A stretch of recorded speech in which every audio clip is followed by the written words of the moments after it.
Yes. Okay. It's live. There's a link in chat for it. Hopefully that goes through. It'll tell me when it does. And it did. Welcome. Nice to have you. This is a live stream. If you're watching on YouTube, this was recorded on Monday, July 6th, 2026, from my home kitchen in Philadelphia. It's nice to have you. My name's Lou. This is a live stream. We do home cooking here. We do mostly vegetable forward family meals. Today we're going to be doing a little bit of recipe development and some meal prep. We're going to be making corn soup, corn pasta, chicken salad, deviled eggs, and then I'm working on a recipe for pizza muffins, which I'll explain kind of what that is when we get there. More in depth. Basically, it's muffin. It's biscuit dough with like a pizza in a muffin tin. Anyway, I made it up one day and it was really good. And I made it for my son and his friends and they enjoyed it. So now we're going to like formalize it as a recipe. What we're doing today though, is meal prep for the week, because for the rest of this week, I am not going to have the time to make dinner any day. So, we're going to make a cold chicken salad to go in the refrigerator for both lunch and dinner, probably one day. That's going to have chicken with apple, corn, some dried herbs, and obviously mayonnaise. We're going to do a soup. I know it's not really soup season right now. It's July, but that's okay. The soup is going to have some leftover sausage from the 4th, which we didn't eat, and corn, lentils, broth that I made, like homemade broth, and a little bit of rice in it. So that's all kind of easy. We're going to do a pasta today that can also just go in the fridge. That pasta is going to have corn with a butter, garlic, onion sauce, and then peas in there as well. I don't think that one's going to have any type of meat in it, but that's fine. We don't need meat in everything. And we're going to make some deviled eggs. Those are super easy. Calvin really loves those for breakfast. He's been into those. When I made them last, he ate them every day until they were gone. So I'm going to make some more of those because it's nice to have a little like easy something on hand. And then we're going to get into the pizza muffin. So my agenda today is to do kind of all of that. I'd like to do all of that within 5 hours or so. And I think we can do it because none of this is super complicated. There's not a lot of prep. There's not a lot of work to do. It's a lot of like assembly of things, some things in the oven, a little bit of vegetable and produce work, but mostly it's like assembling stuff. And then once we do all of that, we'll package it up and then we'll do an actual recipe test, or not test. Sorry, we're gonna work on a new recipe for pizza muffins. Which again are like a 3-ingredient thing. This is like super easy. So we're going to work on like the language around that and how they actually, what I actually want to do. Because when I've made them before, it's been like in an emergency, like I need something. So, that's what we're gonna do today. If you're watching on YouTube, on the vertical stream, the chat is going to be right about here. And if you're watching on the landscape stream, it's going to be right down here. We are live everywhere under all the same name, and welcome in. So good to have you all. Moonlit says pizza muffin. Yes, basically biscuits, pizza sauce from a can or a jar. Or make it if you want, if you're ambitious. I'm not. I am, but not for this purpose. And then a little bit of like pre-shredded mozzarella cheese. You put all of that in a muffin tin. You like roll it together. You put it in a muffin tin. I made it for Calvin and his friends one day. They were like, we're hungry. Can we eat dinner? And I was like, or can we eat something? And I was like, sure. We didn't have any leftovers. But I had leftover biscuits. I had some like pizza sauce. So I literally just made it up and they were like, these are really good. And I was like, oh, cool. So I pitched it and they were like, that sounds amazing. So here we are. That's what we're making today. Moonlit Night, welcome in. More deviled eggs. Yes, definitely more deviled eggs. They were very well received last time, so we're gonna do that again. Ty, you like to put sriracha on yours? I would love like a little dabble of hot sauce on my deviled eggs. I did not the last time, but that is always delicious. I also like a little bit of like cut up onion on it because it like cuts the richness of the egg. But again, last time I made this, didn't do any of that. What I do want to do this time though is put paprika on top of them because I didn't do that last time and I realized I should have because it would have made it better. Oh my gosh, Sav says our farmers market starts Thursday. We have 11 of them. It's 11 weeks, goes to the third Thursday of September. Only once a week. Yeah, excellent. So it's a seasonal market.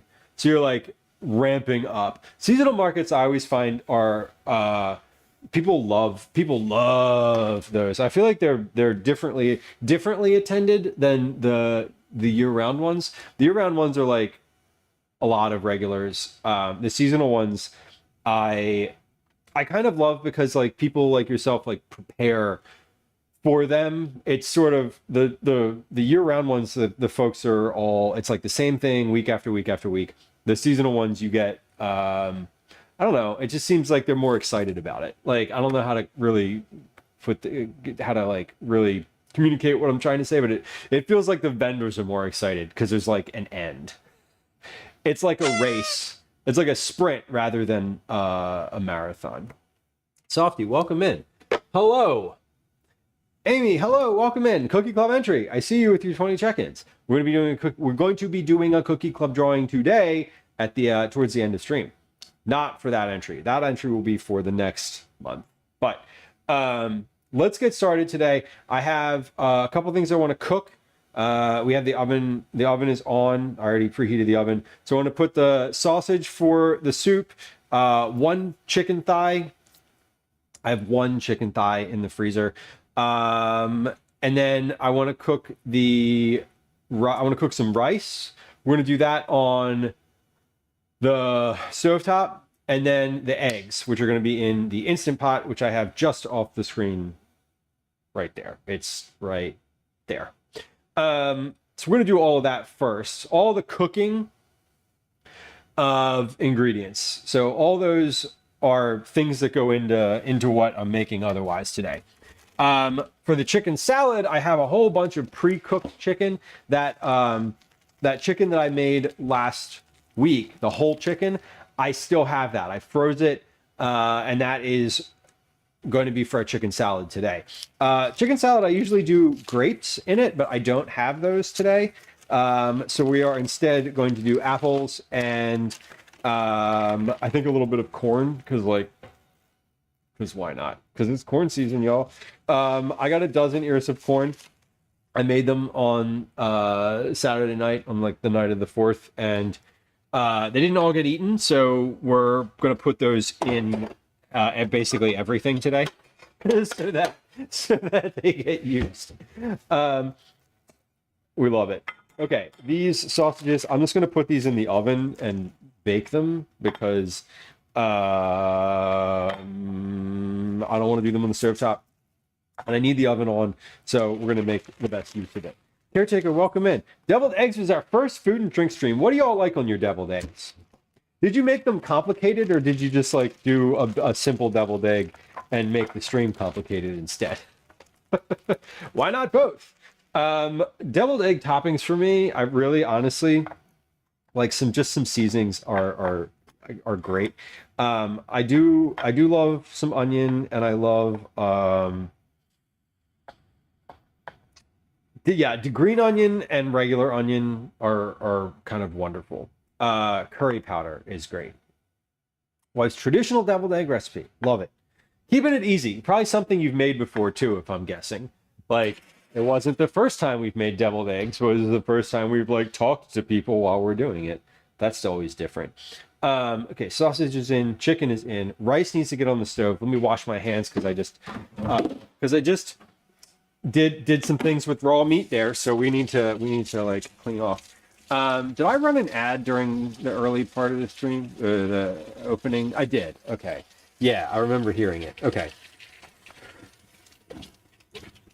I don't know why I just had that musing, but that was, I know why, because usually when I'm over, sometimes when I'm over at the sink is when we're running ads, but not today. Sriracha, Ty says, chives, hot sauce. I like on top of a deviled egg, you'd want some like thicker hot sauce, like a sriracha, so that it doesn't slide off, right? I think chili oil is also really good. That's yeah, chili oil is always nice if it's like a thick sort of chili oil. Again, so that it doesn't like just go everywhere. Okay, we are good. Oh, dill pickles, yes. I have 2 containers of dill pickles from camping last week with my friends. Which by the way was hot AF. It was so hot. Oh my god. It was criminally hot outside. But it was fine. Ooh, horseradish. Hell yeah. You know what? Horseradish is one of those things that I don't like have around all the time, but when I encounter it on like in the world as an ingredient, I'm always like, this is so good. Why don't I do this more? And then I just forget, and then I don't have it. But also, I'm aware that like the rest of my family is not like a big horseradish. They're not like big into the horseradish. So I feel like it's something that I like, but I don't put it on things because I don't know, because I just forget about it because I'm the only one that likes it. I guess that is fine. Being from Buffalo, I almost always have it in the house. Valid. What's like a regional thing that y'all have around like that? I know we talked about coffee milk recently. I'm just trying to think of like anything like this. Like people from Pennsylvania would probably have, or like Jersey, Pennsylvania, or like Scrapple, that kind of thing. I'm only making a half a cup of rice because I'm using this in a soup, and I was debating. I'm gonna rinse this till it's not cloudy anymore. So forgive me for just a moment. I was debating just putting the rice in the soup without actually cooking it, but then I was like, I should just cook this. Because I don't want to trust that it'll just absorb the liquid, because the soup isn't for today, so it's going to sit in there regardless.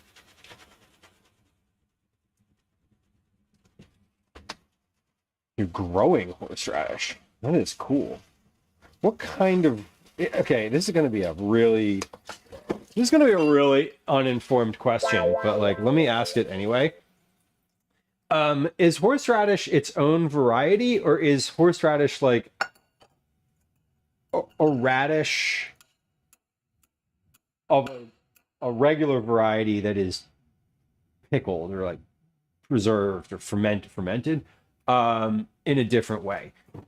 Like, is it just a regular radish that you then do something else with? Or is it is horseradish itself a specific species?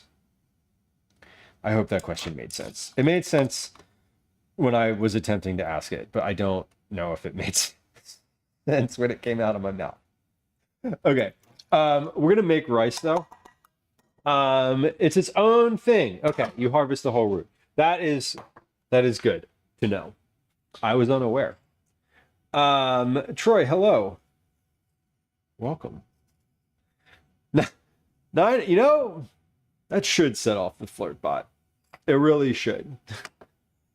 I feel like it... I don't know why it didn't. I don't know. The stuff you get in a jar is generally pickled. Got it. Okay. I'm unfamiliar with the whole... I'm unfamiliar with the whole thing. So this is fascinating. Okay, we're gonna take the rice is on, the sausage is in the oven, the chicken is in the oven. Let's put the eggs in the Instant Pot. We're going to do. I'm gonna do eggs in here. I made these last week. I forget how long I steamed them for. I meant to go back and look at the broadcast and be like, how long did I do that for? Did they work? Was it good? I think it was 7 minutes. I think it was 7 minutes. Let me see if I have the website. I bet you I still have the website pulled up in my browser because I don't actually close anything. I don't. Of course not. Instant pot hard boiled eggs. 4-4-4 method. 5 minutes at high. 7 minutes at high. 5 minutes. Let's sit for 5 minutes. So basically anywhere from like 5 minutes to an hour and a half to cook these eggs. Perfect instant pot. Hard boiled eggs. 5 minutes on high. Pressure release for 5. And then cook again. We're not fucking doing that. We're cooking these for, you know what? I think the last time I cooked these for 7 minutes, and that's what we're doing. That's what we're gonna do. Versus, thankfully, it's not 125 degrees out today. Yeah, I know. I was camping last week on the hottest day of the year so far, and it was unpleasant. I was sweating. I finally stopped sweating at midnight and like took a shower, and I was like, ugh, okay. Ty says, I like horseradish, but I don't know enough about how it's made and in the process to have an opinion. Yeah, same, basically. It's one of those things that I'll eat, but I'm like, where did this come from? That's why I was like, is this a regular radish that was just treated differently, or is this like a legit thing? Cyber, welcome in. Happy Monday. Had to think about that one for a second. Had to work an outdoor gig on Saturday. Yeah, I did not go out on Saturday. I did go out. Yeah, we were out, but it was actually not terrible. But camping was not terrible. I will say that it could have been worse. It could have been raining. It wasn't, but it could have. And our site was in the shade. Yeah, our site was in the shade. That's about all I got. Pie irons turned out really well though. So I was happy about that. No fun day Monday. I know. What's worse, Monday or Tuesday? I maintain as a human who has worked in like a corporate job that Tuesday is a worse day than Monday. Monday, everybody's just like back, but tired or like not really with it. People are like, I'm just catching up on my email today. Like, I'm not trying to take it easy. But Tuesday, everybody's like, we have to meet about this right now. Can we have this by EOW? Which is like end of week in corporate speak. Or like, can we set up a conference call for Wednesday? And you're like, fuck. Anyway, I maintain that Tuesday is a worse day than Monday. Just like that's my feeling on it. We hit up Stampede yesterday. What is Stampede? Sounds dangerous and thrilling and also fun. It was overcast and then rainy, so the temps were great. The worst is when it's hot and rainy because you're just like, wow, this is what soup feels like. Shit. We're gonna do eggs. We're gonna do some hard-boiled eggs. I'm going to, let's see, we have different types in here. I guess I should just do all one brand or all of one type of egg, right? Yeah, Cyber says I have dinner with friends every Tuesday and it makes Tuesdays better. I love that. That's super cute. A regular recurring thing with friends like that is like really a nice thing to look forward to. I remember when we used to play Quizzo, pub quiz for anybody who's like, what is Quizzo? Pub quiz, bar trivia, also AKA. That was like Monday nights, and it actually made Monday really nice. I was like, oh, I'm looking forward to this thing on Monday night. Anyway, that bar is no longer there. It's there, but it's a different bar. Anyway, oh shit, this is cracked. We don't want that one. I guess I do want to do a dozen eggs though. Whoa, rice is boiling. All right, we're gonna put the lid on that, and not a surprise that it was boiling. I only put a cup of water in there. All right, so we're gonna let that simmer for, I don't know. Let's check it after 15 minutes. One more egg. So we'll do a dozen eggs for these, and that should be fine. You know what? I'm gonna do 13. Can I fit 13 in here? Yes, I can. I'm gonna do 13 because then I don't need to put that container back in the fridge. That's ideal. All right, so we're gonna do 7 minutes on these, and then we'll do the natural pressure release until I remember that they exist. That's what we're gonna do. Let's see. Turn the manual thing off. Did I do 7 or 8 minutes on here? I really wish I could remember. Ty, I love that the like wasabi horseradish type of situation with like the nose, like yeah, where you just eat it and you're like, well, I'm soup. I can feel I have like superhuman breathing right now. It's lovely. Deathwish, welcome. Happy Monday. Troy says I never called it Quizzo until I moved up here. Right. I realized that was, as I was saying, like, oh, Quizzo. I realized that like most people know that as by a different name, either bar trivia or pub trivia or whatever. I know it as Quizzo because Philadelphia calls it that. My dad calls it pub quiz because he plays regularly. Troy, I love that you have like a regular team. I would love to be able to have like a regular weeknight like that. Although I've been considering signing up to play a recreational sport again. I used to play rec soccer for years, and I don't anymore. And I kind of miss it.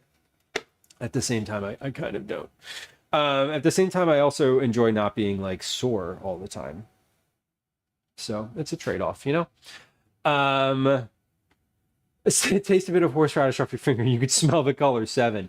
I feel like my horseradish experience has never been like fresh, right? It's always, I don't know, from a jar or something. I would love to try like a fresh batch of it. Like, I'm positive that it's different. Jeopardy Bar League. Okay. I think I think all of those things I like know when you say like, oh, it's quiz, pub quiz, bar trivia, whatever, it's all the same thing. Although some people, when they talk about bar trivia, what they really mean are like the little the like trivia kiosks, like the little touchscreen trivia things at the bar. That's not what I'm talking about. I'm talking about a human who's got a wacky personality who MCs the thing and asks fun questions. Anyway, you know what's funny? The guy who used to run I'm making this connection right now, but the person who used to run the trivia that I did, and this was like 15 years ago at this point, looked a lot like the streamer Pork Marshmallow, who coincidentally does bartending and karaoke on stream. And I'm realizing this now. I'm like, wait, because I'm like waxing nostalgic about this experience, and I'm like, oh wait, was that Pork? And I'm like, no, it definitely wasn't, but it could have been. Very gregarious personality too. Cyber, that's awesome that you're growing your own. Are you I'm assuming you're a horseradish fan then. Why else would you grow it if not to have it? It's licensed by Jeopardy. Okay. That's That's cool.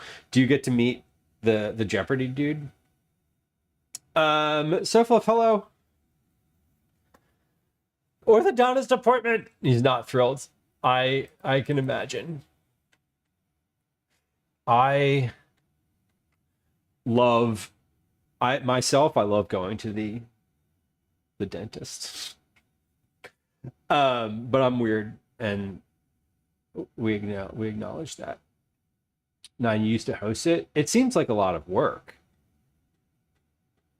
It's honestly, it seems like a ton of work to like get all that together. I don't know if I don't say this. I don't know if like doing it now means just like telling, I don't know, telling the AI to come up with questions. I feel like I wouldn't do that, so it seems like a lot of work for that type of thing. The Calgary Stampede. Sorry, I caretaker, I was like not the word stampede was just out of context. I've heard of the Calgary Stampede. I've heard of it. It would be fun to attend. I do hope you had a good time. The guy just Thursday night Stonewall writes his own. Yeah, I feel like that's the thing that you would, if you like don't write your own questions, it's like, why bother? I don't know. Because you're getting paid for it, obviously. Duh. Okay, let's do our prep now. So I have rice on the stove. Is this on? It is on. Okay, it's steaming. It's fine. If the rice doesn't cook completely, I think that's okay because it will soak up some of the liquid. I just didn't want to put it in there completely dry. Things are in the oven. I should probably set a timer for the oven too. Okay, I just did that. That way I just remember to check it because I might forget. Because I might forget. I think I'm gonna make the chicken salad. We're gonna prep garlic and onion for pasta, and then we're gonna make the chicken salad in its entirety. Because the chicken I have is in the fridge and it is cold. I don't think it's frozen anymore. I put it in the fridge first thing this morning. First thing this morning for me was 5:35. So it's been in the fridge for a while. My brain has been working for a while today also, so like today's been a long day so far. I'm trying to get up early again. I got up early all during the school year, and I've been out of the habit for a month now, and I'm like, we need to get back into this. I need to like I feel like I need to do that. Just for my own mental and physical health. Because getting up early means I can go to the gym. And if I don't get up early, it's harder to go. Because I don't really want to go to the gym at like 10 o'clock in the morning. I want to go first thing before anyone else is even awake. When I first started, my philosophy was writers write the questions so the host can focus on just hosting. Interesting. I don't actually know if the folks that did the quiz, the pub quiz that I used to go to, I don't actually know if they wrote the questions. I think they did. I'm pretty sure that they did because it was just like some guy. It wasn't like a company. It was just like a dude who did the thing. Little Burger, welcome in. Nice to have you. Happy Monday. Is it corn season? Yes, it is. Yes, it is. It's the season where I buy a dozen ears of corn a week and then panic about what to do with them. I don't really panic. I just put them in everything. And when I don't put them in everything, I cut the kernels off the cob and freeze them. So there's no waste, that's for sure. Towards the end of corn season, I'll buy like several dozen ears, and on those I will cut all the kernels off and freeze those directly. Um, what is the recipe in your backlog? I love a corn recipe. I do a lot of corn. It's my favorite vegetable. Is it my favorite vegetable? Yeah, I would say it probably is. I feel like I've said this. I feel like I've had this musing before, but corn is definitely up there. I know that it's not. It's very seasonal, and I just try to eat as much fresh corn as I can when it's like actually growing.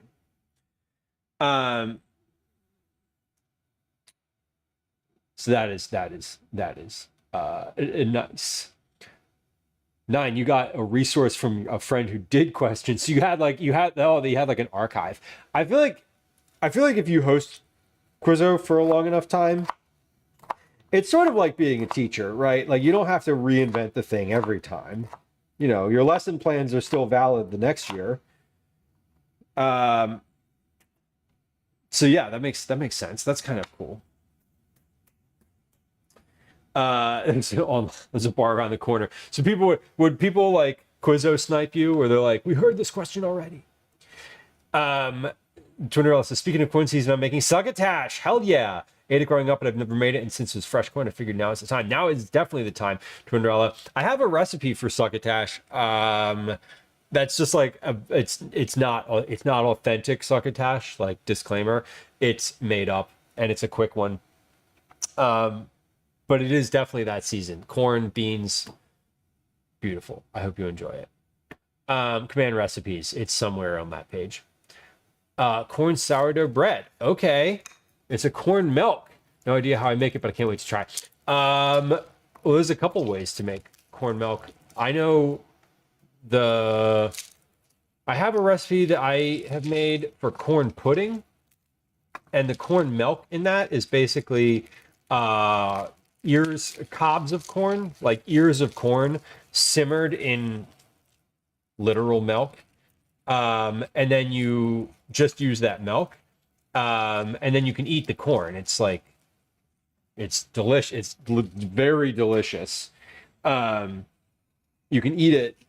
But it's like, the first time I made it, I was like, this is weird because it doesn't actually, you just like extract the essence of the corn, but you don't actually like have to like blend the corn or do anything with it. It's just like you're sort of boiling the whole ear of corn in the milk for a little while.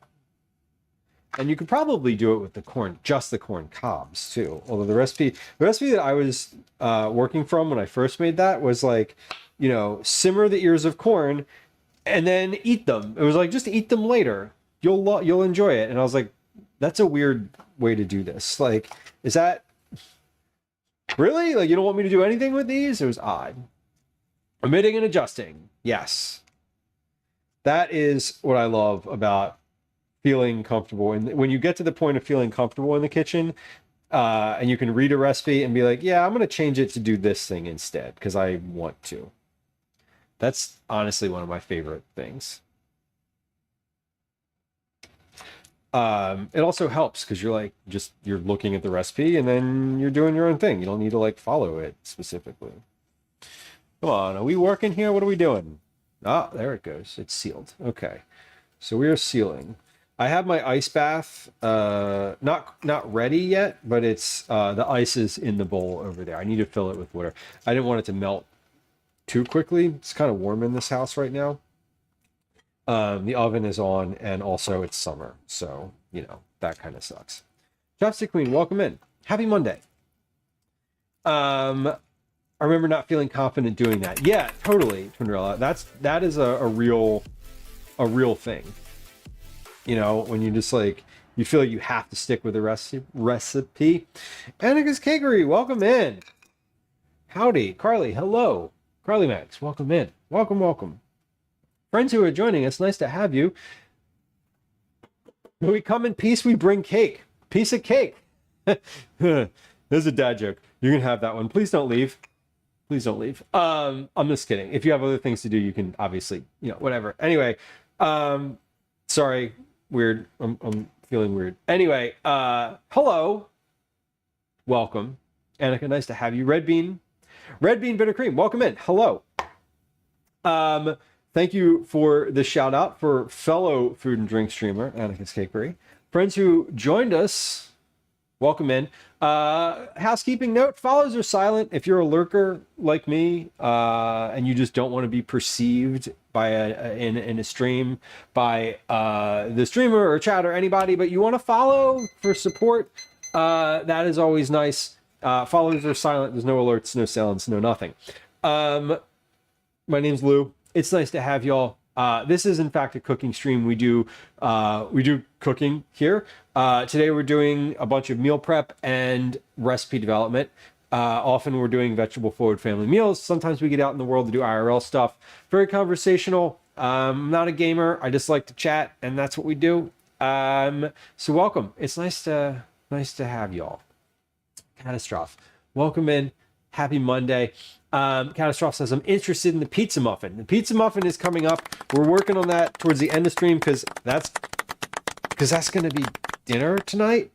Because most of the recipes that I develop and work on are like simple family style stuff for a home cook. That's basically all the recipe development that I do for work. I do some recipe development for my own self, but that's a little bit more complicated, and that's just for my own enjoyment and / to have things that I love to eat and know how to make and can replicate. Anyway, weird is great. I love weird. Weird is good. Speaking of weird, there's no good way to segue that. Sorry. How was your stream? What did you make? What was today? What was Monday on the Annika's Cakery stream? Friends who are hanging out here, I would encourage you to please go follow a fellow food and drink streamer. We love to show the support for the community and folks who are doing similar things to what we do here, which is cooking and talking and enjoying it, which we love.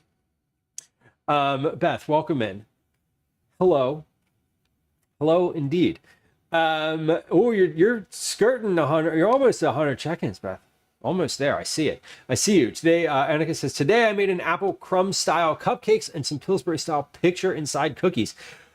Picture inside cookies? That sounds complicated and awesome. I'm familiar with the words Pillsbury style picture inside and cookies, but not when you put them together like that. I don't know what that means. It sounds fun though, and I hope it all worked out. I hope the things came along the way you wanted them to. Perhaps it's something you've made before. I don't know. Banana is a Hannah. Hello. You're not my Annika. No, I'm sorry.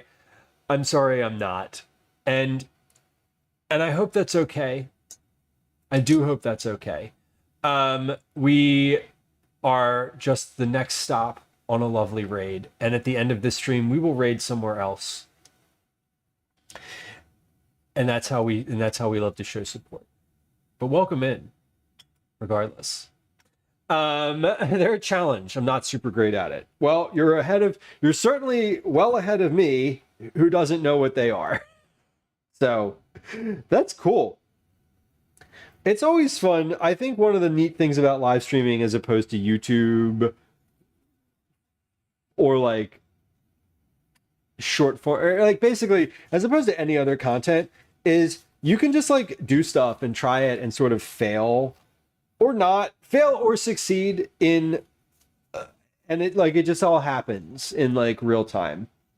You know, I've definitely had my fire alarm go off a bunch. There was one time we got a raid, and like as we got a raid, my fire alarm was like, my stove was smoking, the oven was overheated, like alarms were going off. There was probably a child yelling for something or other at me, and like we got a big raid, and I was just like, all right, I don't even know what to do right now. What do? We make sure the fire alarms stop, because otherwise my brain won't work. When the fire alarms in my house are going off, it like short circuits my brain. So that is what I like about live streaming. I think it's fun. Also, I hate editing anything. I like producing. I'm more of a production type person. So I like having sort of all the stuff set up and then just doing it live and being like, oh, hey, you want confetti? Here you go. You know, as opposed to like trying to do that in an app as I'm editing a video alone. Anyway, man, that got sad in a hurry. Thanks for being here. I appreciate not being alone. It's one of the reasons I started streaming. It is, in fact, the reason I started streaming was to have company while I was cooking. Because I just want people to talk to while I'm cooking, because it's like the most fun thing. Y'all, I love going over anybody's house and having them cook and just sitting there and talking to them. It's so fun. It's like, honestly, it's like one of my favorite activities. You'd be surprised to learn that it is one of my favorite activities. We fail together, Little Burger says. Exactly. We fail together. Company makes a big difference, Annika says. Yeah. I was lonely making cakes by myself after I started making them from home rather than working with people in a bakery. Exactly. Exactly. Whoopi, welcome in. Nice to see you. I hope you are having a lovely day. I was lurking on your moth stream. I appreciate all the characters that you have in your repertoire of stream experiences. I think they're all super fun. I myself do not have any characters. It's literally just me, and I don't do anything fun like that. It's just I love to dress up. I wear black on Thanksgiving. I wear black on Thanksgiving for sure. But like Halloween, nah, we're good.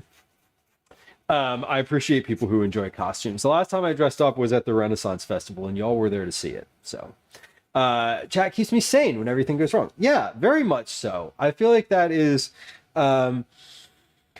It's nice to when you were like really struggling or like failing at something, and you're just like, well, shit.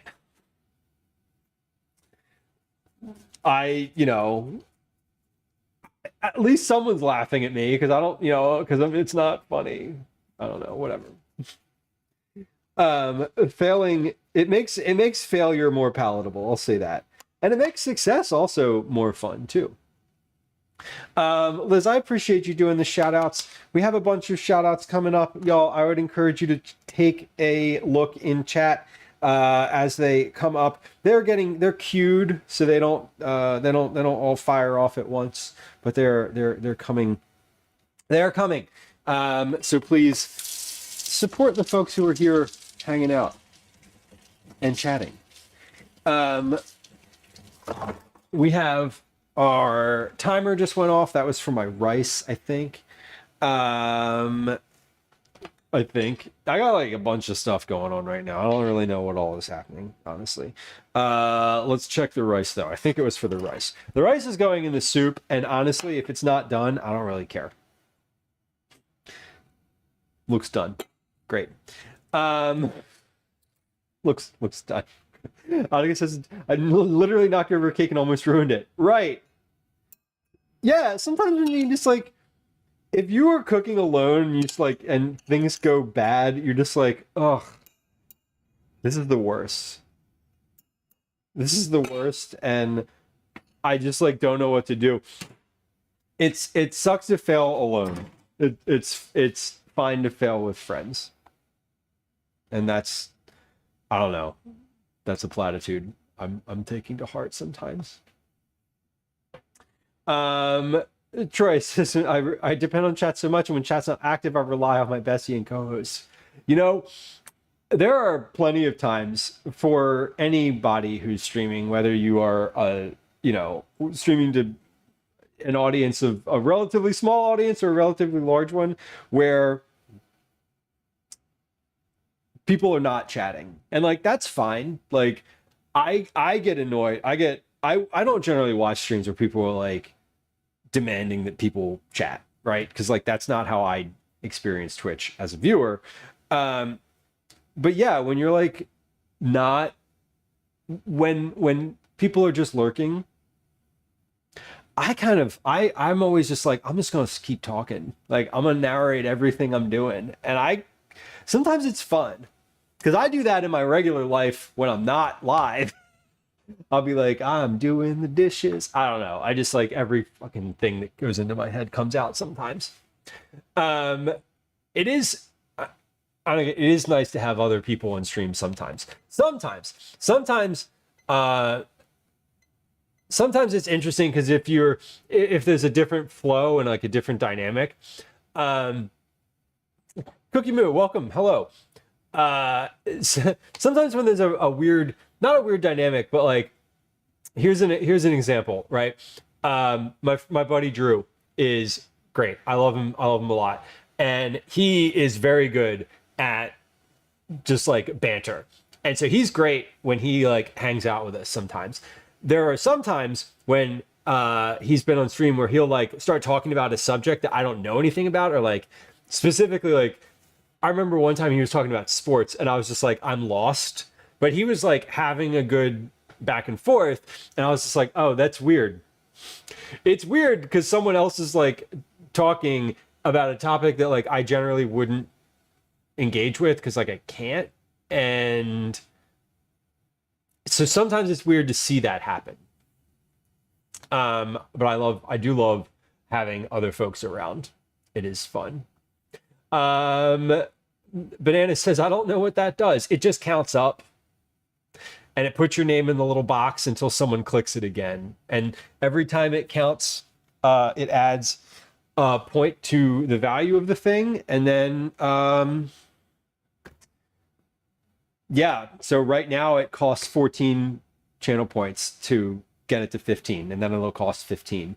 It's a thing to click on. We like clicking on things. I like clicking on stuff. I don't appear on TV, but it's conditioned me to freak out anytime I'm on live somewhere in this dead silence. Silence is weird. And that's one of the things that I think when I watch a brand new streamer, sometimes there's like minutes of not talking. I'm always like, sometimes I'll forget that I have them on in the background, and then it's like startling when they talk again. But it says I talk to myself all the time. Yeah, I definitely do that. Kopi says, not everyone is chatty and stream all the time.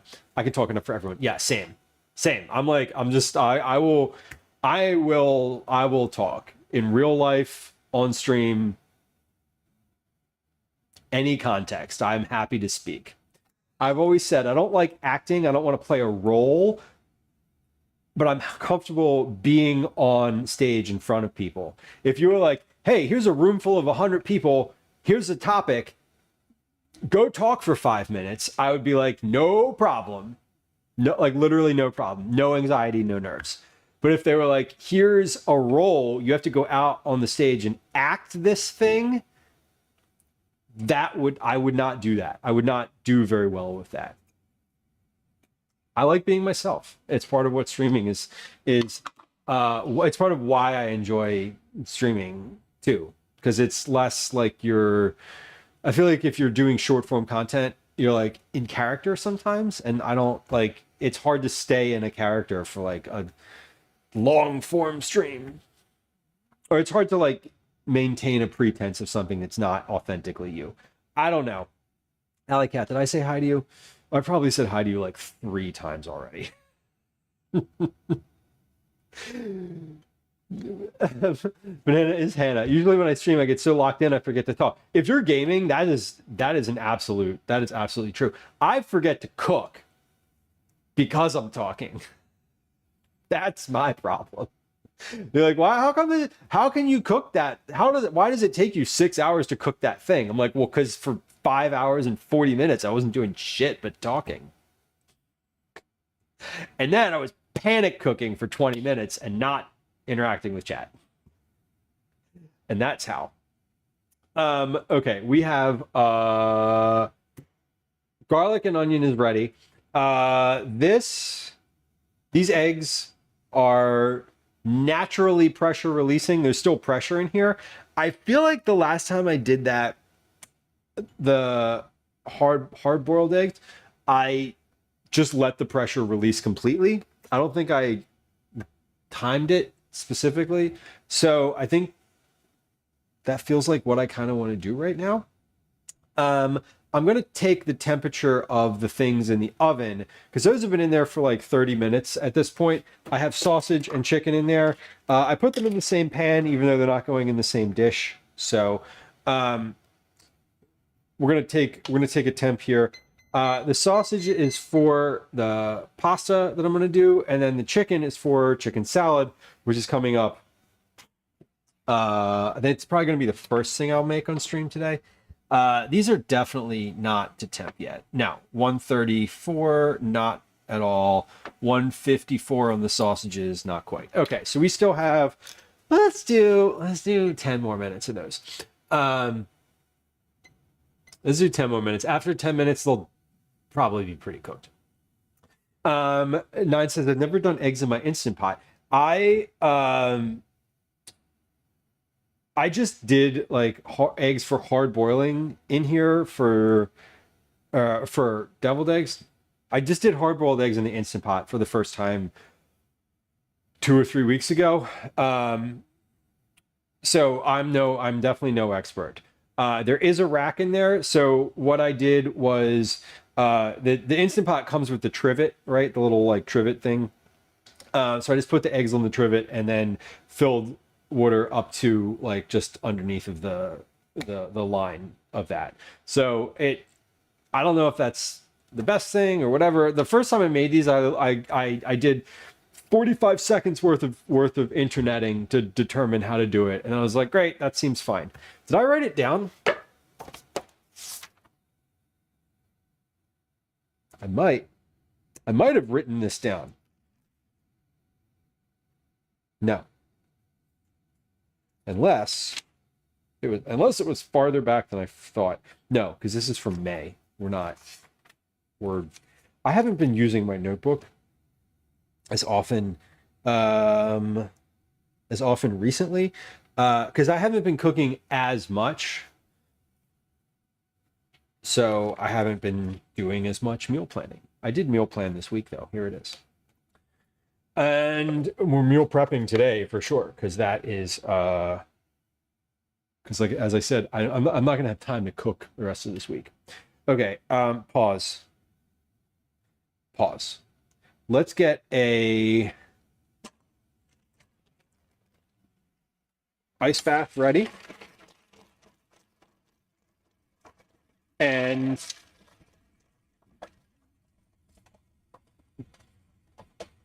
yeah, let's get an ice bath ready. I'm assuming these are finished. I don't really know. But the pressure just dropped. The little like button in here is off now. So we're gonna open this up and put them in the ice bath and hope that they're finished. Angry Rook, welcome in. Happy Monday. Boris, welcome in. Happy Monday. Hello. Gus and Sai, welcome in. Happy Monday. Enjoy your lurk. Thank you for lurking. Appreciate you. Appreciate the lurks. I always enjoy the fact that people lurk here. It's one of the reasons when I was talking about like the talking and sort of that type of thing, where like I know that people lurk, and so I try, if there are not a lot of folks chatting, I try to just like keep talking, because then people know what I'm doing. Lilberger asks, do I keep track of streams in my notebook? I actually don't. For all of like the data and things that I do, I don't keep track of specifically what things I've streamed versus what is just like a meal that I made. Should I open one of these? I feel like I should open one of these and just check it first. That way, if these need a little more time, I'm not like icing them all down. So let's do that, because I've got 2 in the ice bath right now. We'll let these. Can I touch this? I mean, yes, I can touch it. Is it going to burn me? The question that I really want to ask is, if I touch this, is it going to burn me? Is there any sense of... Nope, that is definitely solid.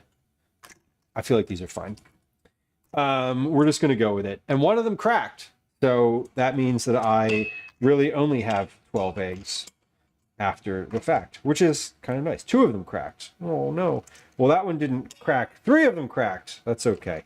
They didn't crack completely open, or nothing spilled out. So I think we're good. So we're going to put these in the ice bath. Yeah, this one. Oh, of course I didn't put that in the ice. Now it's just on the counter rolling around. All right, how are we doing? Are you completely cooked? Yeah, that one's completely cooked / is no longer viable. Not that any of these are viable, they're unfertilized. Anyway, that was a weird aside. Little Burger, the only place that I actually keep track of what streams have happened is on YouTube. I multi-stream to YouTube, so everything lives there after the VOD on Twitch is gone. So that's sort of the archive, but I don't have a list of like, these are all the streams that I've done. That's not fair. I do have a little in the weeds. Sorry. For anybody who's like a streamer, you might know Commander Root.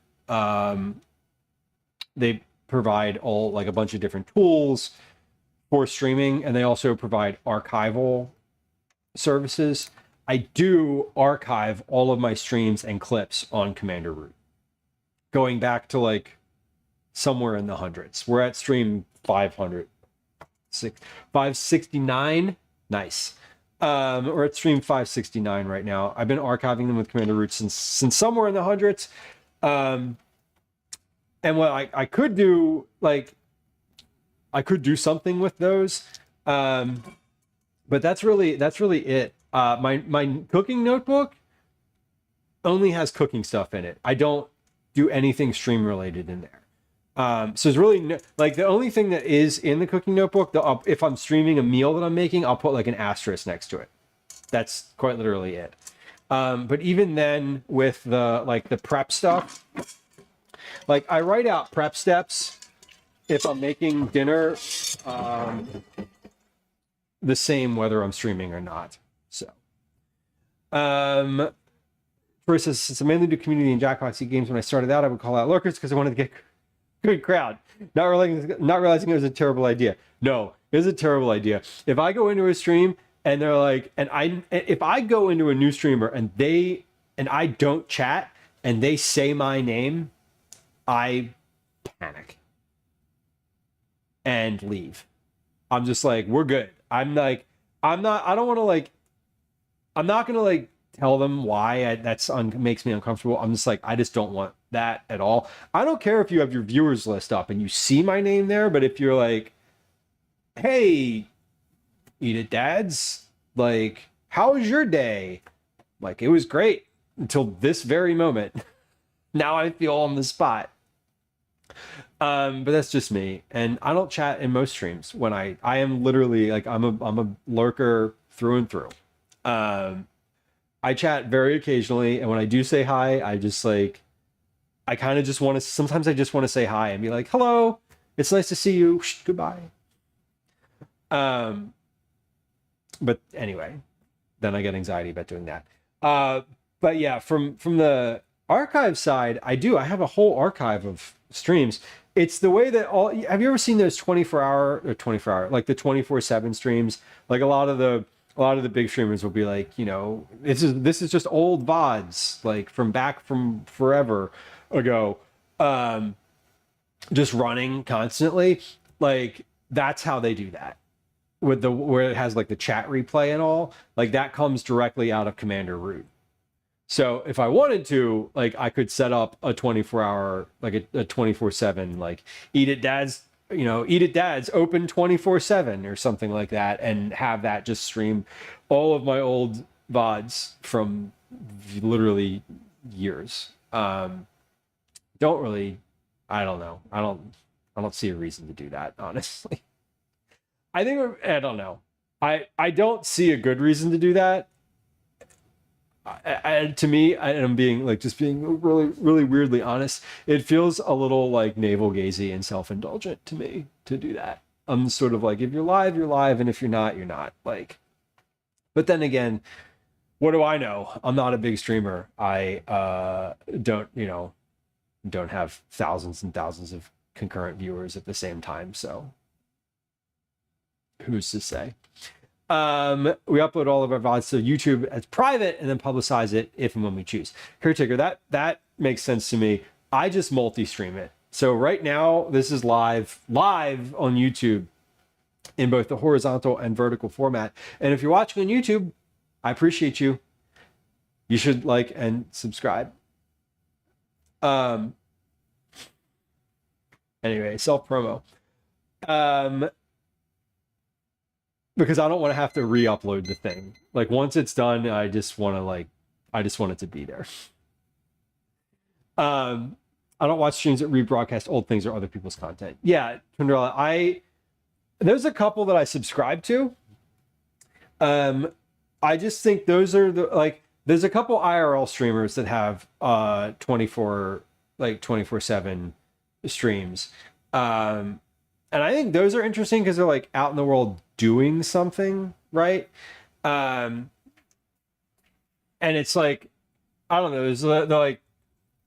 there's always like something happening. They're like having some sort of, thing going on. I don't even know how to say that the right way. All right, maybe 5 more minutes on these. The chicken's at 150, so we need that to be at 160. Okay, 5 more minutes on the stuff in the oven. Self-promo on your own channel in this economy? I know, right? I'm not great at like asking for things like that. Hey, if you're lurking right now, follow, please. It's silent and there's no alerts or sounds. And if you're watching on YouTube, please hit the subscribe button. There's also no sounds or alerts or anything. Anyway, there you go. There's my promo. Thanks. Thanks. Back to the broadcast. Mystery Science Theater. Yes. Okay, but that's different, Caretaker, because that's like a show, right? That's like a thing that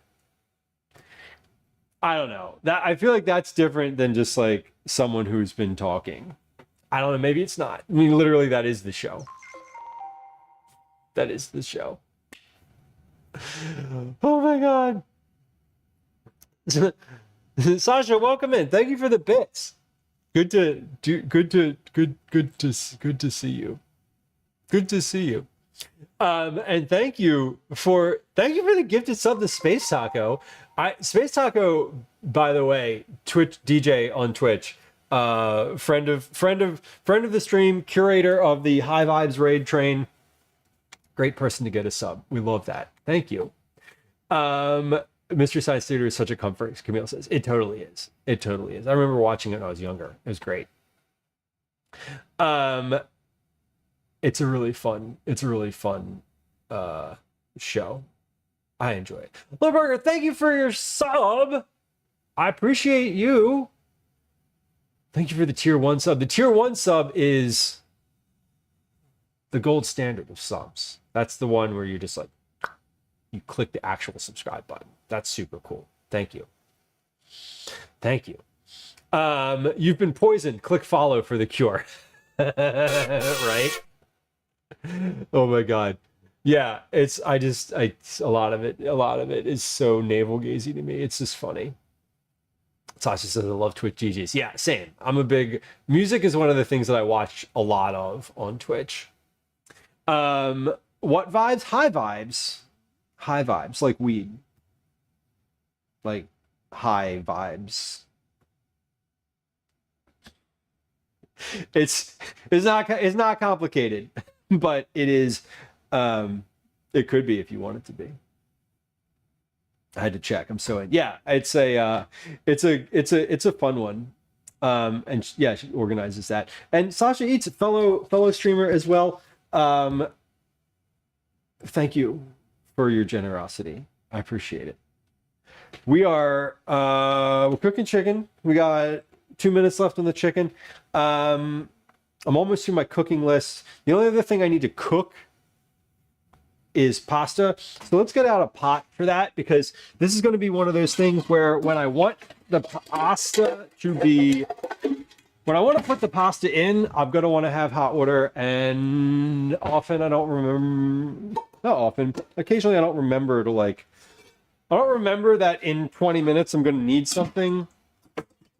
And then I'm like, oh, I should have put that on the stove already. But I didn't. So I am, because I'm remembering. Anyway, we're going to move all of this. We're going to move the 25 pounds of cast iron stuff off the stove. This click follow in the next 5 seconds, or I'll send pictures of your nudes to all of your contacts. Yes, dude, there are so many pictures. There's so many noodle pictures in my iPhoto library. It's intense.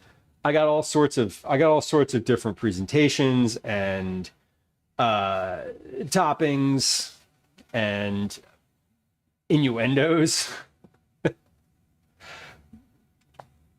Anyway, don't look at the hidden folder in my iPhoto though. Those are a different type of noodles. But we are going to put the pasta on.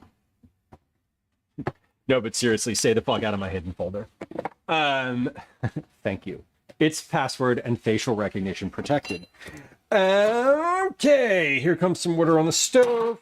Let's salt this right away so that I remember. Salted. There we go. Timer is all going off. That means my meats in the oven should be relatively finished. Please stop beeping. Please stop beeping. Please stop beeping. It's so noisy. Okay, there we go. Hidden folder is hidden for a reason. Hidden for a reason. That's right. That's right. Yeah. We don't. Yeah. Yes. Sorry, I was self-reflecting internally, and I was like, should I say that? No. Should I say that either? No. Don't say any of those things out loud. Okay. Anyway, yeah, it's hidden for a reason. Noodle pics. Back to the nudes. Noodles. These specifically. They have such a nice curve to them. Anyway, we're going to use elbow macaroni today because I have 3 boxes of it and we need balance and I want to use up some of them. Ava, welcome in. Hello. Listen, if you didn't get it, I'll tell you when you're older. And not like 5 seconds older. Like older. Anyway, should have gone across the border for maple leaf shaped pasta. That's a fun shape. I kind of love that. Loki, thank you for talking about hidden folders. Just hid my wedding dress pics 4 months ago. Hell yeah. Yeah. I was implying that your hidden folder is for pictures of noodles. But you can use it to hide anything you want. Really. Including very banal photos that you just want to be off of public view. Normal use. Yes. Exactly. Listen. Normally, discussing the contents of my hidden folder is like a third date kind of thing. Y'all are getting the goods today. Prep. Pasta's on the stove. Did I turn the burner on? I did turn the burner on. Okay, so everything. Hold on. See, I'm trying to prep all this stuff at once. Time check. 15:35. 3. Okay. Oh, we're making great time. Honestly, we're making very good time. We have Excuse me, Daddy? Sorry. we have a lot of Daddy? prep happening. Sorry. Daddy? Sorry. Sofa says I came Daddy? back to a noodle conversation. Yeah. Daddy? Sorry. Daddy? Sorry. You did. I'm sorry. Daddy, bye. I made you some content. Oh. Normally, you know what? I'm very happy with something that just happened. Those sounds didn't play over each other, and that's a thing that I recently changed. Sometimes I'm like, oh, this is working the way I want it to. Imagine. Awful. Recalibrate. Let's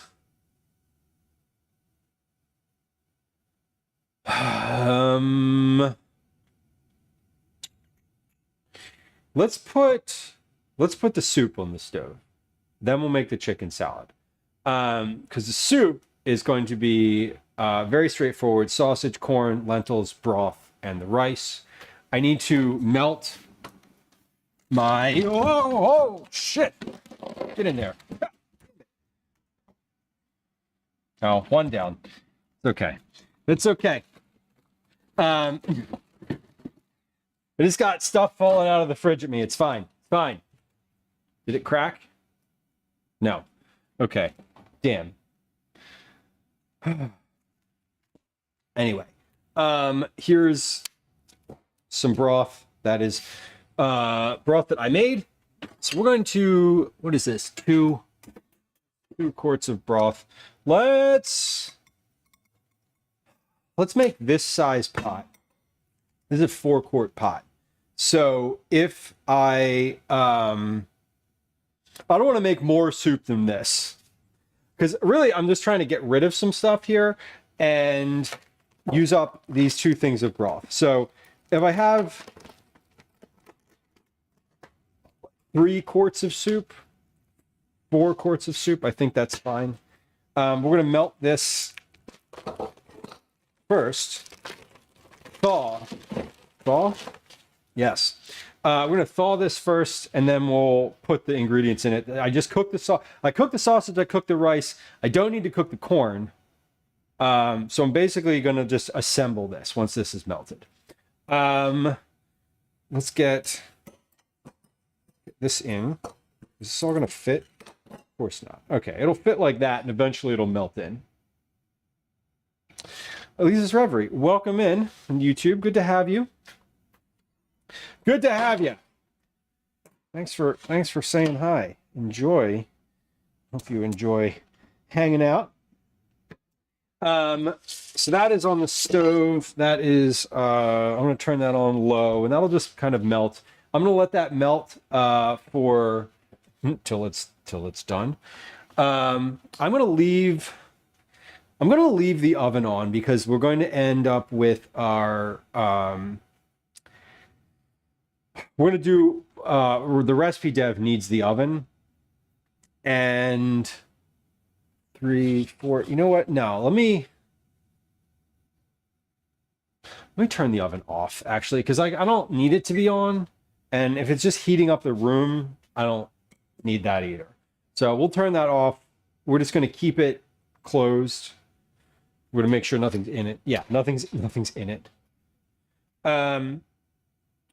Soup is on. So into the soup is the sausage. Let's cut that up.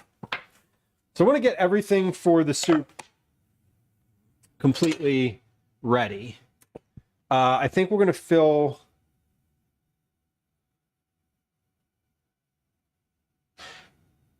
What did I say I wanted? How many quarts of soup did I say I wanted? Like 3? I should just fill a quart container with ingredients, because that'll be slightly less. I mean, like there'll be space for air, obviously, inside of the thing. So let's do that. That's what we'll do. This is out of the oven, but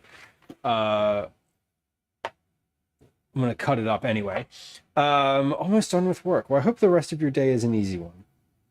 It is Monday. Monday can be very difficult. work wise. I feel like Monday, as I said this earlier, but Monday was always an easier day than Tuesday. And Tuesday felt like the one where everybody just kind of came back into needing things. Whereas Monday was like just getting through what you needed to get through, like clearing out your inbox. You know, these have the skins on them, and I'm going to slice these into rounds for this soup. I don't really love that the skin is on here, so I'm kind of like, I wonder if I can just like peel this off. They're also still kind of hot. Maybe I should have put the sausages in an ice water bath to separate the meat from this. Unless skin is not the right word. Casing. It's not skin. It's actually probably an intestine. I got these sausages from Breading Terminal. These are a little bit spicy. They're jerk chicken sausages, so they're pretty good. I've had these before. I got these for the 4th of July, and then I didn't end up making them because both Gwen and Calvin just wanted burgers, so I made burgers. I also made burgers and cheesesteak sausage. I didn't make the cheesesteak sausage. I purchased the cheesesteak sausage, but I did those two things for the 4th. I was going to grill, but then when it was like swelteringly hot outside, I was like, you know what I don't want to do right now? Stand in the sun in front of a grill. So I didn't. I did them on the griddle on the stove, and they were very good. So I was happy with how they turned out. Yeah, we're going to just taking the casings off of here, and then I'm going to slice these up into rounds. We're leaving the chicken in there for right now. The chicken is for chicken salad. Now, I have one chicken thigh that I made just now, but I also have a whole chicken, almost a whole chicken's worth of meat in the refrigerator that's already cooked. So we're going to get that out, and with both of those things, we're going to make our chicken salad. The chicken salad is just for lunches for this week. Lunches, maybe dinner. It kind of depends, but we'll see. Okay, so sausages are finished. We're going to slice these into big, chunky rounds. These are probably going to fall apart in the soup, which is fine if they do. I should also note for anybody who is averse to like noise that Calvin is home and is probably going to join us on stream for a little bit here to talk about his camp experience. He's been in summer camp today, and he was in he's doing a cooking camp this week. So he's probably going to want to, I'm guessing, totally guessing, that he's going to want to show us or talk about maybe some of the things he cooked today. Or maybe not. I don't know. He might just be like, I'm done. I don't want to interact. I have no idea where his energy is right now, but just a heads up. We're probably going to get a kid coming our way here in just a moment with some level of energy. Velos, welcome in. Enjoy your lurk. I appreciate you hanging out. Yeah, so if I want to hear about cooking camp too. I also like if he's, I don't know. We'll see. We'll see what his energy's like. I think the cooking camp is a little bit shorter of a day, so I don't know. He might also have plans. Sometimes I'm pretty certain what he's gonna want to do when he comes in the house, and other times like right now, I'm like, I have no idea. We'll see. But just a heads up that they're home. He's home, Gwen's home, and it might get a little more chaotic in here. And also, when Calvin comes in, I give him, I pay attention to him a little bit if he has things that he wants to say to me. So just a heads up that I may be less responsive for the next, I don't know, 10, 15 minutes or so. I'm cutting up this chicken for the chicken salad. I'm going to toss this right in a bowl. I'm going to make the chicken salad in this bowl because that bowl has a lid that I can then just put on it and pop a whole bowl in the oven. If you like clicking on stuff, there's a little reward in the Channel Point rewards right now. It'll help get you Cookie Club entries if you do it enough times. Calvin's here. Dan, welcome in. Couldn't say the name of the camper. Nope. But I did just say to folks, Callie, that caretaker, exactly. I did just say to folks that you may want to talk about what you did at camp today, that you were at a cooking camp and you're interested and excited about it. I made this bag. I can't show because that's the name of the camp. Oh, that looks cool. And the kids are them. Yeah, They it looks colored their own cool. bags. I like that. Okay, pause. We have soup. We have Last name, chicken right? salad. No. Okay. Calvin is indeed here. He does indeed want to share some of his cooking camp experiences. This might not be good. It's guacamole. Guacamole, It might that not be good anymore. I'm not gonna lie, it looks a little unrefrigerated. Yeah. Hey, true caretaker, congrats on hitting a lot of channel points. That's a lot of channel points. Congratulations. That's a lot of. I points. have some confetti for you. Are you ready? Can I click it?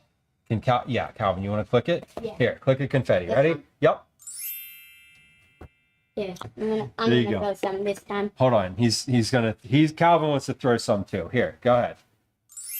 Yay! That's awesome. We also made That's pico, only been redeemed a couple times. pico de gallo. So, These are the two dip things that we made. what is the theme of camp this week? Baking. Baking.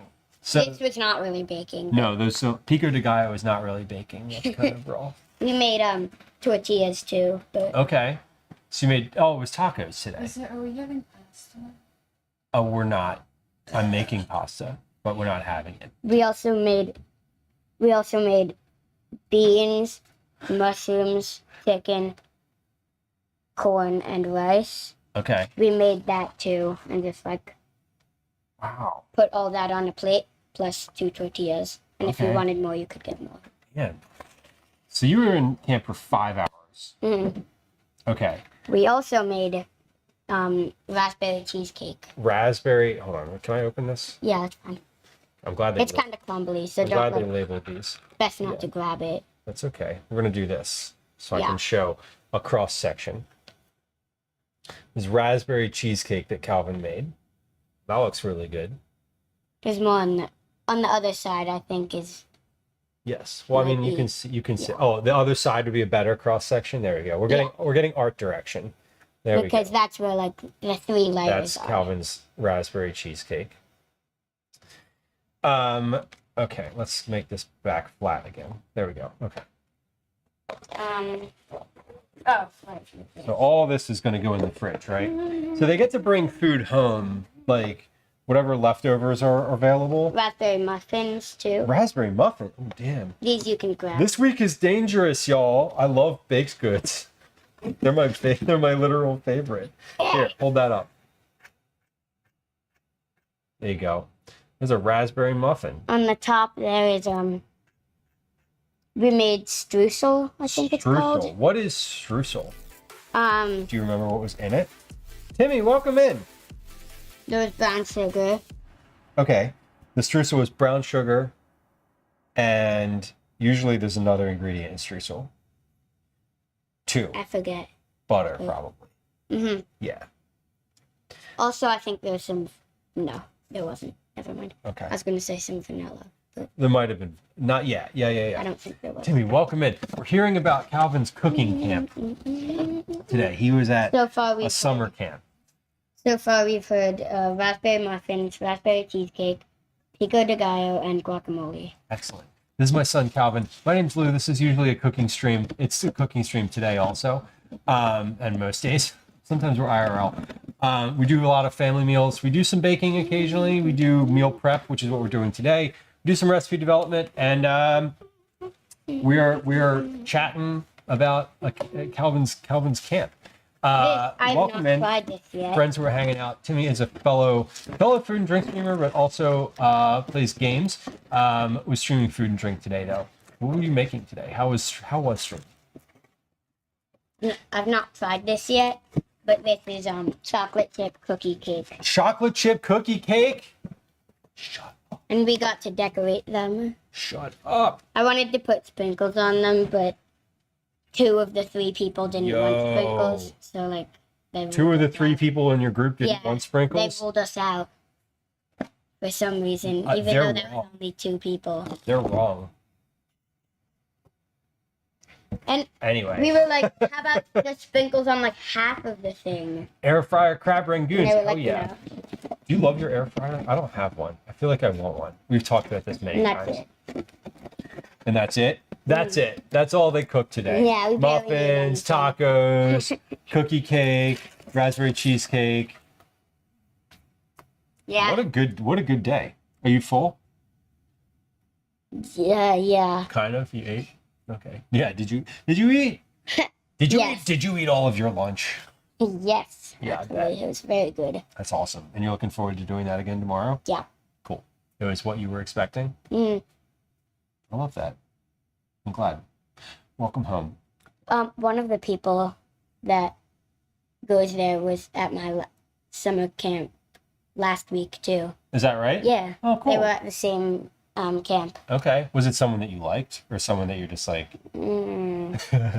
Possibly. possibly? Not really though. So on a scale of like 10 being would love to see them again and hang out with them every day, 1 never want to see them again, awful, horrible bully / terrible person, they're 6, 6? like 5, 6 or 0.5 5? maybe. 5.5? Okay. At least they're not a 1. Yeah. Okay. Cool. Uncommon, welcome in. Not everybody has to like everybody, Timmy. Ain't that the truth? That is very true. You do have to respect other people's like existence. You And, have to act like you like them when they're there. That was yeah. a joke, but like, You have to not be antagonistic towards them. don't be a bully or mean. Yeah, don't be a bully, don't be mean, but you also like don't need to be you don't need to force being friends with somebody. You need to Yeah. be able to work with people and respect them. You don't need to be You know, friendly, but yeah. like, don't be mean. Be a decent human on common sense. Exactly. Yeah. Being able to work with people that you don't particularly like their personality is a good skill to be able to have, particularly in the kitchen setting that you're working in. So that's kind of cool. I'm doing a bunch of meal prep today. We're going to watch the game at 8, Yeah. right? Okay. Can I use my iPad while I'm putting my laundry away? Or is that not a thing? Whenever I use my iPad while doing it, I do put my laundry away. I know you put your laundry away. I'd prefer you just put your laundry away and then did your iPad, but I suppose that would be okay. Also, I did a lot of work yesterday stream. Yeah. Yeah, I he did. cleaned out my did. closet, threw away things I didn't want, and tidied it. He did a good job yesterday. Very good job. You have a couple other things on that little chart over there. Just make sure that you are understanding what your responsibilities are by 8 p.m. tonight when we sit down and watch the game. Yeah, empty that. Practice maybe do your forms. How's your foot feeling? Better, actually. I didn't A little really better? notice it. Okay. But, yeah. Okay, good. I'm making, do you remember those like pizza muffins I made for you and your friends? Yeah. I'm gonna do those for dinner. That's Ooh, we got an okay. I'm gonna Cool. put the pico de Um, in the fridge. If Yeah, it's still good. put all that in the What about is the guac just gone? I would not eat that guacamole. Oh. Okay, I'll say this. I am I not gonna eat the guacamole. I didn't make that. A different table made it. So I'm not offended if you don't eat it. okay. Yeah, there's something not about gonna force unrefrigerated Unrefrigerated guacamole. I'm not That was gonna force you to eat. weirdly difficult to say. Compost is right I'm there. not gonna force you to eat warm guacamole. It is better to let those things go. Not the whole container. Okay, what containers did you use today? Do you still have more containers in your Yeah. bag? Do you still I have, still have a couple. okay, so you don't And need they to. give us some too. Like if I ever don't. I see the paper ones. Those didn't come from this house. Yeah. Okay, cool. Like All right, cool. any that we don't have enough room for, they'll just give them to us. Sounds good. Put all of this in the fridge. Yeah, why not? Here, let me take this. There's two in Here, there. here's this. I'm going to take this out, and then you can pop those on the bottom shelf. Yeah. I'm also going to take all this corn out. I should have taken this out earlier. This is the chicken that we're going to do our chicken salad with, and it's still a little bit cold. So that is what it is. Let's get milk. I love crab rangoon, Timmy. That sounds really good. I wish I every time I hear someone talk about an air fryer, I'm always like, I should get one of those. Kitty on stream. Hey, there's a cat. Come in, Mrs. H. Delphi. Mrs. H, you're right on time. Welcome in. We have a cat. Loopy, hello. Patty, welcome in. Patty, I like your raid message. Kirkin, hello. Kita Crafts, welcome. Hello. MC Magoo, hello. Kev, hello. Y'all's raid messages are great. I like all the raid messages. They're all fun and lovely. Kitty. Welcome in, friends. This is my son Calvin. He is hanging out. We have a cat. You want to hold Elsie up? Here, Yeah. put her in the middle. Make sure you're centered over here too. That's where you want to be centered. Linda Racing, welcome in. Here. That is one cute cat. She is a cute cat. She is just over a year old, and she is all the cats sort of like to be held. Oh, did we hear that? That was wild. And then they're done with it after a couple seconds. Yeah. Unless they're in a good mood. Yeah. Not in Getty. That is a really funny emote. Where is that from? Hold on. I mean, our cats are Apex. still Okay. really strange, and they actually let us pick them up. They are a little strange. Mrs. H, I hope you had a good stream. I understand that finishing a food and drink stream usually means there's some dishes involved. If you are lurking or hanging out or doing dishes or whatever it is you need to do, please enjoy. Calvin Avo in chat wants you to know that they also use their iPad when putting away laundry. Thank you. So validated. I do not. I listen to podcasts when I'm putting away laundry, but that's neither here nor there. Bella, welcome in. 1978. It was a very good year. It's nice. It's nice to have y'all. Friends who are hanging out here. Mrs. Handy's Kitchen is a friend of the stream and fellow food and drink streamer. And we love to follow other food and drink streamers. So if you're into the cooking aspect of Twitch, I would encourage you to go over and follow. Friends who joined us from Mrs. H's Kitchen, my name's Lou. It's nice to have you. I am also a food and drink streamer, although mostly food. I don't drink, but that's fine. I do drink liquids, just anyway. Welcome in. Mostly we do vegetable forward family meals. We do some recipe development here. We do a lot of meal prep, which is what we're doing today, and recipe development.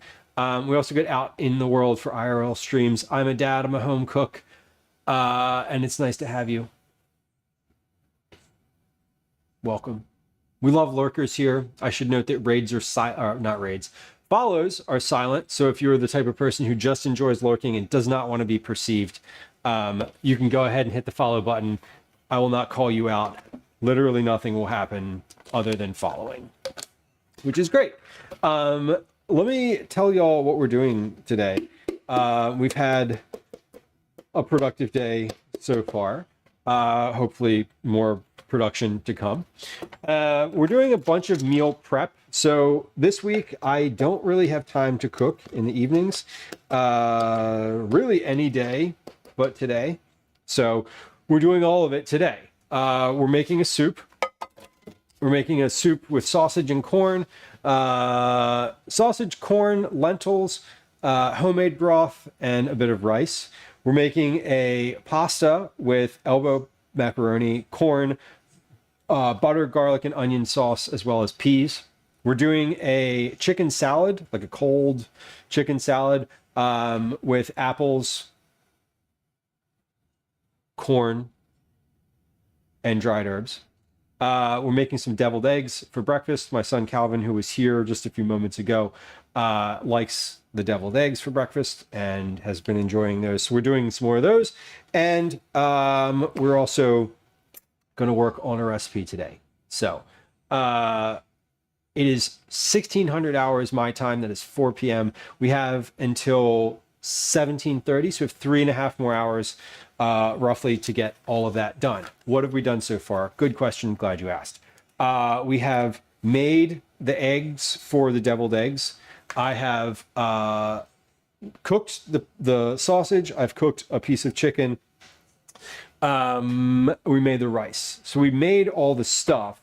I chopped an onion. I chopped some garlic. So we're like good from the prep side of things. The only other thing that I want to cut up is an onion, not an onion, an apple for the chicken salad.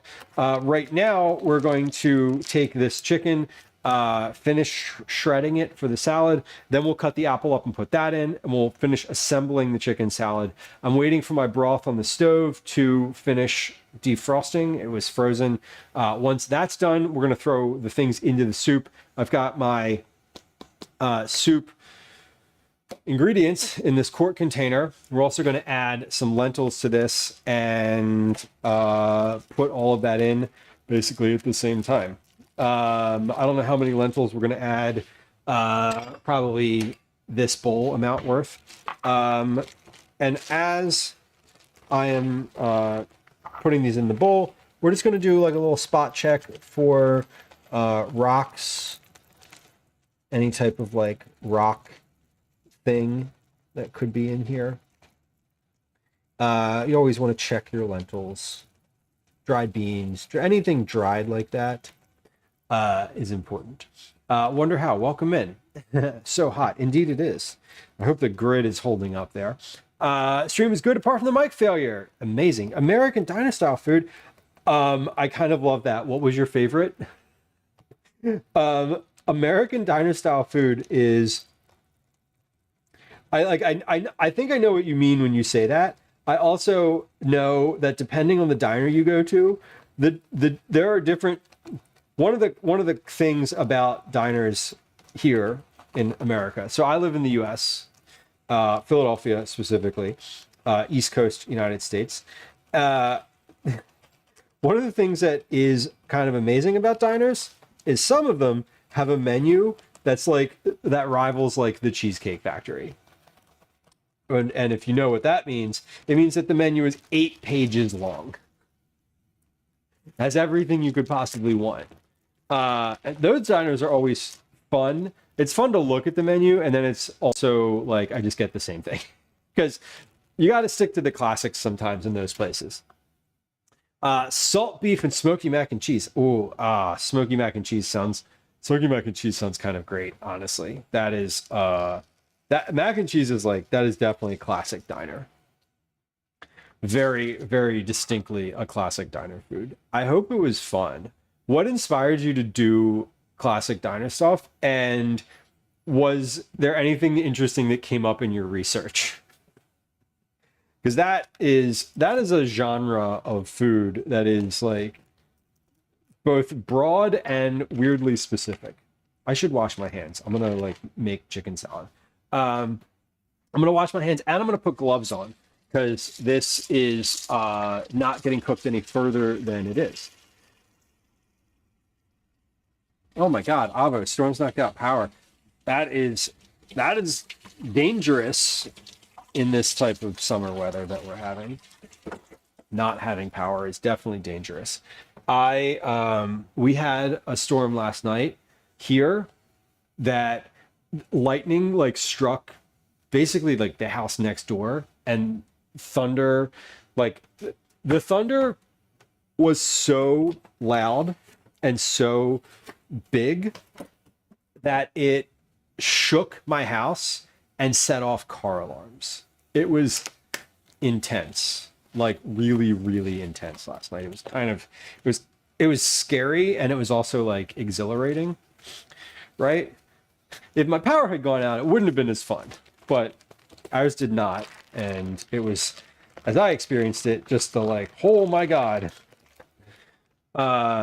Yes. I'd love some rain. Can y'all send it to Cali? Please take some of it. It has been, the past couple days here in Philly have been very rainy. I don't mean to brag. It's not a brag. It was torrential today. I was walking around between 11 and noon today, and it was like, wow. It was wow kind of rain, like heavy, like thick, heavy raindrops, like very, very thick rain. It says between that and the fireworks, I think my cat is over it. Yeah, definitely. Our cats last night, all the cats in the house last night hid under the couch. They all, as soon as the thunder started, they were all huddled together under the couch. It was both cute and funny, and also like their natural instinct to like, not get killed and wet out in the rain took over, which is always kind of funny for house cats that have like never had any experience of weather in their entire life. These cats will live an entire lifetime without experiencing rain. And that's weird to me. They don't go outside. You don't take them out on a leash. Do any of y'all take cats out on a leash? Is that a thing? We have before. We have a leash. It's for kittens, though. It's not for our full-size cats. This was 15 years ago. We took one of our cats out on the leash, and he turned into a paperweight. He was just like, nope, I am literally going to lay on the ground. You will drag me if you want me to do anything more than a foot outside of the door. He was like not having it at all. We also tried to start walking him when he was like 5-6 years old. So it didn't really work very well. Bella, you do? Amazing. How did you train? Did you like have to do any training for that? Or did they just like take to it naturally? My cat likes it inside. Alvaro says, yeah. Dan says my cat is inside only. Yeah, we used to have, when I was growing up, my cat was an indoor-outdoor cat. And like he would go out, we'd let him out. He'd ask to go out and he'd spend the day outside and then he'd come in at night. And it is interesting because I think that's I would love to let our cats be that, but we live in the city. Like if we let them out the front door, they would get hit by a car. And we can't, like we literally couldn't do it. Obviously every outdoor cat I've had has not made it to be very old, which is a risk that you take. It's definitely a thing that happens. They get in fights, they get infections. Shit happens. If you let your cat outside where I live, they will get hit by a car.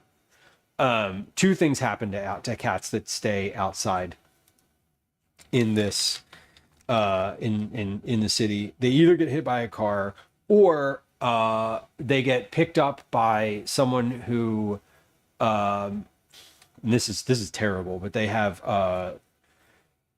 dog fighting rings, and people who like train dogs to fight each other will take stray cats and like use them for that purpose, which is really awful, and it does happen. So you kind of like, yeah, you got to keep your cats inside here. We're in the city. Mostly it's the cars.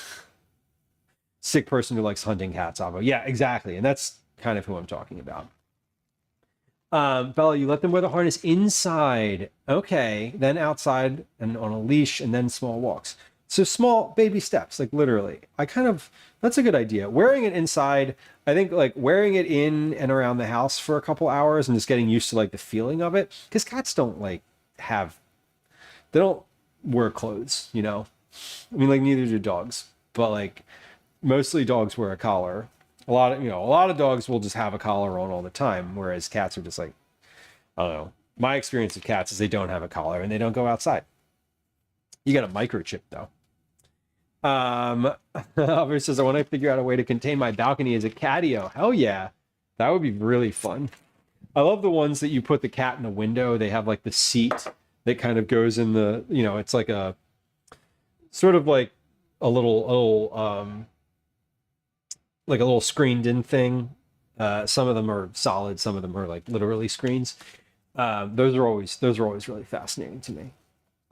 Okay, so soup stuff is here. I'm gonna put this over by the soup because when that's ready to go, we'll just dump that in. We have apple. I want to cut up an apple for my chicken salad. And then once we're done that, I'm gonna make the deviled eggs, and then we'll make the pasta. So we're almost like there's a lot happening, but it's not a lot of cooking necessarily. It's a lot of prep. Apple for the chicken salad. Let's get a cutting board, different cutting board. I didn't actually check to see if I had any apples. I think I do. It's a thing that I don't usually run out of. Often there's more apples than I want here, and that is the case today. I'd love to put blueberries in my chicken salad, but I think everyone in my family would complain.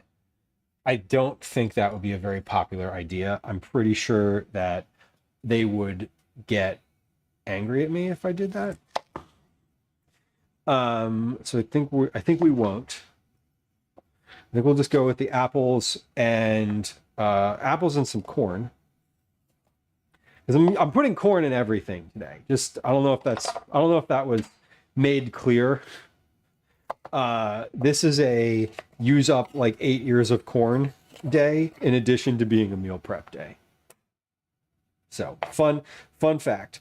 And towards the end of stream today, we're going to do our Cookie Club drawing. Cookie Club is our reward program for folks in the community. We make and package cookies on stream and then send them out to folks whose name gets drawn monthly. I have all the names ready and we're going to do that drawing today. I'm aiming to do that drawing while my pizza muffins are cooking. So basically we'll do the drawing, we'll see the pizza muffins, and then we'll see ourselves out is kind of how I imagine stream going today. So hopefully that is the case and we don't get too caught up with other stuff. We're packaging a bunch of things for meal prep because as I was saying earlier, I don't have time really to cook in the evenings this week. But I do have stuff in the fridge that I want to use up. So we're using it all up today. And basically the rest of the week is like, hey, what do you want for dinner? Here's the options. And so essentially, I don't want to say every day is leftovers because like it's not going to be leftover from meal. It's going to be the whole thing just made ahead. But that's what meal prep is as far as I understand it. So, okay. Anyway, Teddy Whitey's, welcome in. Hello. Happy Monday. I hope you're having a good day. I hope you weren't outside in the deluge we had earlier. I was, but I had an umbrella and it was kind of fun, honestly. It is fun being outside in the rain if you're not actively getting rained on. Sitting on a porch watching the rain has got to be one of the is such a good feeling. Being outside but being completely dry while it's pouring rain is amazing. I kind of love it, not gonna lie. Okay, that is one whole apple. I'm gonna mix this together and just see if that's like what the volume of that is. If I want more or less, I'm gonna throw some corn in here too. I think that's fine from a ratio perspective. Let's take some of this corn. This is raw corn, so this isn't cooked at all, and that's totally fine. You can eat corn raw. It's not an issue. So what else am I using corn for? The soup, yes. The chicken salad, yes. The rest of this is going to go in the pasta then. And then the deviled eggs don't get any corn because of the deviled eggs. Okay, so I have apple, corn. Let's get some herbs in here. So this is my pasta station over here. I'm gonna put this over behind me so it's just off the counter, because by the time when I'm cooking the pasta, I'll know that it's there because I'll be looking at that bowl. Let's get some dried herbs in here and a little bit of mayonnaise, and then that'll just be like salt, pepper, mayonnaise, dried herbs. Right before stream today, I ground some more pepper. So we're gonna just put a little bit of that in there. Put some salt in there. And then we're going to put a little bit of onion powder because I'm not using any actual onion in here. I only had one shallot in my cabinet. I thought I had more, which is fine. I didn't. We're going to add a little bit of curry powder to this as well. And some dried dill. And that's just going to round out our spices. Let's get those in and stirred. Do I need my cutting board for anything else at all today? Deviled eggs. Deviled eggs we'll do on a different cutting board because this one had apple on it. Okay, I'm turning my water up for my pasta because I want that to boil now. It's been on the stove doing a little slow simmer here for a little bit. But we're almost to the point where I want to actually put the pasta in. So we're going to turn that up so that it is boiling and I can actually cook the pasta. And we'll do that. And then we'll make a quick sauce in the pan with some butter and oil. And then that will be for later this week. Probably tomorrow, maybe Wednesday. I'm guessing tomorrow though, because Gwen likes pasta. She actually saw the pasta on the counter when she came in and she was like, "Is there pasta for dinner tonight?" And I was like, "No." And she was like, sad about it.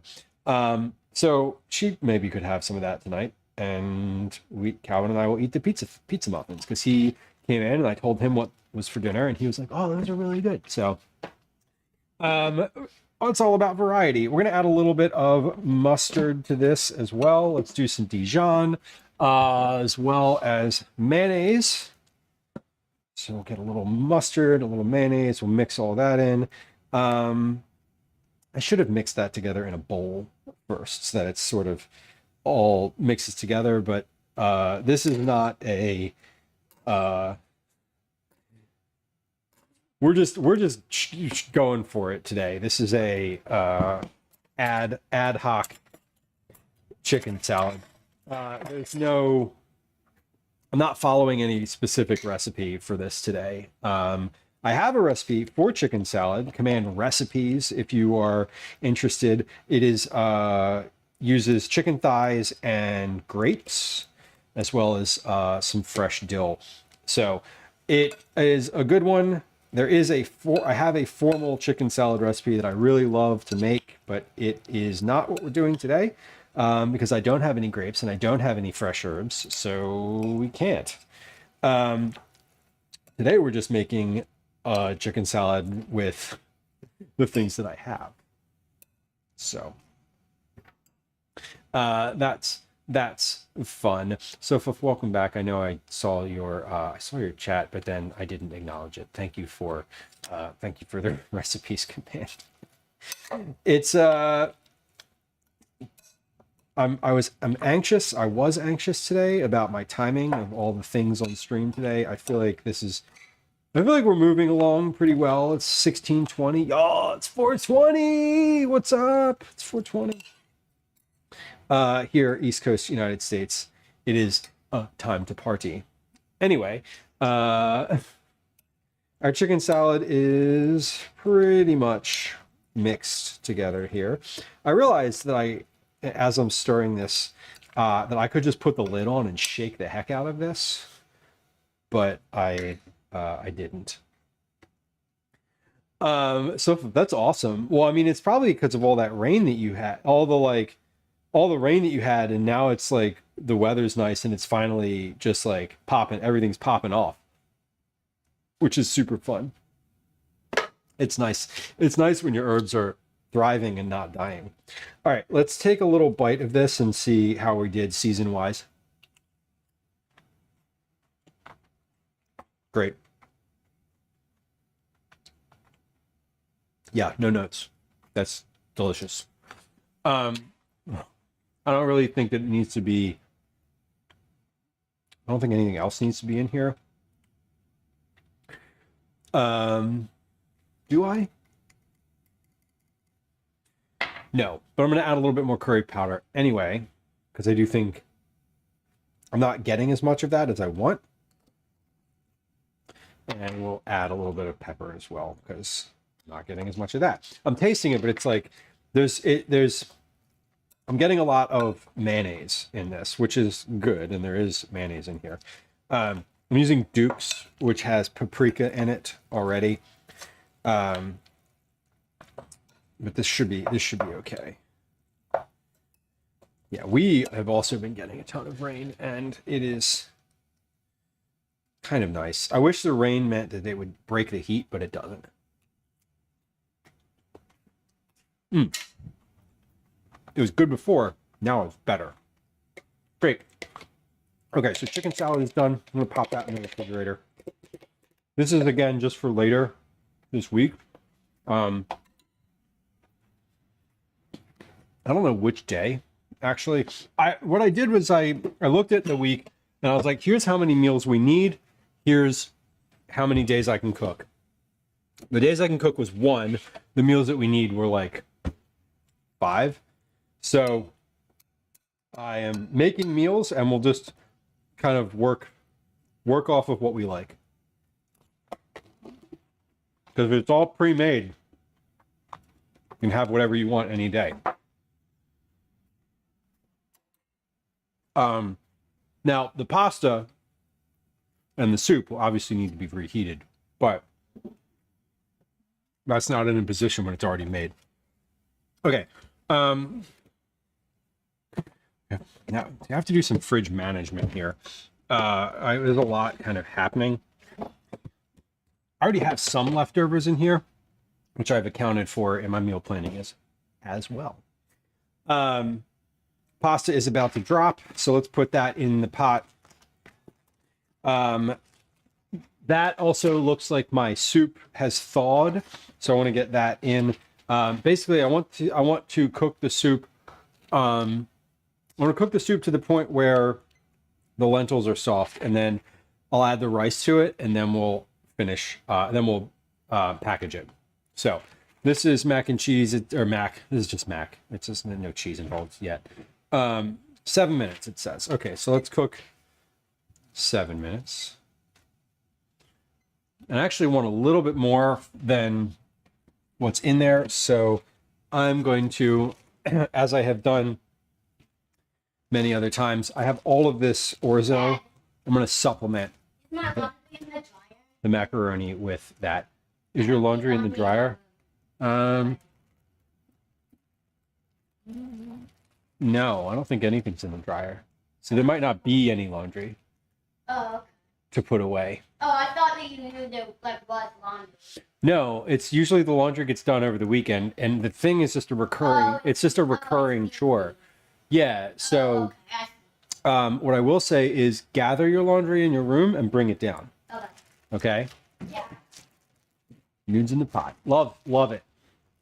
Hail season. Oh my God, so fun. That sounds like a lot, and I am not into hail season. We're good. That's not a season I want to be in. Funny though. Okay, so I supplemented it with orzo and macaroni. I started my timer. Timer is started. Awesome. Gwen, what's up?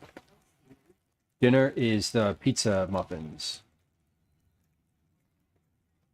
I'm making dinners for the week. So if you really genuinely like wanted pasta tonight, like I'm making it, but I'm going to package it and put it.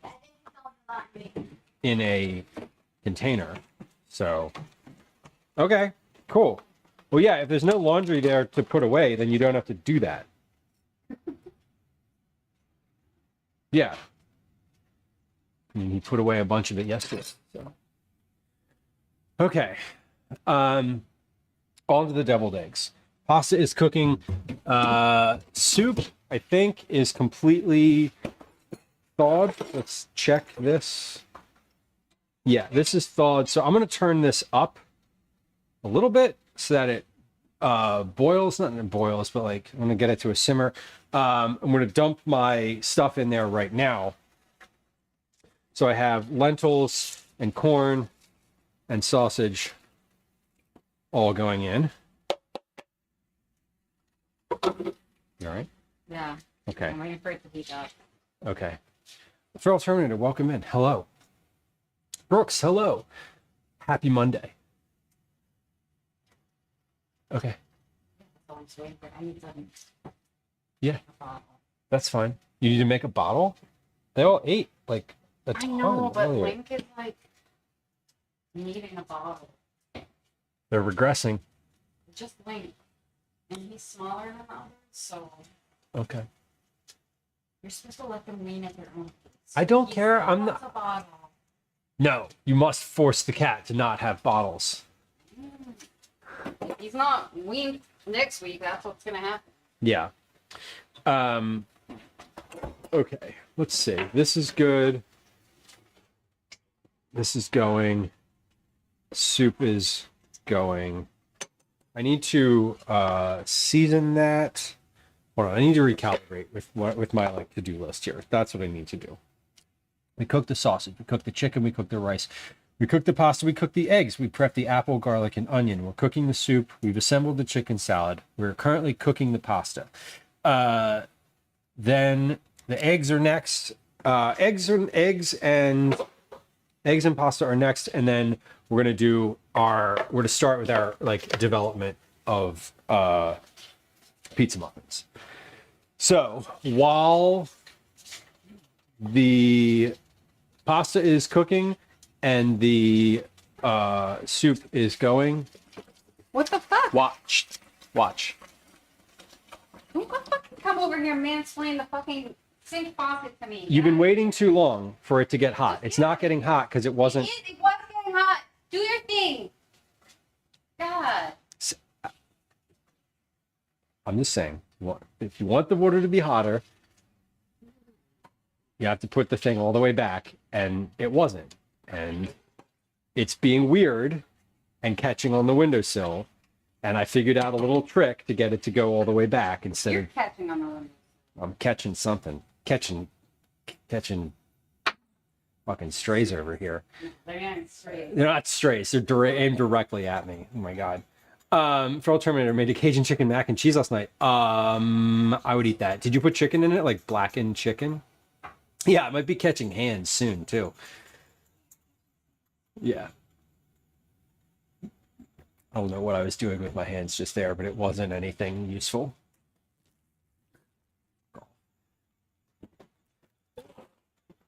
Anyway, Joe, 12 months. Thank you for being a subscriber for 12 months, Joe. Joe, that means that the next time we do Cookie Club, that you will be on the list for getting cookies if you want them, or any other reward. Thank you for hanging out here for as long as you have been. I know you've been around for longer than 12 months as well, which is awesome, and it's good to see you. Good to see you. Yes, indeed, as Popsy says. Okay. Speaking of hands, now I can wash mine. You hope I get burnt? You're a dick. Okay, we're gonna stir this soup. And then by that time the pasta will probably be finished because it's got 2 minutes left on it. So let's stir this. Stir. All I want out of the soup is for the lentils to cook. That's the goal. Lentils, and then we're gonna add rice to that. Rice is already cooked. Once that's done, we're going to move it over to the counter and we'll package it. And that's going to go in the fridge. So while the pasta finishes, let me get my colander out. I'm going to drain it in this thing because the orzo is in there. And if I put the orzo in my regular colander, it just goes through because the holes are too big. What I need is a large colander that's a mesh colander. I don't have one of those, but my regular colander, the big one, is also like the handles are all broken off of it. It's so terrible. So it's probably time to get a new one. I just haven't yet because I don't buy things like that. Anyway, Colby Jack cheese is great for mac and cheese because it's so stringy, because it's so melty. And I love that. It sounds delicious. I am into that and kind of want that now. Shayna, welcome in. Hello. Nice to see you.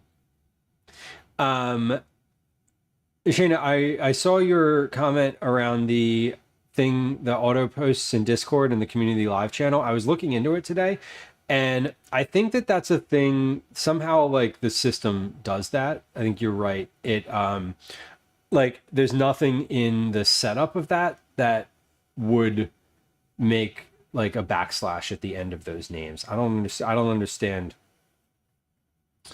exactly what that would be happening. If you have a screenshot of that, like what you're seeing, that would probably be helpful for me to figure out what the issue is.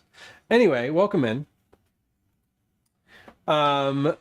We love a mac and cheese recipe. I don't actually make a lot of homemade mac and cheese. I do a lot, mostly when I make mac and cheese, it's like boxed. And so I always kind of love knowing some more specifics. All right, that is... Why does orzo take so much fucking longer to cook than other pasta? It's annoying. I mean, I know why. It's because it's thick. Anyway, we're going to drain this. Save my pasta water. Hold on. Hold up. Let me get out a quart container. While I'm in here, let me get out a couple quart containers because I'm going to need this for the pasta. 1, 2, 3, 4, 5, 6, 7, 8. Let's say 8. Let me get out 8 quart containers. I don't anticipate using all of these, but we might. Fellow Terminator, that's kind of cool. I don't know anything about self-hosting, but that does sound useful. Because getting through the ads when you go to like a blog site, like as someone who lives online in many aspects, like I don't hate them. I recognize the necessity of them, but they are annoying. I get that. Melanissimo, welcome in. Pizza and muffins sound great. They're fun. I made them for Calvin and his friends at one point, just like really randomly, and they liked them, and they're super easy. They were super easy to make, but like I didn't do anything. I don't remember exactly what I did. I know that when I finished them, I was like, these could be better. So that's what we're going to do today, is attempt to make them better than they were. Always the goal. So we're draining the pasta right now, and we're going to melt some butter and we're going to cook our onion. Hold on, I need to the only thing with this colander is it's shaped like a cone. And doesn't really work very well for just sitting it flat in the sink. Kid approved indeed. They were kid approved. It was like, basically Calvin had a bunch of friends over and they were like, we're hungry. And I was like, well, I don't have anything. So let me make something. And I did. And it turned out that it was those pizza muffins. And he really liked them. His friends were kind of like whatever about them, but he liked them. Well, his friends weren't whatever about them, but one of his friends is a little bit selective about what they eat, and that friend did not particularly like them, but the other one did. So I was like, okay, Friend with good judgment has approved. My kid approved. Let's try to make a recipe for these. So that's what we're doing. We're gonna make pasta right now. That's what we're up to on this side. So we're just gonna take butter. Let's take some butter here. I'm gonna take how much do I want to put of this? Let's take 4 tablespoons to start. Probably gonna want more. Let's do 5. Whatever. We're gonna live wild. Calvin approved indeed. It was Calvin approved. And when I told him that's what we were having for dinner tonight, he was like, oh yeah, it's great. I don't remember exactly what he said, but he was happy about it. So that's always good to know too. Come on over to the stove here. We're going to melt this into the pan. I am just leaving those little orzo pieces in there because it's fine and they'll be okay. They don't need to, I don't need to take everything out of the pan. Come on up here and let's do a little bit of a higher vantage point. I really need a new thing for my camera, a new scissor arm. The threading on the screw that tightens the camera here is completely shot, and so I can't move the camera in certain angles, and that's annoying, but we're just going to get over it, and that's okay. Buttery orzo indeed. We're going to add to the, while the butter is melting, we're going to add our shallot and garlic to this. Just to cook off, because this is hot. This pan is also quite hot already.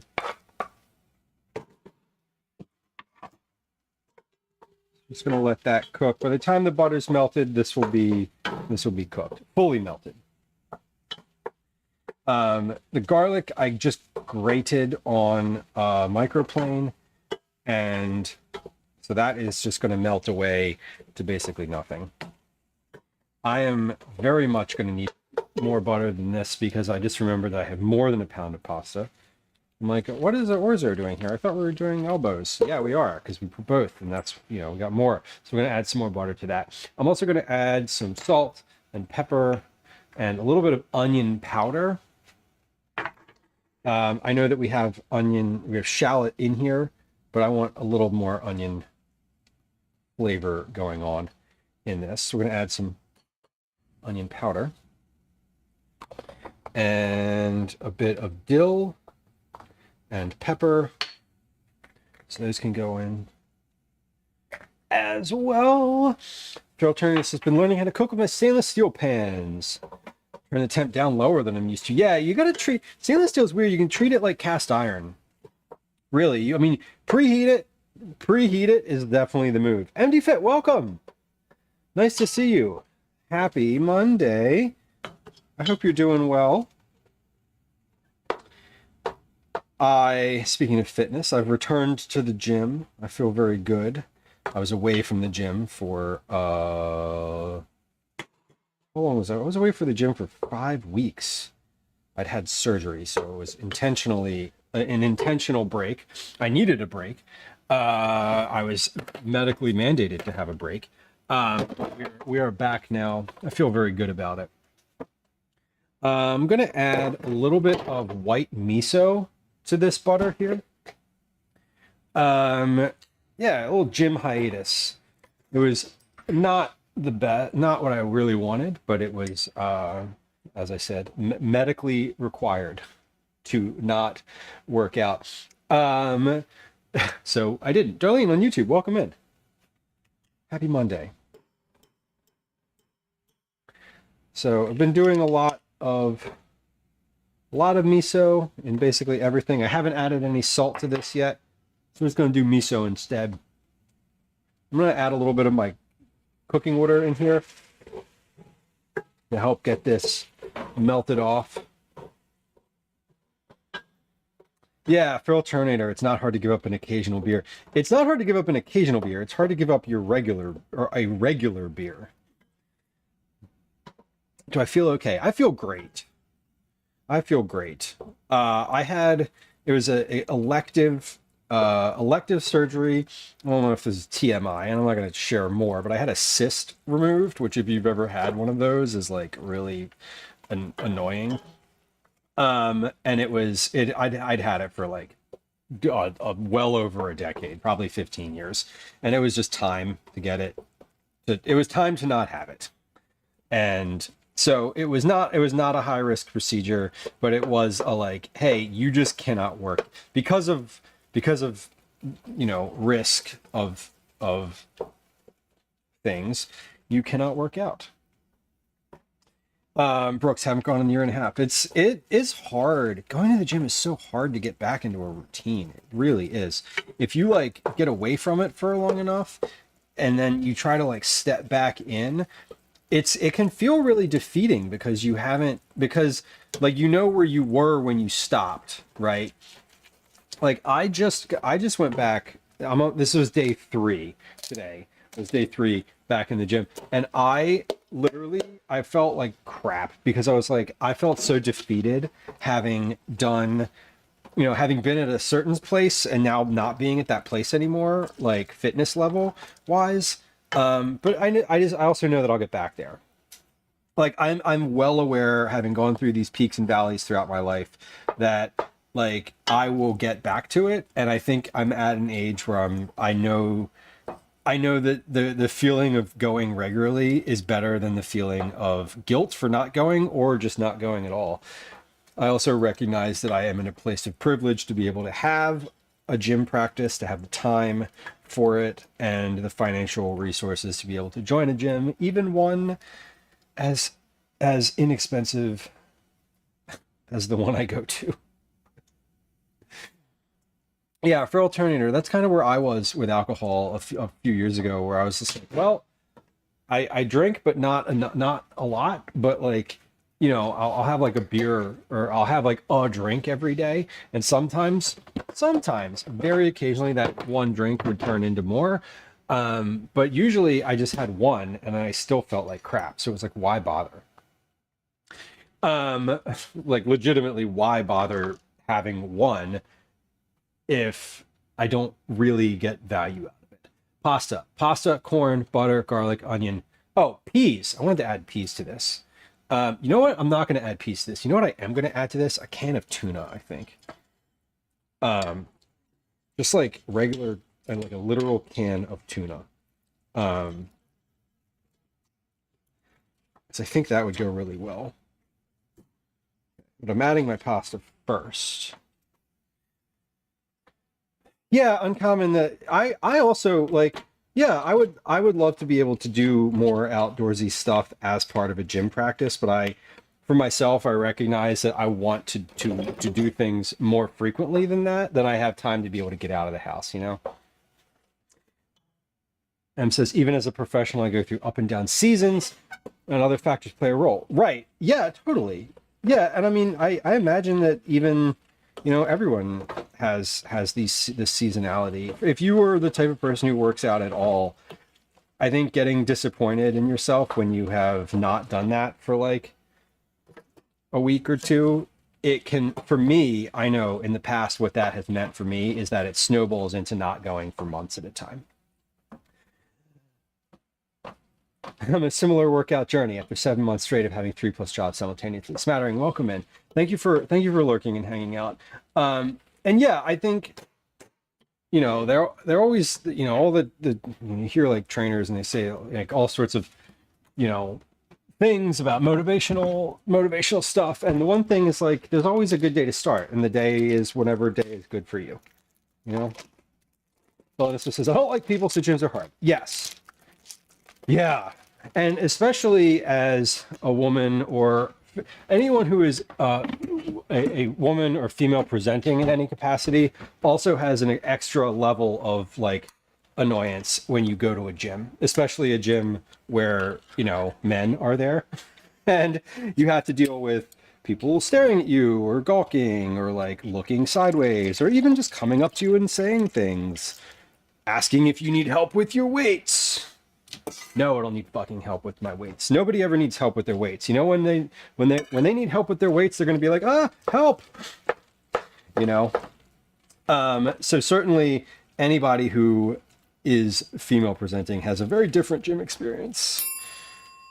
And so if you don't like people and that's you, it can be a challenging place to exist. Can I spot you? Yeah. Spot yourself the fuck away from me. That's how I quit smoking. I was smoking because I was stressed, but after I was done smoking, I was still stressed. Right. You'd be surprised to learn that the stress doesn't go away. Slowly building a home gym. Oh yeah. Boxing gloves, walking treadmill, dumbbells, bikes. I love that. I have an exercise bike and I do yoga at home when I want to work out at home. I have a couple free weights and some things like that. Yeah, mansplaining the machines. Exactly. Exactly. Like, listen, I don't even know how to use the fucking machines.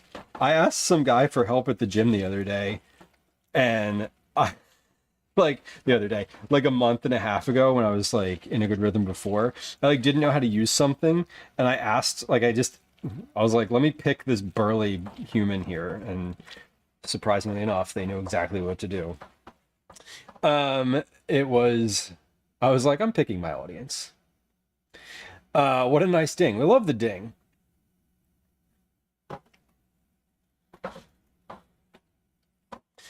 Pearl Terminator, the recording thing at the gym is so interesting to me because I don't care if you want to record at the gym. Yeah, you should like record other people knowingly. That is for damn sure. But I feel like especially at like a gym that has public membership, right? It's sort of like being outside. You're in a space that is not a private space. Your expectation of privacy is a little higher.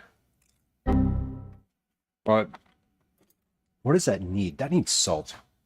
That also needs oil. Oh, yeah, but like people just trying to make content in the gym that's not like actually gym stuff. I could imagine that being annoying. I've thought about, oh, it'd be really fun to stream like working out or like whatever. But then I was like, I have to do that at home. I can't do that. Like I would not take I would not stream from a regular gym. I would be far too anxious myself of like being worried about other people in the gym and whether or not they were going to be upset at me for like being there.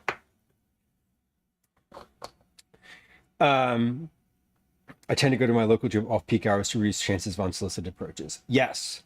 Yeah. Supplementary to martial arts training. That's super fun. The one thing I would say about like watching I say kids, there's adults who take classes with Calvin when he goes to karate, and like there's a very interesting like I love the fact that like martial arts specifically is very equal footing among all body types, where you don't have to be like big and strong in order to be successful. It's really, I kind of love that. I want to sweat and suffer by myself. Yeah, the sweating is fine. I go to the gym and I leave my headphones on. I put a hat on. I wear a hat at the gym and I just like pull it down really low and kind of ignore everybody. That's my goal. You know what I would love to have in this? Pickles. Something tart. But I don't need that, and this is really good as it is. No farther evolutions of this pasta. That is something I'm happy with right now. Okay, so the soup is also here. Let's come on over. I'm gonna check this soup out real quick. This is homemade broth.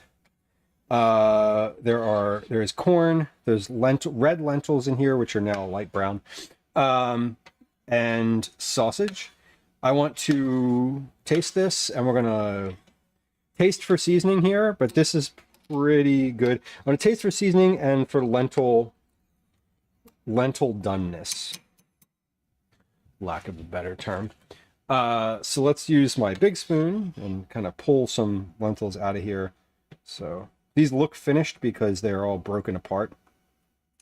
These are dry lentils. And also, functionally, today is not the day that we're going to eat this soup. So if they're not completely done, it's kind of okay because they are going to soak in the rest of the liquid overnight in the fridge because I'm not freezing this.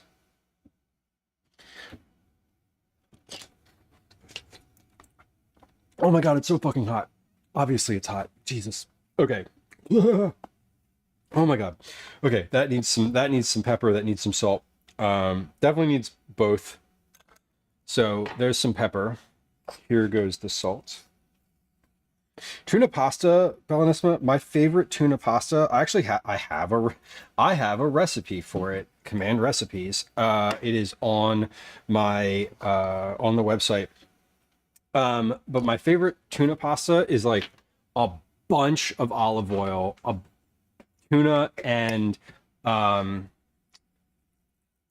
capers or something pickled. I love capers. I prefer capers, but anything pickled is kind of fine. Okay, so what did I just put in here? I just put a little bit of paprika. I put some Aleppo pepper. I'm putting a little bit of nutritional yeast in there, and I'm also going to add a little touch of MSG. I'm going to stir that in, and we're going to taste this again.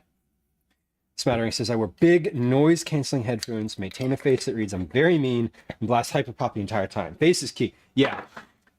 No, I'm with you. What kind of hyperpop? Tell me a band that you love. I have been I've listened this year specifically, I've listened to the newest Underscores album. Like there was like a 3-week period this year where that's all that I listened to. I've seen them live too. They're really good. Nooch. Yes, it is an accepted nickname for nutritional yeast. Nooch. I've been told I have quite the resting face, and yet people still talk, and yet you still get approached. Yes. Okay, that's much better. Yeah, smattering.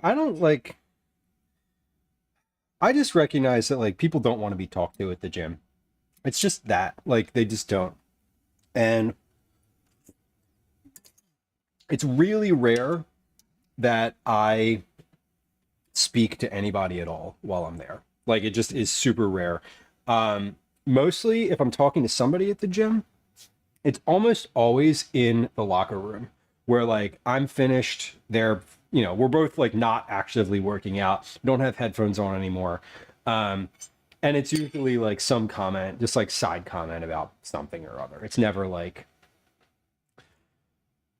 it's never a connected conversation. There's never like empathy involved. It's just like, oh, did you get called out in the rain earlier today? Or whatever. Like shit I don't really want to respond to, but do.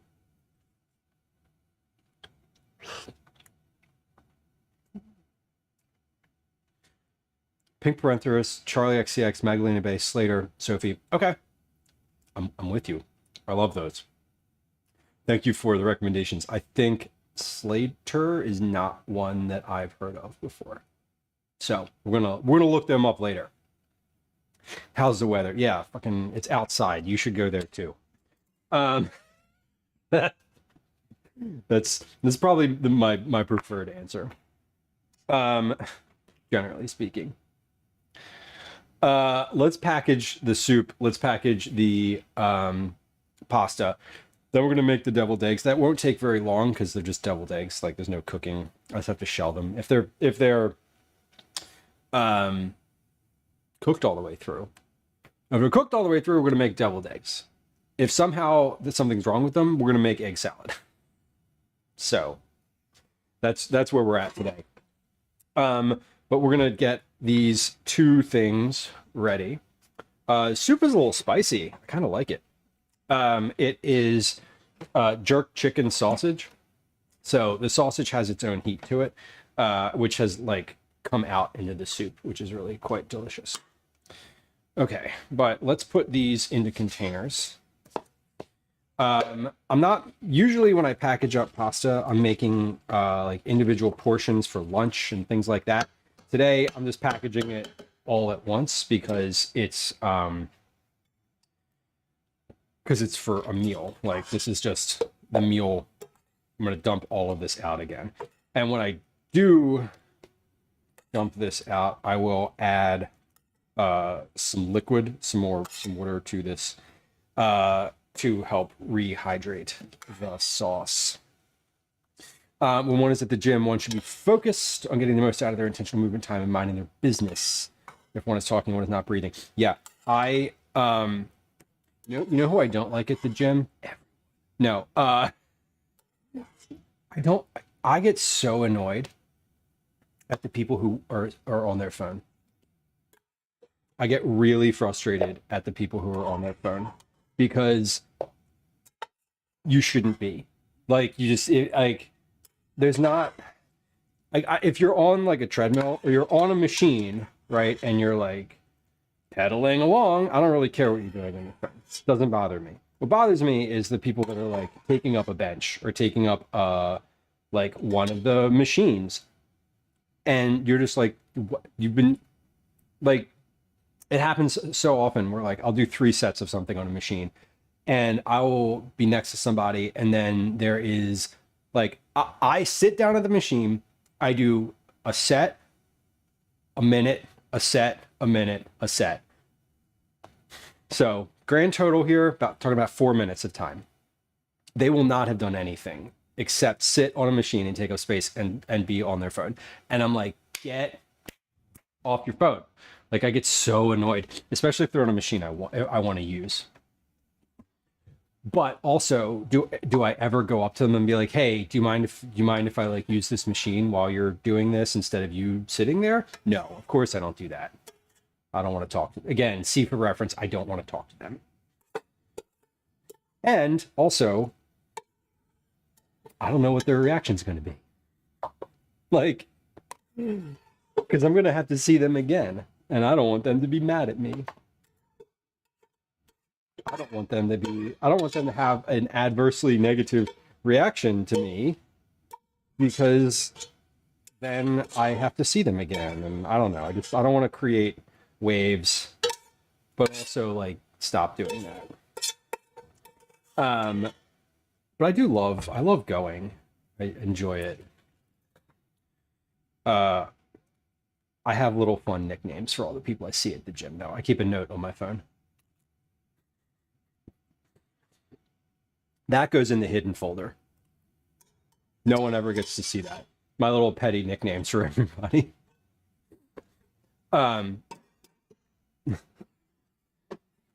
They're all so fun and totally appropriate. They're not. Okay, we're gonna leave these containers over here for a few minutes to just cool a little bit more. I don't want them to be super steamy. I'm gonna add my rice now to. Hey, Mix, welcome in. Welcome. I'm gonna take my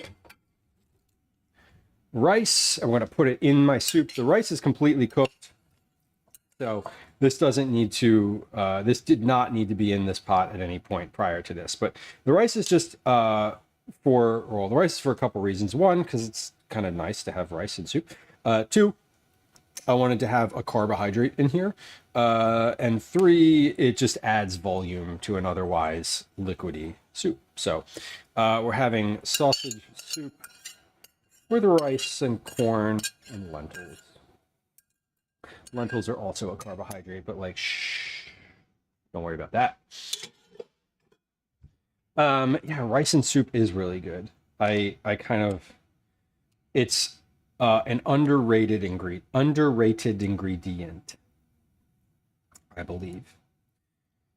And the other thing too is that it will overnight, while this is in here, it will break down a little bit, and it'll make the soup a lot thicker.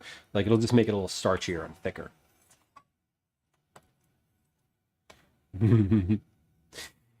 Yeah, Velos, the employment thing. I love the text. I love any texts from people I don't know. I respond to all of them, and I'm always like, tell me more about the job.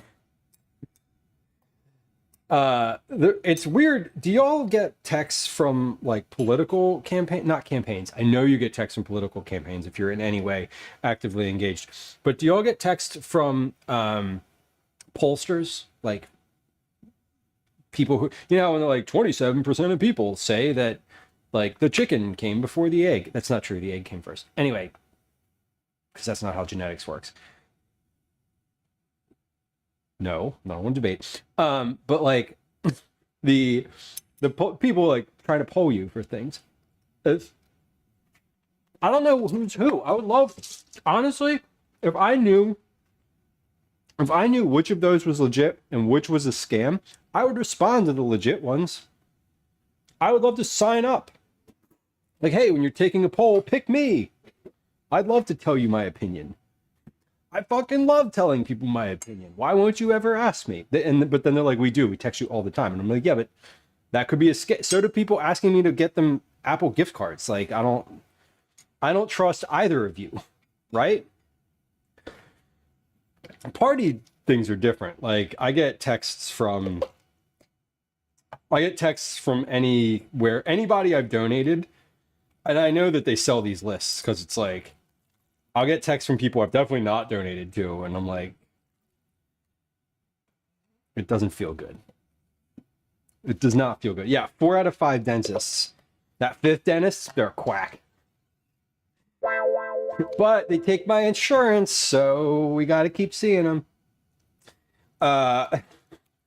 Because America. Anyway. We got our soup. I said we're going to have about 3 quarts of this soup, and we are just about locked in on that amount. Pretty good here. Yeah.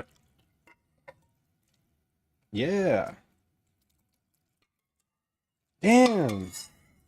Yo, that was good. I got like 3 quarts of soup out of that. And that's what I was aiming for. And that's kind of amazing. I'm not going to lie. Megan, welcome in. Happy Monday. Happy Monday. You know what else I'm going to do today? I'm going to save the pasta water so that when I rehydrate that pasta, I can use the same water. An information breach. Yeah, basically, I mean, that just happens all the time now. Yeah, fellas, it does feel good to be wanted in any capacity, really, unless someone's like, unless you owe the government money and they really want you. They're too disorganized to really ask for that now, though. It does. That's kind of cool. Portugal out, Spain moves on. Excellent. Well, good. Calvin will be happy.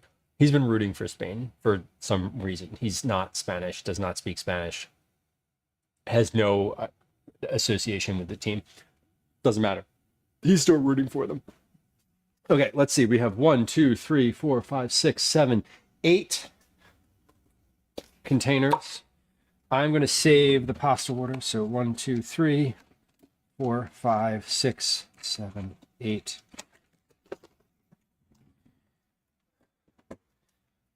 And I'm going to put the water in a smaller container so it takes up less room. But I'm going to save that because it's really nice and starchy, and it will be good to have as a when I'm rehydrating everything, and it's not just like regular tap water. Carly says corn soup is so good. To add it to my meal prep. It is good. I love just a corn chowder too. I haven't made corn chowder yet this season, but I will probably get to that. Honestly, probably next week. No, next week.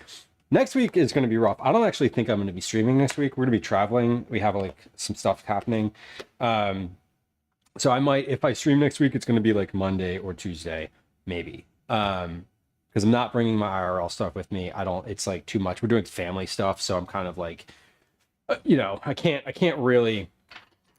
I'm not going to be able to take that time. But corn chowder is definitely on the horizon for next sometime soon. Shorty summer shorts. Yeah, we're in my regular, like, These aren't the gym shorts. These are the ones that are like I need to be in public and not at the gym. Uh, these are the ones that are like I wear. These are the ones I wear with a collared shirt. The other shorts are the ones that I just wear in general. Okay, so all of these are just going to sit over here and sort of cool off for a little bit. We're going to let those just literally sit there because I don't want to put them in the fridge yet. We're going to do these deviled eggs, and then we're going to get to the dinner that I want to work on. That's the goal today. When we wash my hands, we're going to peel those eggs, and then hopefully make deviled eggs. The deviled eggs should be pretty easy. Last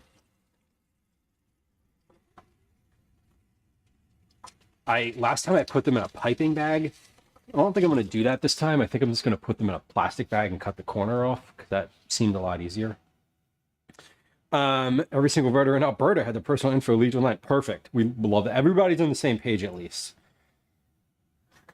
Maybe the jersey is cool. I don't know about on this one. I think that he just wanted to. I think he just picked a team. I should have asked him earlier. Why? Like, why are you rooting for Spain? Like, tell me. I mean, I think for me, like, I'm rooting for the U.S., but I'm also like, I don't care in a way where I'm gonna be upset if they don't win tonight. Or any game ever. It's, you know, I will get up tomorrow morning and feel the same way about me and my life as I did this morning, regardless of the outcome of the game. But I will say I'm like rooting for them just because I don't have a reason not to. We're gonna put the eggs in here when they're finished. But for first, I'm gonna put them on a big plate. I'm gonna put them on a big plate. Yeah, I guess I'll put them on a plate.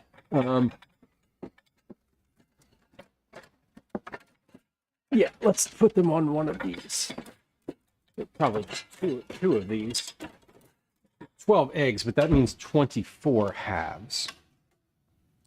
But first, let's peel these. Let's get these out of their wrappers. Whoop. Two of them are cracked, but not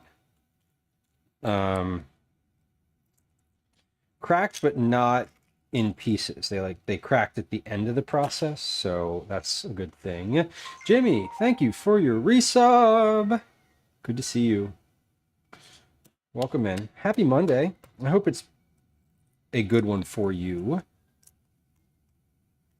Welcome. For anybody who is hanging out today, who has an entry in Cookie Club from the month of June, we're going to be doing our Cookie Club drawing today, around 7 p.m. when the pizza muffins, are in the oven. So I'm making these deviled eggs. This is the last thing that's getting made for meal prep. Then we're going to do our development process, which includes a lot of measuring and note taking, although less measuring today because I have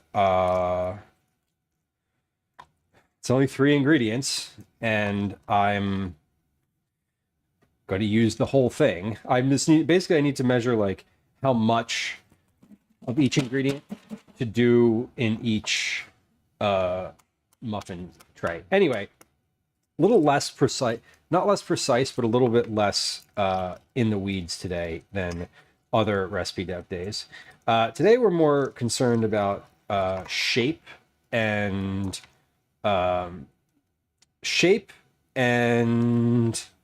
structure than I am about volume of ingredients. So we're going to try a few different shapes to make these and a few different like configurations to see which one cooks up better, which one is better, better looking, better balanced, all of those things, and we'll come to a consensus on that.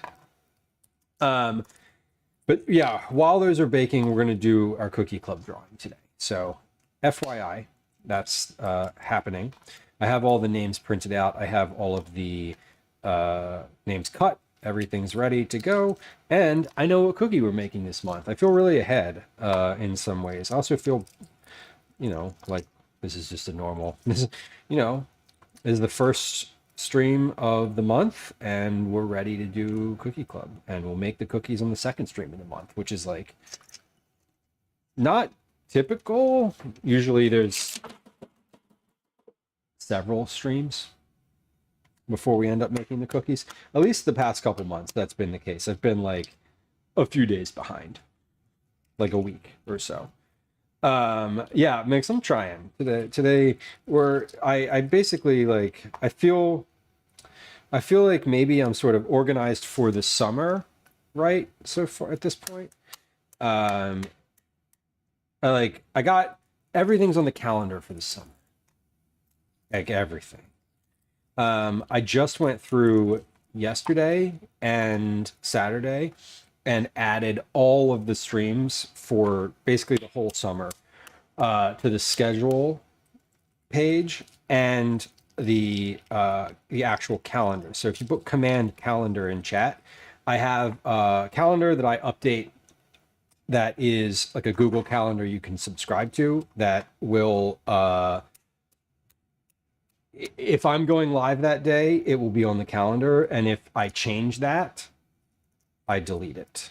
If there's a day where I'm like, oh shit, I can't stream, I delete it from that calendar. So, because that calendar is what feeds Discord as well. So, a little behind the scenes. All of that is done up through the end of I think the end of September at this point. So, I feel pretty good. Feel pretty good. The events are always up to date on Discord too, because they come from that calendar. But yeah, it's a Google Calendar. If you scroll to the bottom and you click the little plus, you can just add it.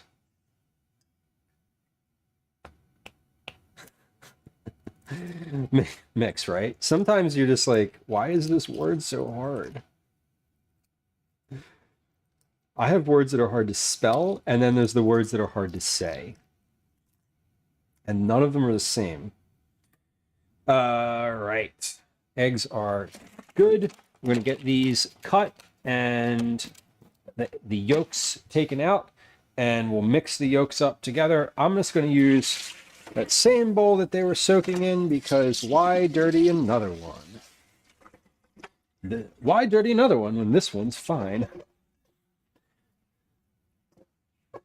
Like, I can't say the word R-U-R-A-L, but I can sure spell it clearly. It's a weird way. It's all the sounds in that word together like don't work together for me for some reason. All right, I'm gonna cut these eggs. Let's get a little knife, and we're going to cut, and we will put the halves around a plate here.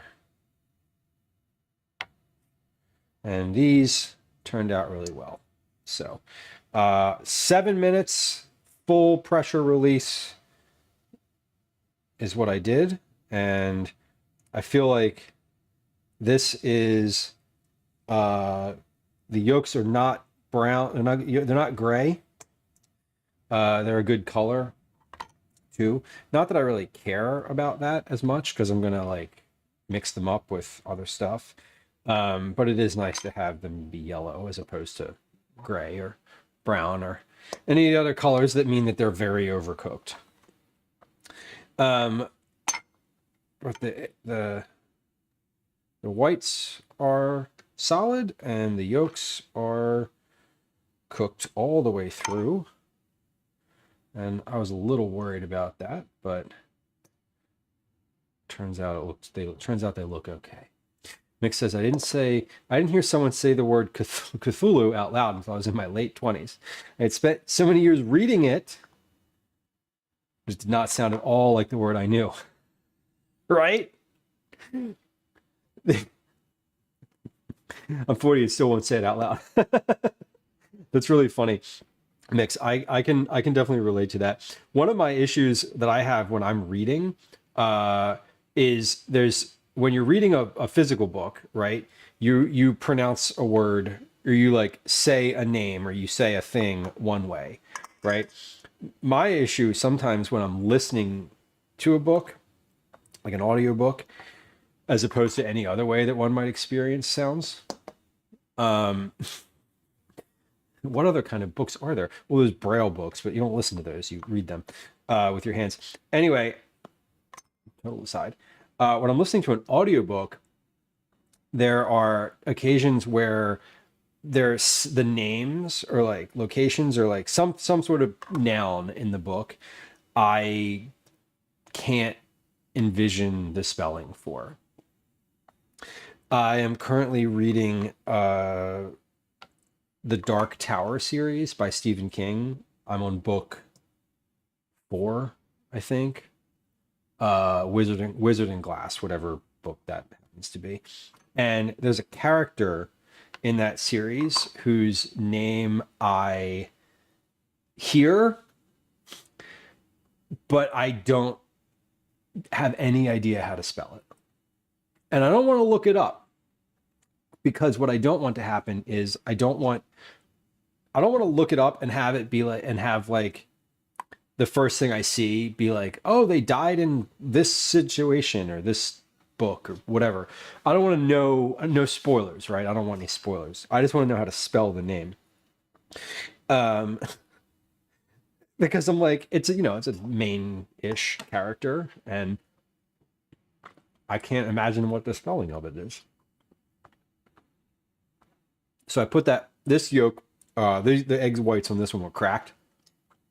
So I tossed the yolk in the bowl to mix up, and I'm just gonna stand here and eat the egg white because it's really good.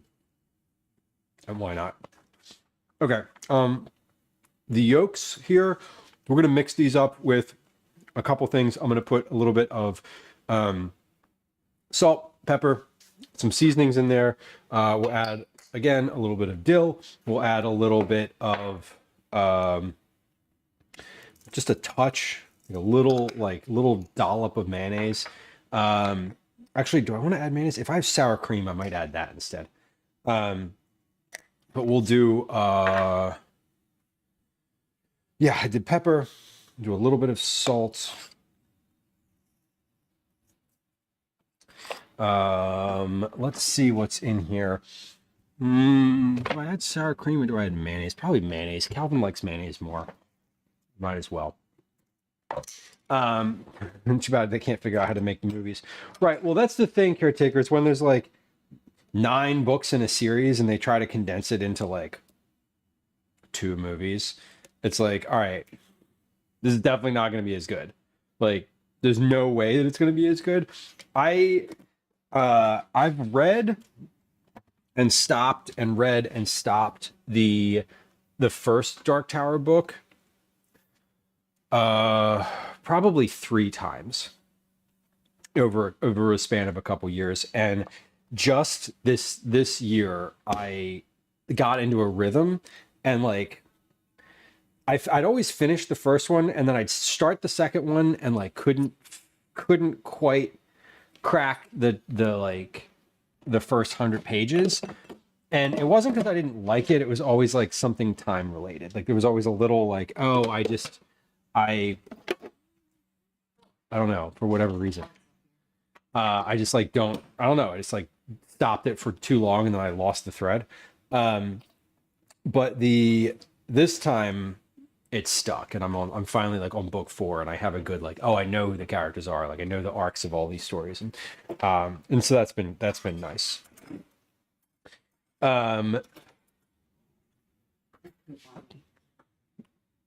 Okay. These, welcome in. It happens a lot with fantasy. Yeah, it definitely does. It's very much that's the case. Yeah, they just like make up names. Like, let's just put all these letters together. And you're like, okay. Like, I don't get it. I'm probably gonna need to add a little bit more mayonnaise and a little bit more mustard to this to get it to be more liquidy and less flaky. When you finish the 7th book, Caretaker says, I recommend The Wind Through the Keyhole. It's a Dark Tower adjacent book. Okay. I love those types of things, like in the series. The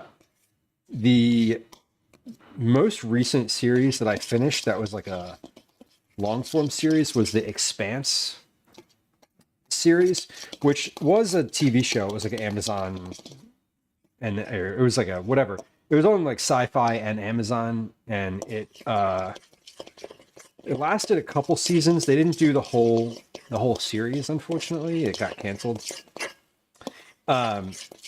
But I read all of those and all of the novellas. I read those like two or 3 months ago. Those were really good. I was very happy with the way that they were written. Recently, the most recent fantasy series that I read that was unique was J.K. Nemishin's the 5th season series. It was a trilogy that had unique powers. Like there's certain things where there's like certain tropes in fantasy that like they're recurring styles and themes and like things that come up over and over. And this one happened to have a couple things that I just never heard before, or like never experienced in a fantasy book before. And it was really quite unique and interesting. I'm very happy with it. Mix, that's awesome. I hope your hearing ends up. I hope you have good headphones or good ear protection that mean that you don't have to turn your music up too much. I don't mean to parent you. I'm sorry. You do you.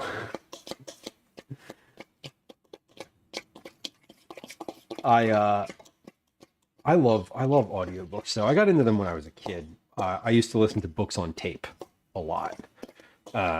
And that has translated now to being a parent and being an adult who listens to a lot of books. Hold on, I think I have a sticker for this. Yeah, here you go. Anybody who's like, oh, audiobooks aren't really reading. 1, shut up. 2, read the sign. I got it at a bookstore. And 3, continue to shut up. Sorry, that's like, I have died on this hill and this argument many, many, many times. I get so annoyed when people are like, audiobooks aren't really reading because you're not reading the words. Okay. What about blind people who read with Braille? Are they not reading?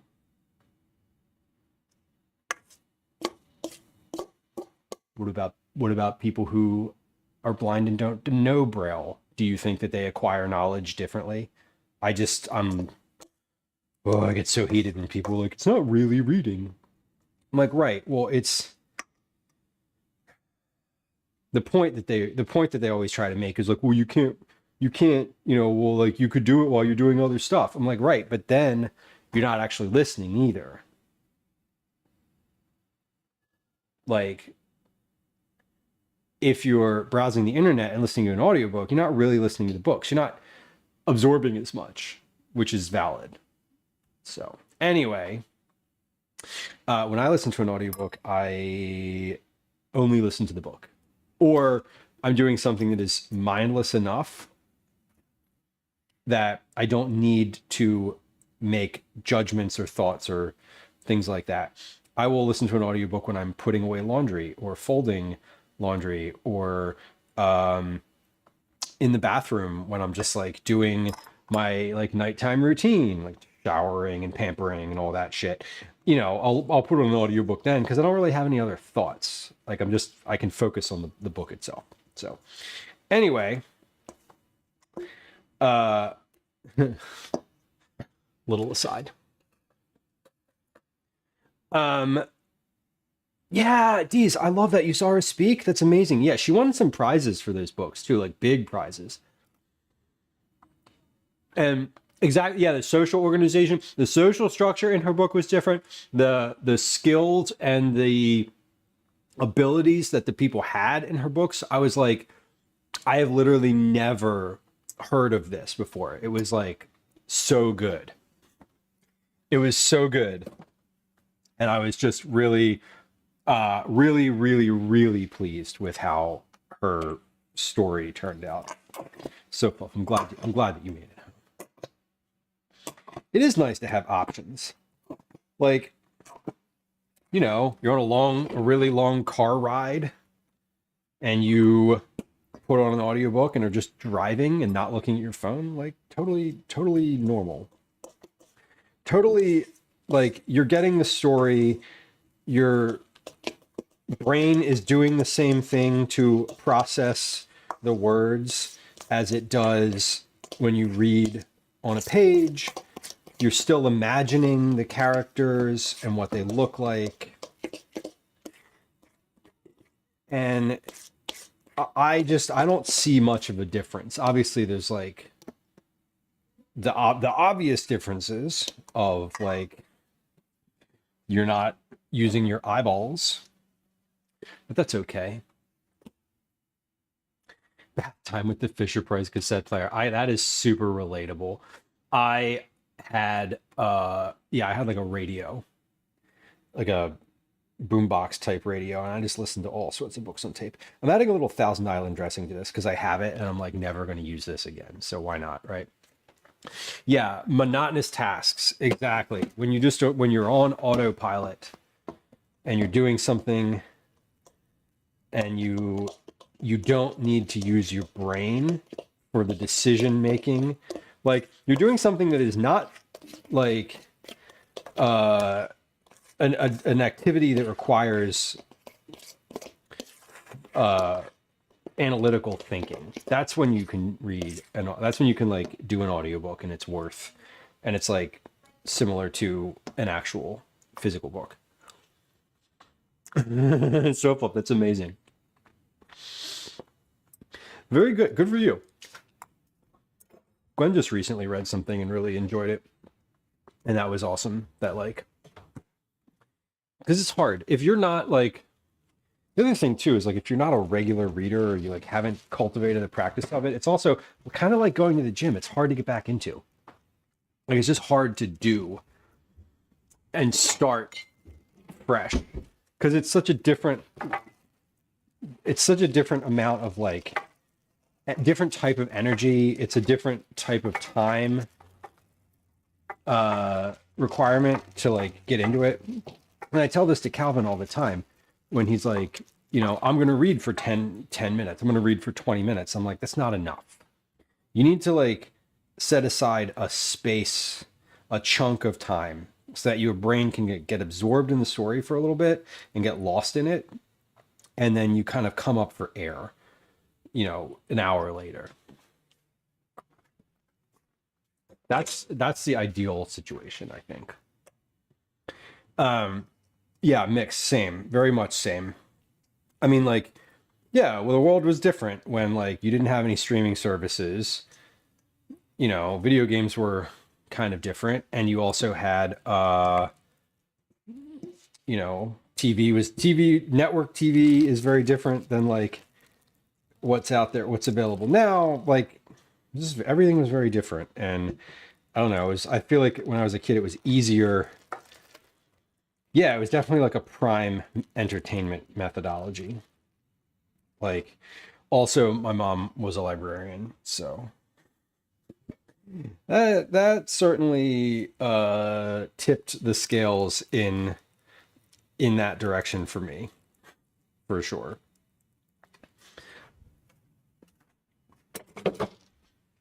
I spent a significant amount of time in the library when I was a kid, like physically in the library, like waiting for her to finish work. All right, let me wash my hands. And then we're going to get these eggs filled. Joe, that's awesome that your mom was a librarian too. It's funny. It's funny, like my mom's still a big reader. She's been a reader all her life. I've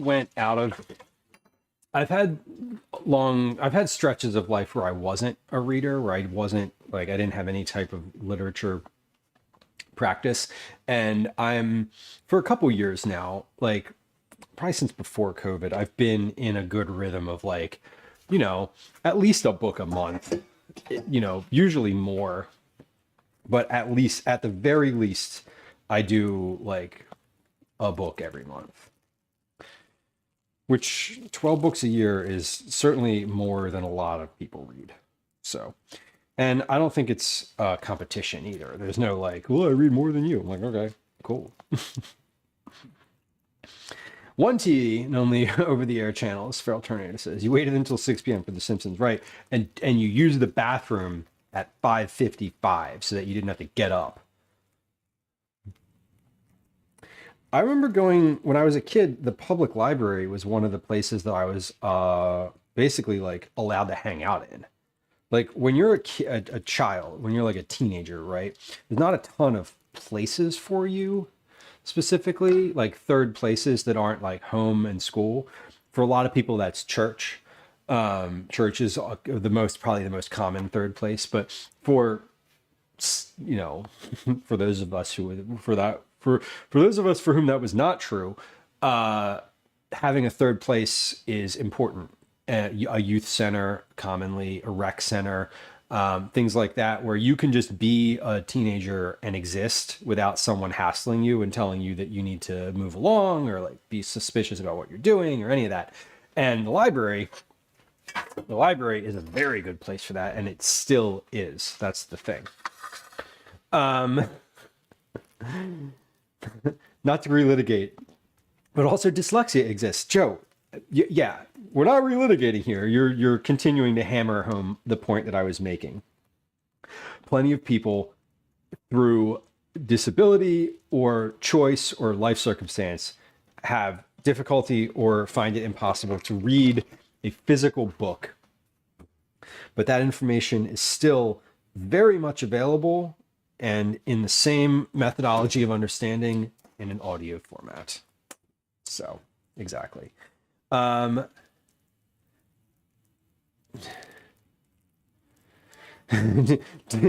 the couch and with a plate of food. Yeah, that also is a real thing. When you're like, I gotta get back, you hear it starting. Like all those shows had like a little jingle when they came back from a commercial to like let you know to hurry up. They're all very funny like that. These are coming along. I feel like I'm gonna have more. I'm definitely gonna have more filling than eggshells or eggs here. So that's totally fine. And these are not. I'm not making these fancy at all. These are just like I'm just squeezing the shit out of here and moving along. We're not trying to make little patterns or any of that. This is all just what would we call this if we were making this a recipe? It's rustic. It's rustic. Runner, welcome. Hello to you too. Thank you for saying hi. That's one of my favorite little things. The like, I've been lurking, I'm just saying hi. Because that's the type of thing that I want when I go to a stream. Is just the like, hey, I don't actually want to say anything. I don't actually want to say anything. I just want to lurk and let you know and give you a hello. So hello. Thanks for being here. Okay, let's let me give these a little tap maybe. No. It's fine. They're fine. They're fine. They look great. Let's put some paprika on here. You know what? Let's put some smoked paprika on here. Let's put all these other things back in the cabinet. The garlic powder, the curry powder, the onion powder, the dill, the pepper we can leave over here. The pepper mill we'll put back on the counter over here. So none of these things are going in my pizza muffins. All of them We're going back in the counter. We're going to put a little smoked paprika on top of these eggs. Yeah, I don't want to participate, but I want to be known. That's kind of me. I'm like, I just want to say hi. I want to wave and be like, hello. And I can appreciate that. Calvin, come have a deviled egg.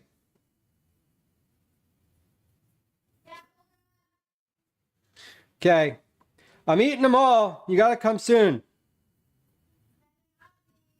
What do you mean I better not be? I made them. I'll do what I want with them.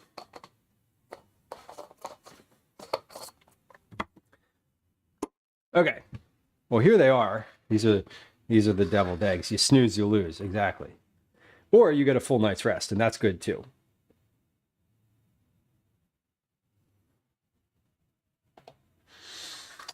Well, here they are. Let's try one.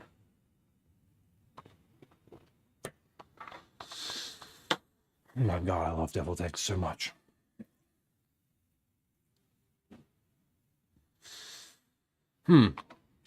Okay. This plate's mine.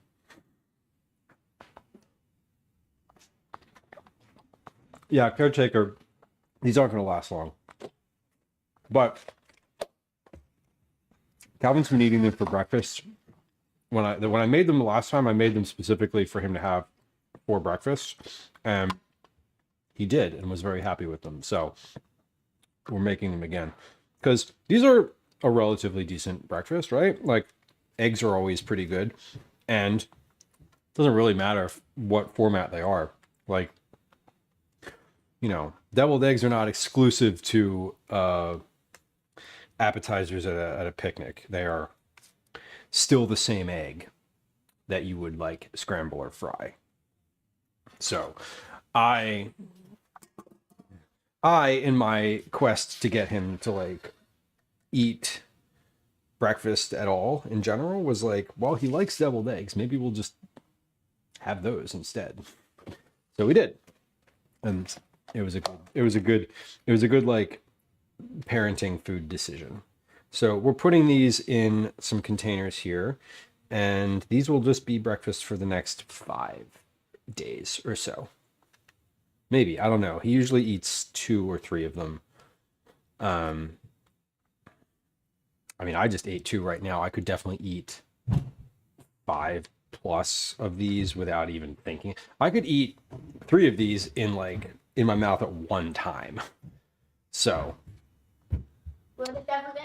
eating more of them is certainly an option. Here, they have paprika on them. It's the typical topping from deviled eggs. Good. Okay. Well, these will be in the fridge for you when you want something. Snack, breakfast, etc. You get taller since you were here before? I don't know. Okay. You seem bigger. Okay. I don't know. That's all. Okay. Like them? Good? Feel good? Those are good? Okay. He likes them. Good. That's all I need to... All right.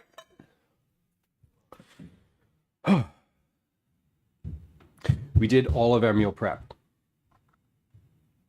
It's done. All of it's done. We're finished. Nothing else to prep. These are the meals for the week. We have deviled eggs for breakfast. We got soup. We got pasta. We have chicken salad. So that's kind of great. Yeah, mix. It is fun. He's been... When we moved into this house, he was 1 year old. And so he was definitely much shorter than current status. And it has been very funny to, you're right, like seeing that. And from my experience, like what he's able to get to in the house now is funny, because I'm like, oh, you can reach that thing. You can reach that thing now. Noted. I am personally waiting for him to be able to reach the dryer safely. so that he can get the laundry out and fold it and then put it away. That's not happened yet. Mrs. H, thank you for coming through. I appreciate you, and it was good to see you today. I hope just like a true American diner, you eat and then have to sleep it off. I can understand that. I've been there. I hope you have a good rest of your evening. I know it's also later, much later for you there, or you're not just sleeping it off. Anyway, thank you for coming through. We're loading up some things in the fridge here, and I've really got to like work on the space that we've got going. I'm gonna get these out because these are for the. Hold on, are these two different things? No, yeah, these are original and original. Yeah, I got the same thing. Thank gosh. I only need to test these too, and I don't want to. I was like, shit, did I just get two different types of biscuits? That'd be bad because I got to test them with the same thing I made them with. Like that's, you know, the point. All right, but we're putting these things in the refrigerator now because these are meals for later. But we're really, I'm really just like stocking the hell out of the fridge right now because this is a tough week for our, it's a tough week for getting time to do things. So I'm trying to get ahead of it. That's the goal today. Or that has been the goal today. Now we're finished with completely finished with our meal prep. What we're doing now is a recipe development process, which is to say I'm going to do some documentation and kind of talk through what I'm doing a little bit more, so that I have like a better understanding of how to phrase things or how to word things and how to get people going in like the right direction with regard to these to this thing that I'm going to work on. So we're going to start that. DJ Hurley, welcome in. Happy Monday. Good to see you. We are moving in there though. Earlier I had my oven on. I turned it off. We're going to turn it on again because it is time. I don't need my compost bin out because I'm not composting anything else.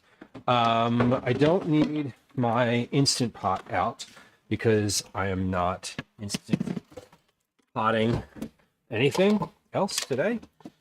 I am going to put those things away because the counter is exceedingly visually cluttered right now, and that bothers me greatly. We're going to move our pile of cast iron back over to the fridge, to the stove. And that way I can move this off here onto the counter, and beautiful. All right. So first things first, let's check what temperature these biscuits cook at when they're just biscuits. 350. Heat oven to 350. Biscuits 14 to 17 minutes or until golden brown. Okay, so oven is going on at 350. We're going to let that preheat. It was pretty hot already. We're gonna let it finish heating. I actually don't need any salt or pepper or seasonings for this because this has salt in it. These are just biscuits. So I can put these away too. I'm not going to season this with anything additional because that just adds extra work, extra steps. I don't really think I need to do that. Ronaldo has completed his final World Cup without winning one. Sad. But he's like still pretty good, right? Like that's not going to cost him any endorsements, I don't think. I think he's probably, I would imagine it was like a goal to win one, but also like, whatever. I'm still rich. How old is he? 40, 41? Counter space and dishes. I know, right? I do you want to see the sink? Do you want to see the sink for like just a second? I'll show you the sink. This is hold on. When I say that there's like dishes after stream,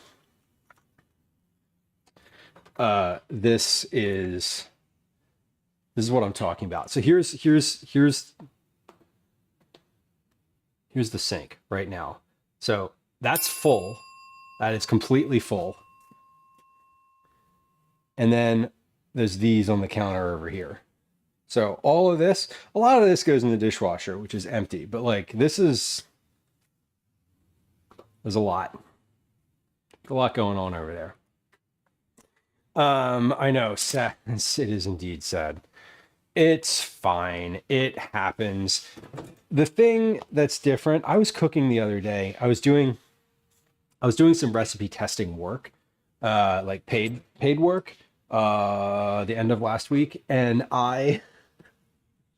it took a long time, but it took like the same amount of time that it takes to do things on stream. But the reason it took a lot of time then was because I was cleaning as I went. So when I finished, there weren't any, when I had like all the stuff that I was cooking went in the oven. When I like got the stuff out of the oven, everything was cleaned and like put away.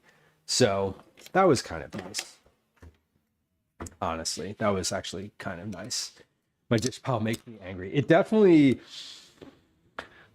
this is why when I was doing ads more frequently on the stream, I was just like doing dishes during that time.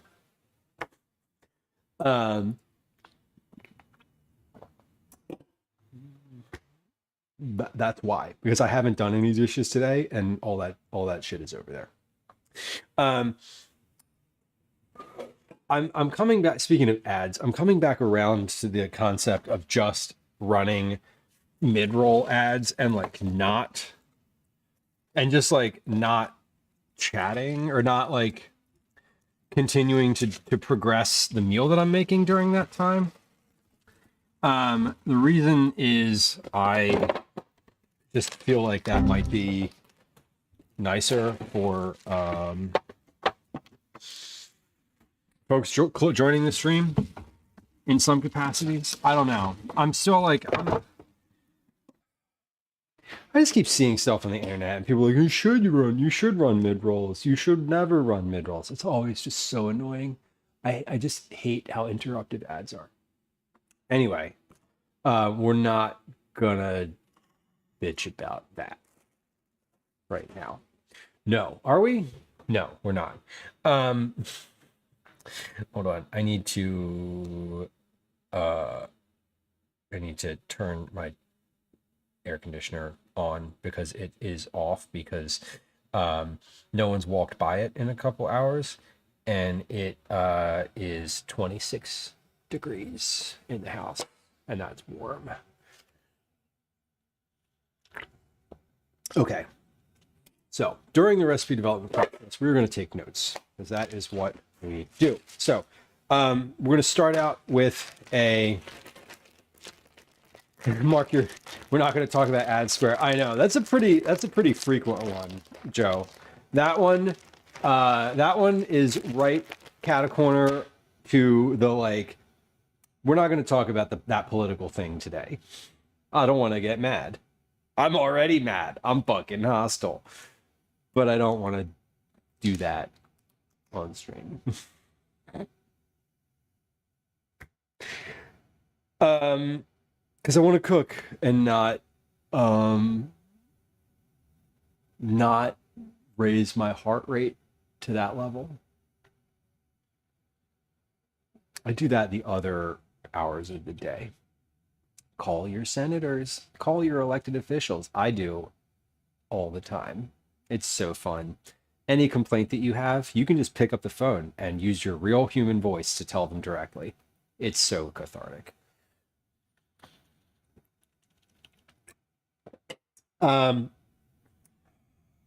Okay. Robster, welcome. Hello. What are we doing? What are we doing today? We're making pizza muffins. Behave. I know, right? I do not like to behave when it comes to speaking to my elected official. They don't deserve it. They don't deserve it at all. None of them. Literally none of them deserve well-behaved people talking to them. They deserve to be yelled at to do a job. Whatever. See, this is what I'm saying. This is what I'm saying, Joe. You can check the we're not gonna jump into that level of politics today. There we go. We just hit the square. We just hit the square. It's right next to the square that says this needs more salt. This is because it's always true. Okay.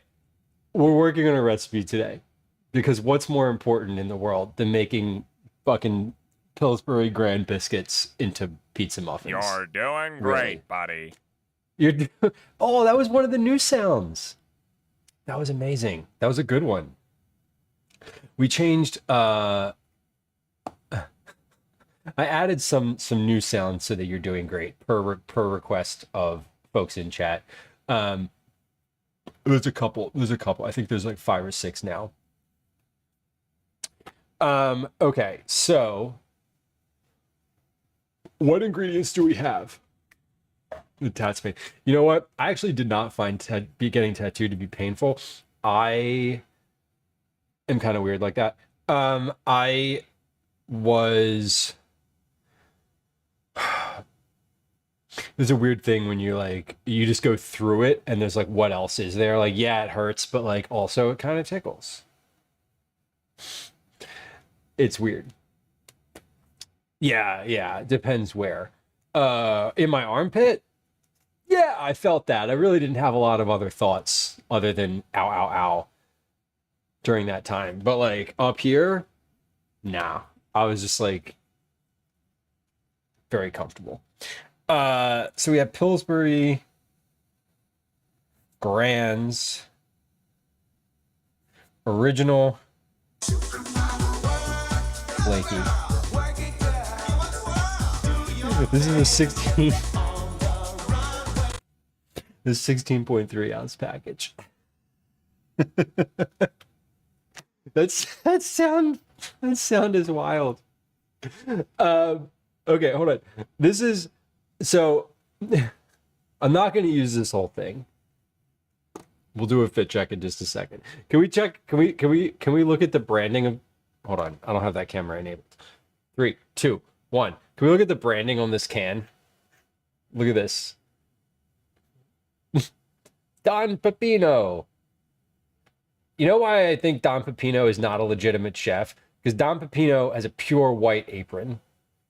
Don Pepino, you need to work a little bit more. What are you trying to do? There's no splatter on that apron of yours. Yeah, you got yes. See that Jersey Fresh logo? That Jersey Fresh logo lets you know that it's good.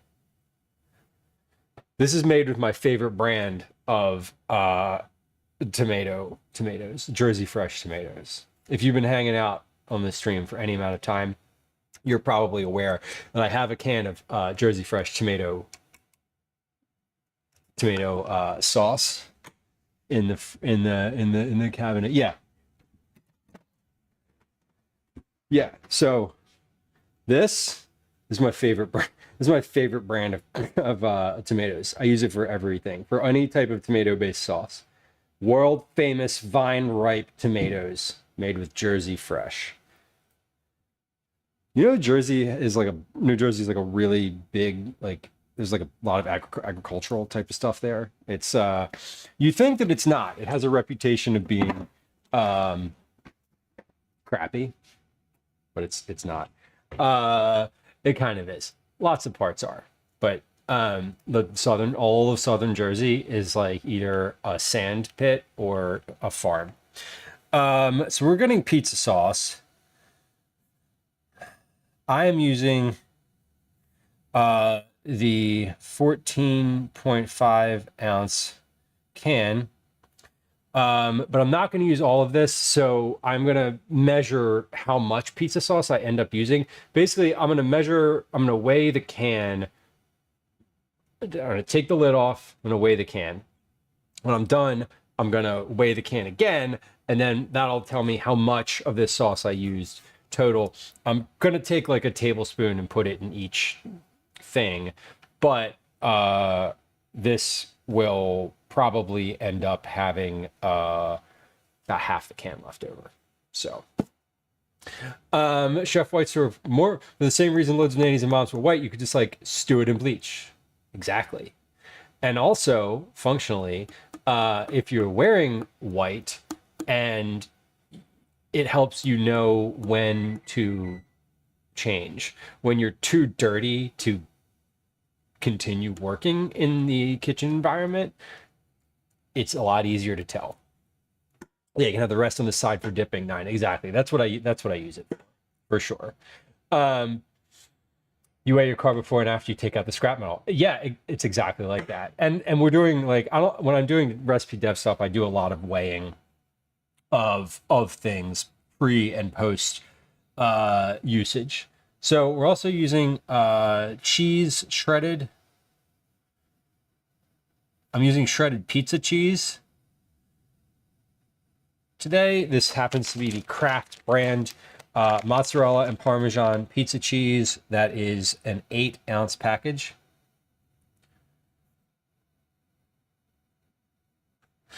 And that's it. It's literally it. Biscuits, pizza sauce, cheese. All right, we had a fit check redeemed. That was the hey, cover girl, work it, do your thing on the catwalk sound that was played a few moments ago. So let's we can actually do that. If I can get my camera to stay in the space that I want it to. No, you stay right there. Got it? Okay. There it is. All right, hold on. Here we go. Fit check. This was a channel point redeem. How do I change my camera? There it is. Okay. Where am I? Here we are. Here's what we're wearing today.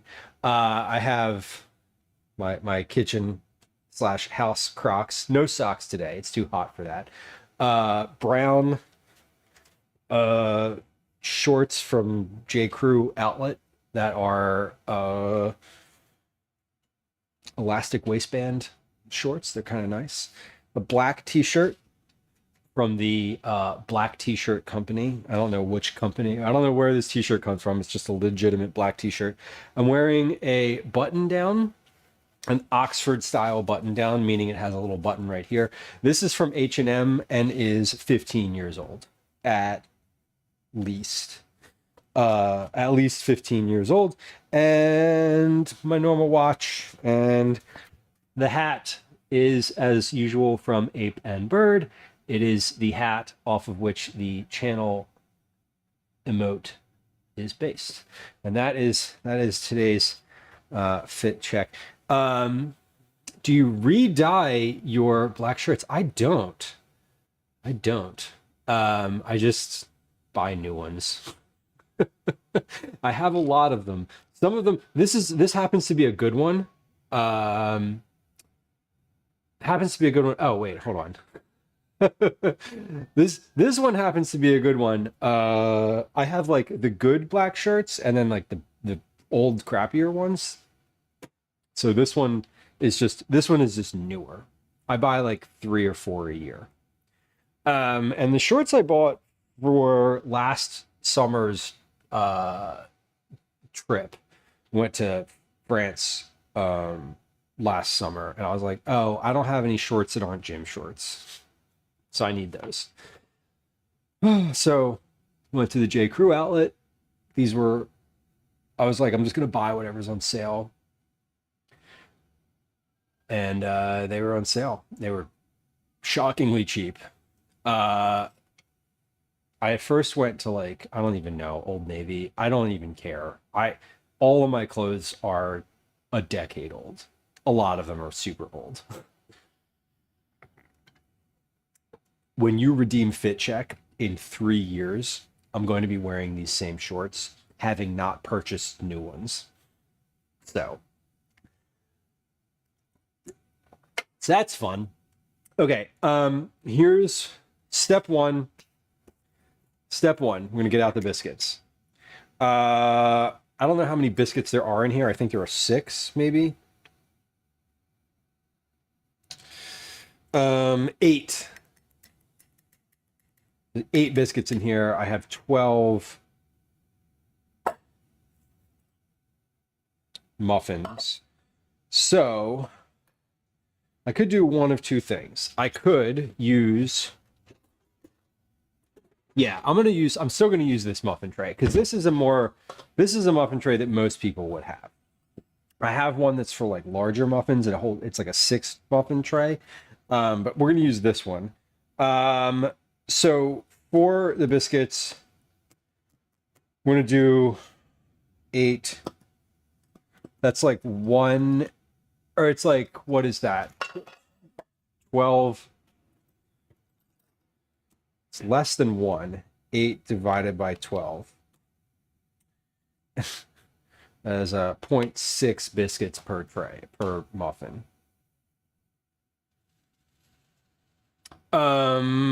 Okay, so we're gonna let's take the biscuits out and we'll figure this out. So this is the fun part of these. You can redeem that again, but let me tell you, it's gonna be the same as yesterday. Yesterday's fit will be today's fit. Yeah, exactly, Smattering. It's very, I wear the same thing very frequently. I will be wearing different shorts on Thursday's stream. They will probably be the same brand. I bought several pairs of them. So you may not notice a difference. Fudge Darling, hello, welcome. Thank you for your resubscription. I appreciate you. It's good to have you.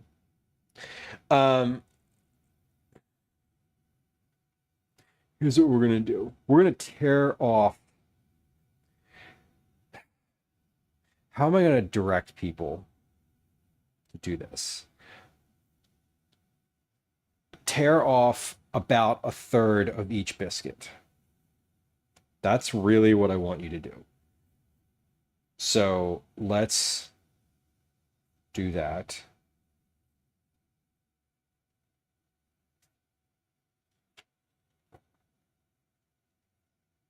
Because if you tear off 1/3 of each biscuit and then you combine those pieces, 2 of those pieces per muffin cup, you will get 12 muffins.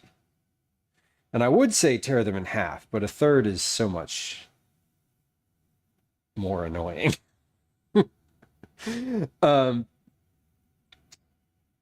Okay, let's take a picture of that. Like this, because like this is sort of what I'm part of this is like I want to make sure that whoever's testing this understands what I'm saying, because it's important that they are able to replicate what I'm doing. Okay. So we're just gonna write down all the things I'm doing. Tear 1/3 off of each biscuit. Okay, then we're going to press 1, 2, 3, 4. Perfect. Okay. Yeah, and then we're going to press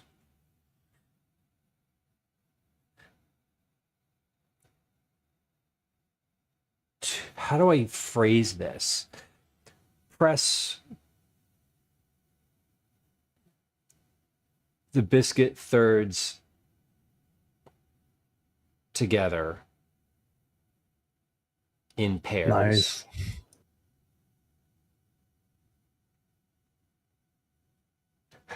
Did you hear it? 9699. Yes, that is a good one. I heard it. I heard it too. Press pairs of the biscuit thirds together to form 12 total pieces. Press pairs of the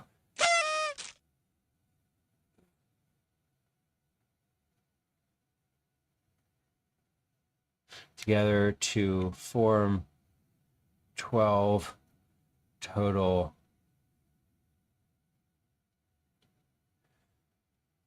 pieces, which basically I want to say like which along with the 2/3 pieces will form 12 total. Okay. Better language in that. It is. I will clean up the wording of that, but I think that's probably about what I want you to do. Oh my God. Joe, congrats on your 80th check-in. 9,700 check-ins. That's a nice round number. That's kind of cool. Okay, so this is what I want these to look like. 1, 2, 3, 4, 5, 6, 7, 8, 9, 10, 11, 12. Okay, each piece is 2/3. Exactly. That is exactly correct. Because I want to fill this tray. One biscuit is too much for here because when I made these before, I used 2 rolls of biscuits and I filled like a tray and a half, and it was like a lot.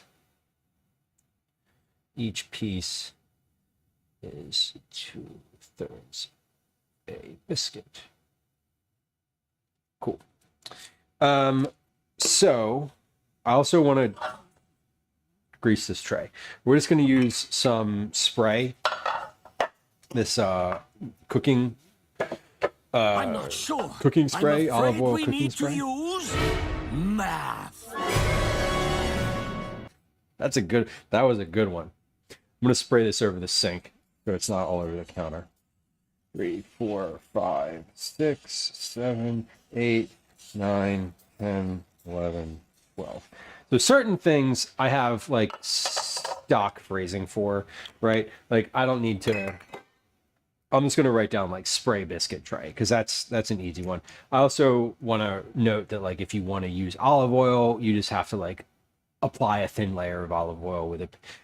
Spray each muffin cup with cooking spray, or apply a thin layer of olive oil with your hands or a paper towel. Very, very straightforward. Spray tray. Great. Let me get out my scale so I don't forget to measure my tomato.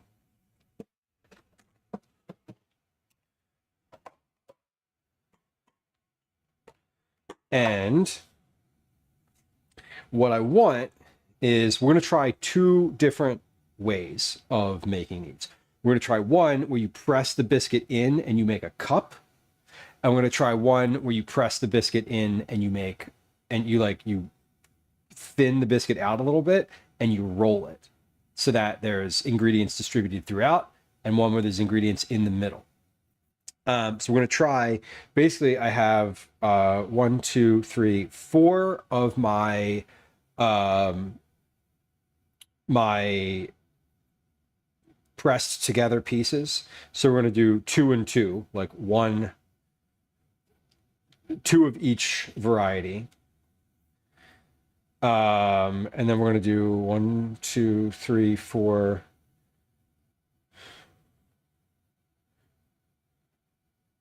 3, 6, 9, 12. No, we're going to do 6 of each variety. Sorry, math. There. Okay, that's good. We got 2, 6, and 6. So I'm going to separate these onto different little cutting boards so I don't mistakenly grab one or the other. Sounds similar to the pizza skulls we made on Halloween. Yeah, and these are like definitely a thing that's not I don't want to claim that these are like unique, right? Like, you know, this is definitely something that you could very easily probably find somewhere else on the internet, or like you make pizza out of anything, really. Like that's sort of the net of it. This is just, I'm trying to formalize like a process for a way to do it. You know, I think I've made these before, but I've never actually considered how to tell somebody how to do it. And that is the essence of like writing a recipe, is like, how do I communicate this to someone else? So what I'm doing right now is gently pressing and pulling each biscuit piece until they are about 5 inches, 5 by 2, essentially. Gently press and pull until 5 by 2. I might try to make some of these a little bit longer or thinner, but I don't think so. I think this is, I sort of want to, we're going to do six like this, and then 6 in a different way. And we'll see which ones look better and which ones, they're all going to taste basically exactly the same. What I'm looking to try to do is make them, whichever ones look nicer and also are less messy. Like if they puff up a ton and spread all over the top of the tray, like that's not great. I don't really want that. But maybe those ones taste better because they have like caramelized edges or something of that nature. And the other thing with this is, because I'm using like some specific language and trying to convey in words a thing that is a visual end result, I'm also just taking pictures of what this looks like. Okay, so we have these. The other ones, I'm going to,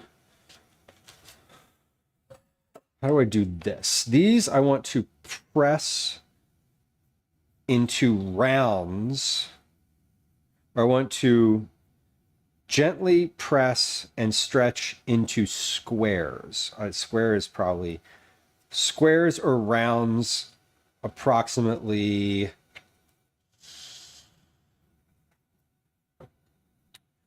about 4 inches. So we're stretching and assembling sort of in the same way. Rolls and cups. So stretch and press and pull into 4 to 5 inch squares or rounds. I think these actually, I want these to be a little bit longer than 5 inches. I want these to be long enough that I can put some ingredients in them and also roll them. So we're going to stretch these out, the first batch, a little bit more, because I'm realizing that like if the squares are about 4 to 5 inches, so these are going to be about 6 to 7 inches. Okay, that's better, I think. I don't. We'll see. We'll see how it all ends up. Time check. It is 18:14. We are doing great. This is basically exactly where I wanted to be at this point in the stream, and we're here, and I feel good. Okay, so we're going to stretch these into their rounds as well. Now, once I start putting these in the pan, if I need to make adjustments and change the sizing or shape of these, I will. But right now, I'm sort of doing each step at the same time. And next, like, we're going to do all of the... Well, we're going to do the sauce and cheese at... sauce and cheese, and then we'll put them in. I just want to make sure I'm just like doing the shaping all at the same time. I don't want to get too far ahead since I'm making two different shapes here. I don't want to get too far ahead with one. Far ahead. I've only got 3 ingredients. I don't want to do one to completion and have it be sitting in the tray for too long before the next one gets done. So that is my thought process here. Okay, so these all look good. I am going to open this can. We're going to weigh the can, pre-weight and post-weight. And I'm going to take a tablespoon. I'm going to take a tablespoon to start here, because that is probably about the right size. First thing we're going to do is stir this up. I should have just shaken the can before I opened it, but I didn't. That's okay. Yeah, I'm going to stir this. And scale is at 0. Don Pepino, the pizza sauce. Oi. So this is 462 grams. Which is 16.3 ounces. Total. This is total. It is a 14.5 ounce can, which means just 14.5 ounces of liquid in there. But I am just making sure that I'm using a consistent volume. What I really want to say, if I was telling someone how to make this, like in the oral tradition, I would say a spoonful of pizza sauce and a pinch of cheese. Right? Like, that's easy. A quarter cup of this cheese is 28 grams. A quarter cup is 4 tablespoons. So basically 14 grams of cheese is 2 tablespoons. So I am going to go by weight on the cheese as well. Now that I've got a volume for my can, I can take this off of here and we'll weigh out the cheese as well. I just want to be consistent with how much I'm putting in. Functionally, I'm going to use an actual tablespoon to get this out of here. In real life, I would use my fingers and hands. If I was making this, that's what I would do. But if I was making this ad hoc without any like directions. Fudge Darling asks, how was camping? Camping was warm, but also really relaxing. One of my buddies and I went for a little hike. This was, what day was that? Wednesday morning. We went for a little hike. That was quite nice. We went to an antique store, a big antique store, and like browsed around. This was all Wednesday. We ate a bunch. We cooked over the fire, which was really nice and also very hot. It was really relaxing. Camping was relaxing. I mean, it was very hot, and so we were dealing with that. But generally speaking, I am super relaxed when I am camping, and even more so, and this has nothing to do with him as a human, but even more so when Calvin's not there, because people don't need anything from me. My adult friends don't need things from me in the same way that like a child does. They don't need me to walk them to the bathroom to brush their teeth at night. I don't give a shit if they brush their teeth at all. So, so that's fun.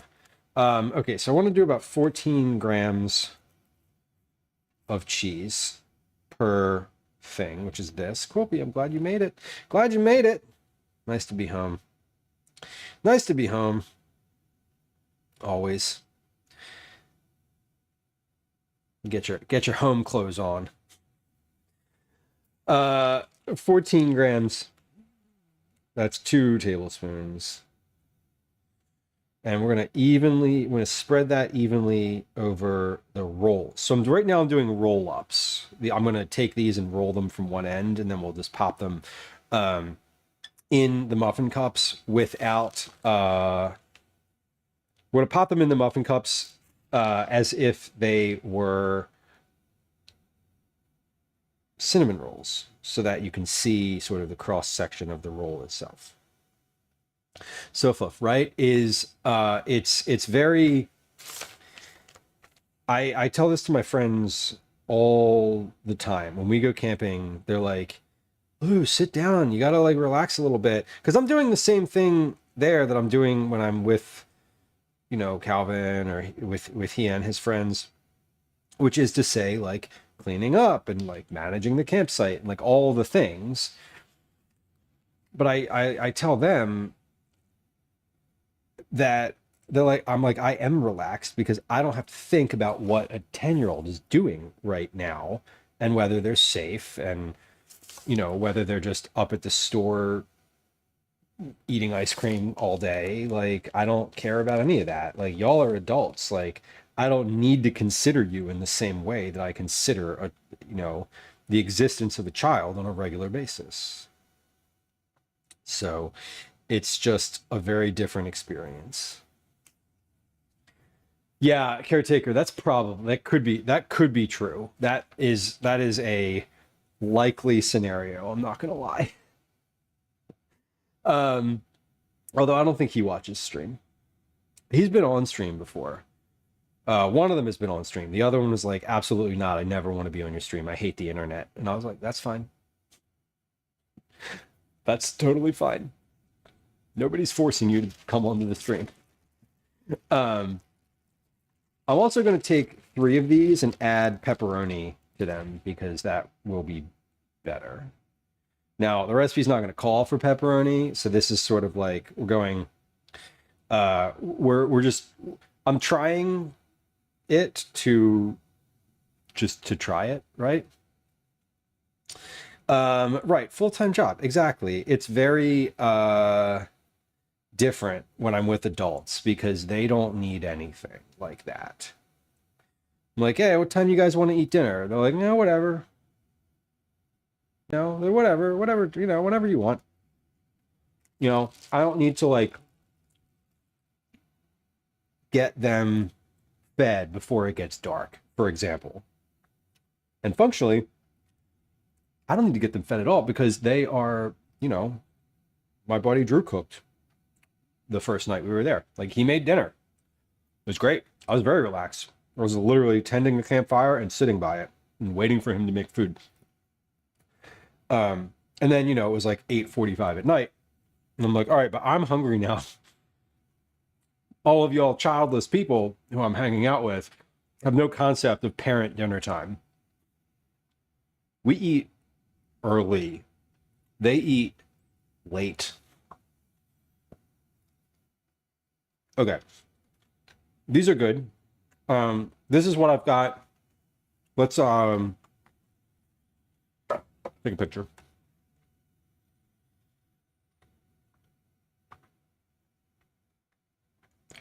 Y'all people who do not have children, y'all eat late. And I can't hang. Okay, so hold on. Before I do this. 1 tablespoon sauce, 2 tablespoons cheese. And we're gonna roll these up now. So come on over to this view Maybe this one. Even you eat late. Yeah, so no, I'm aware. I'm very aware that we eat a lot later than other people who I know that have kids. And partly on stream days, that is because I'm streaming. On other days, we eat earlier. We do eat a little earlier.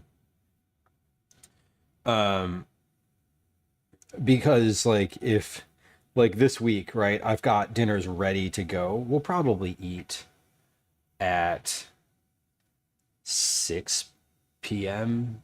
other nights this week. I prefer we eat early. Today, we're all going to watch that game that's on. So I don't have really any incentive to get dinner on the table any earlier than 8 p.m. But yeah, we eat, but we also basically like we eat and then do bedtime. Like there's no significant amount of time after dinner either. That's the other thing. Like, you know, dinner is sort of like the last activity of the day, generally speaking, for us. So I think that's also different than other folks. Okay, so these are rolled up now. It's got our roll-ups done. It's a little messy right here. Man, next 7:38. Oh my God. That is so early for bed. I've never in my life gone to bed that early when I wasn't sick.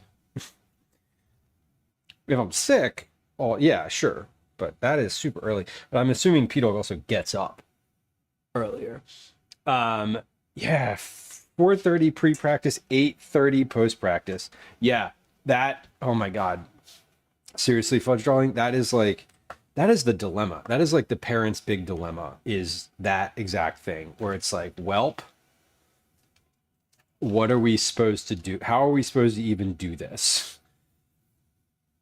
That's when people start getting, that's when the like fast food in the car scenario really pops off. Okay, so these we're going to put in to cup formats, right? Like we're going to do cup format here. There we are. Just like that. 4:15 to 4:45. Oh my God, so early. Mix. Steve, welcome in. Howdy, friend. Down south, hello. Nice to see you. We're doing a little bit of family dinner stuff. I'm gonna come say hi up here in a second. Friends who are hanging out here. Chef Steve is a friend of the stream, a person who I have met in real life, which is really awesome to say. I always love being able to say that about anybody who raids the stream, but especially other food and drink streamers. Chef Steve is a longtime food and drink streamer, has had a variety of different content types, not content types specifically, always food, but a variety of different places and formats. That's what I want to say. A variety of different formats. And is a very regular person to watch on this here Twitch. About to get rainstorms, so I closed up early. Right, which makes sense. Friends, welcome. Crawlgator, hello. Welcome in. Willie, hello. Nice to have you. Let me come here and say an actual, oh, hold on, wrong button. There we go. Let me say an actual proper hello. Friends, it's nice to have you. My name's Lou. This is a food and drink stream. Admin note number 1, follows are silent. If you are a lurker like me and you just enjoy hanging out and you do not enjoy being perceived, you just want to like watch a stream without the streamer being like, hey, what's going on? You can hit the follow button. There's no alerts. There's no sounds. I'm not going to say hi to you. Totally anonymous follows. This is a food and drink stream. We do recipe development. We do meal prep. We do baking frequently. We get out in the world and do IRL stuff as well. And a very conversational stream. But again, if you're just hanging out and you like to lurk, you are more than welcome to do that. Today, we've been doing a bunch of meal prep for the week. I'm not going to be cooking during the rest of the week. So today is basically a like, let's make all the dinners for the whole week situation. We have made so far today chicken salad with mayonnaise, apple, corn, and herbs. We made a soup that has jerk chicken sausage, corn, lentils, and rice. We made a pasta, like just a regular pasta dish, which also has corn. It had a butter, garlic, onion sauce with, God, what else did I even put in there? Oh, I put a can of tuna fish in there. I put a bunch of different like stuff from the cabinet. I literally forget what's in there. It was really good.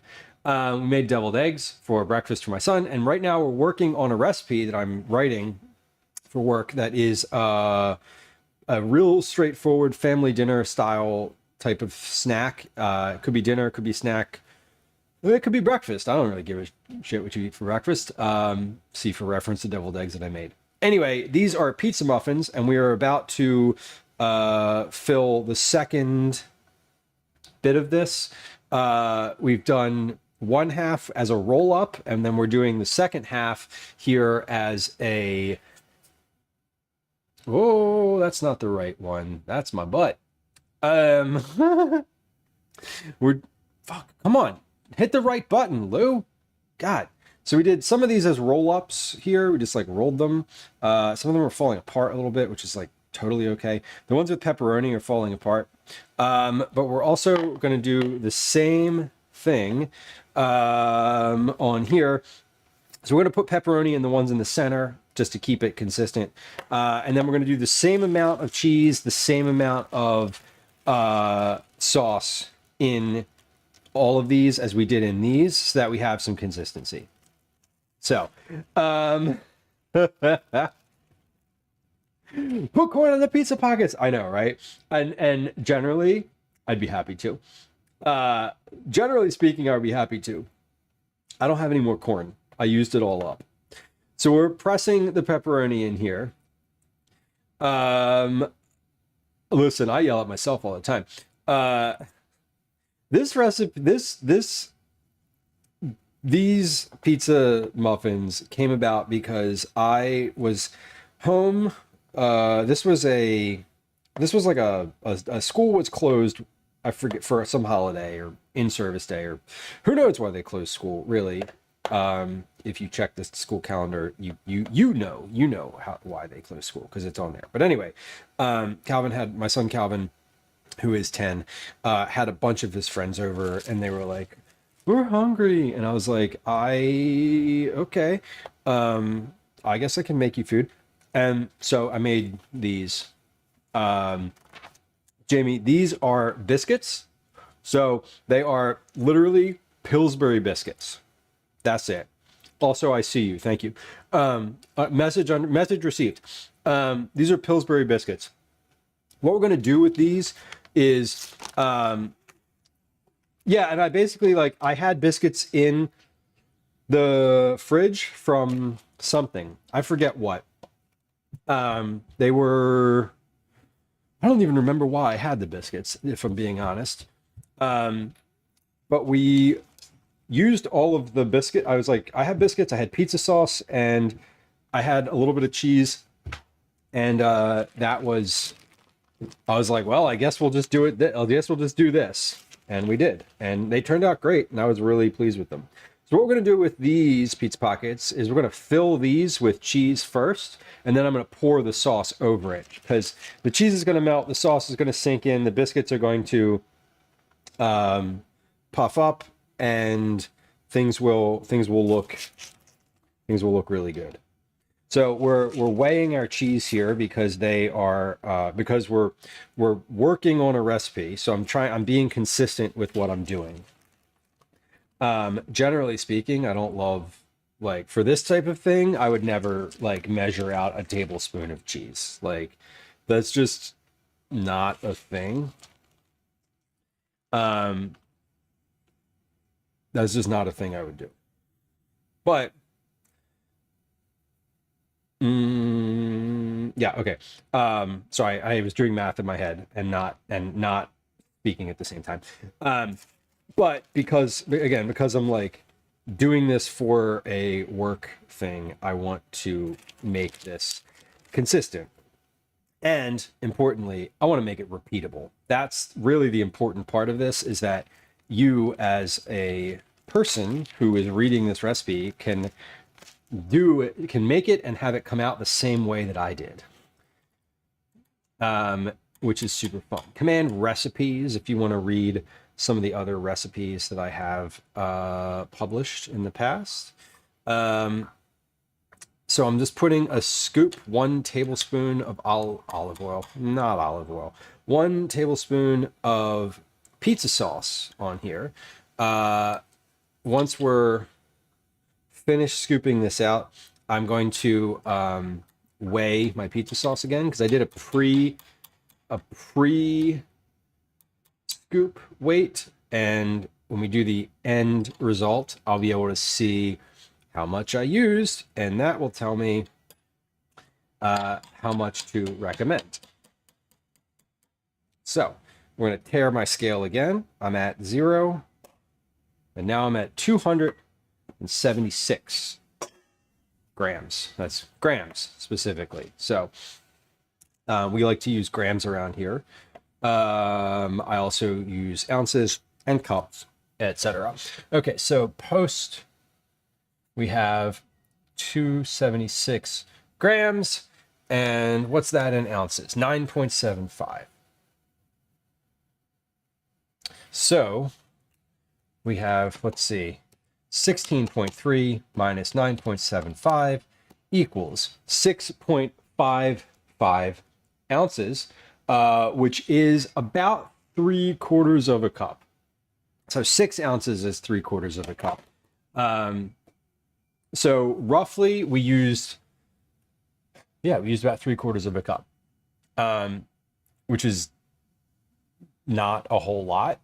But that is, if you can get tomato or pizza sauce in a smaller container, like say you can find like an 8-ounce container instead of a 14-ounce container, you could do you could make this recipe. So it's good to know, while the fact that like most pizza sauce is going to come in a can or can, jar, bottle, whatever, that's far too big for what you need it for. If you can find a smaller version, go ahead and use that, is how I would say to make this recipe. So we're going to take a little photo of what this looks like now, pre-cooking. I also am going to go ahead and take a little pinch of extra cheese and just sprinkle it in and on the cup, like in and on the muffin cups of 3 of these, and then I'm going to leave 3 of them without. So what I would say is, if you have like, or probably there's a little bit of this cheese left in here, so I feel like you should use a little bit more cheese than what I recommended. I'm going to do some math after the fact and try to make sure that we use this whole bag of cheese and don't leave like 3 tablespoons of cheese in here when it's, you're otherwise using most of the bag, which I did here.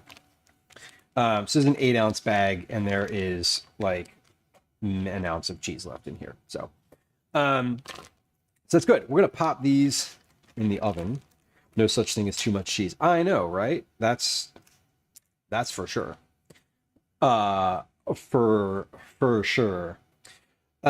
Let's pop these in the oven. I want to take one final photo after sprinkling the cheese, and then we will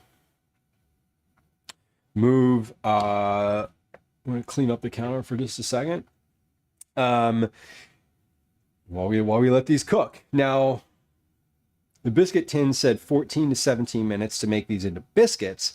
These are going to take a little bit longer because they've changed form from what they're expected to be.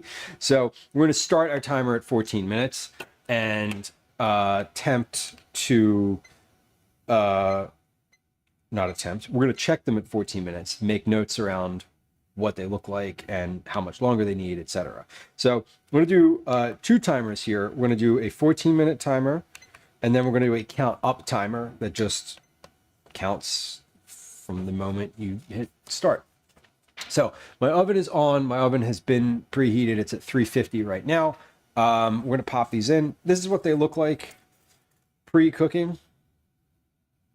Not great, honestly. Like, they look a little messy, but they're pizza muffins. Like, who cares? Like, it's not, this is not a, it's not a formal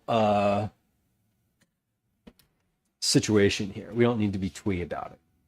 Okay, 14 minutes, start and start. Perfect. Okay, so we know how much sauce we have left over. I'm going to put this in a small container because that can in the fridge is not going to be ideal. I'm also going to weigh what is left in that cheese bag so that I know how to do the math to accommodate the rest of the cheese. So before we put the sauce in here, let's determine how much cheese is actually left over. Because it's not a lot. It really isn't a lot. Okay, this is 34 grams, 1.2 ounces. So I said there was about 1 ounce left. I was 0.2 off.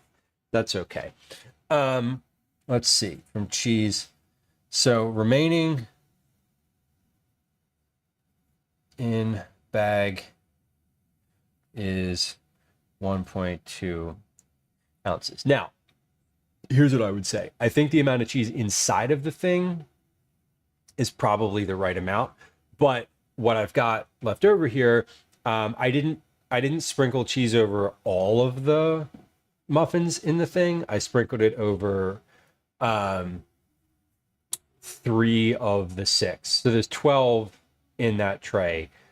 Total, I sprinkled additional cheese over 6 of them. So this would be fine. I don't need to accommodate with more cheese on the inside. I can accommodate by making sure that if the sprinkling over the top looks good and works out, that I just say to do that for all of them, and then that will use the whole bag of cheese. So that's good to know. And let me see, how many ounces was that? 34, 1.2 ounces, 34 grams. Great. I'm going to put this back in the bag though, because it's a resealable bag and I don't need to repackage it. And then we're just going to put our tomato sauce in this container because I don't have any of those like fancy can lids. And really, I don't really want it in the can anymore. It'll be fine in the plastic container. It can stain the hell out of this container instead.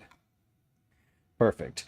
The pizza sauce, the leftover sauce, as noted earlier, thank you for the suggestion, is of course great for dipping these in at the end. So if you end up buying a 14.5 ounce can for this recipe, fine, just use it to dip. You don't need to save this. I am saving it, but you don't need to, or you could, whatever. You do what you want. Once you're finished putting those things in the oven, I don't really care what you do with the rest of your ingredients. Not relevant to my life or interests. Cool. So we have pepperoni in some of them. The others are just regular. Now I'm gonna put this back in the fridge. Pepperoni back in the fridge. This little cheese nugget back in the fridge. And this can also, I'm going to leave this out on the counter because if I put this in the fridge, I'm going to forget that it exists. And I want to dip my pizza muffins into this. So if I leave it out, I will literally remember that it's there. If I don't, I'm likely to forget. That's how it goes. The nice thing about recipes like this is that their serving size is really not up You don't have to, I don't have to like weigh each muffin. I don't have to consider like what, if this is 4 servings or 6 servings or 2. It's just one, makes 12 muffins. You eat as many as you want. What does a serving look like for you? I don't know. Makes 1 serving. Okay, but I think I'm finished with my scale. I'm definitely finished with this cutting board. Okay, sink continues to be an absolute disaster. Let me turn the oven light on. And what other notes do I want to make about this? Sauce, cheese, sauce evenly. So I want to spread the sauce evenly. Then cheese. That's for the rolls. For the cups, I want you to press into muffin tin and up the sides. Then cheese first, then sauce. Okay, so what I'm doing here is I don't know how the things are going to turn out when they come out of the oven. What I want to do is make sure I know what I did. I'm just taking notes as the experiment evolves, because if I know what I did and I know that, the volume of what I used for sauce and cheese, if it's like, oh, these just need more sauce in them, like they really need more sauce in them, I can interpret how much that is based on what I did. And so like I want to know, what did I put first on the rolls? I put the sauce first, then I spread it evenly, then I put the cheese. Then I'm placing them of my mind are an place in the tin like cinnamon rolls. I'm not going to say that specifically, but I am going to know. I won't, when I'm writing this out, I will know what that means, and I'll know how to phrase it a little bit better. Caretaker, I'm glad you had a good time. Thank you for being here. I appreciate you. I hope the rest of your day is a delight, and that your Tuesday and Wednesday are the same.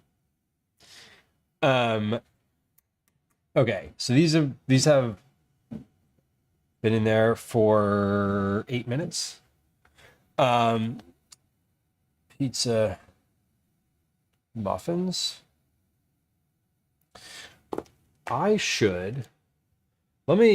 Here's what I actually want to, not actually want to do. Here's what I want to look at real quick here is, did I put any other notes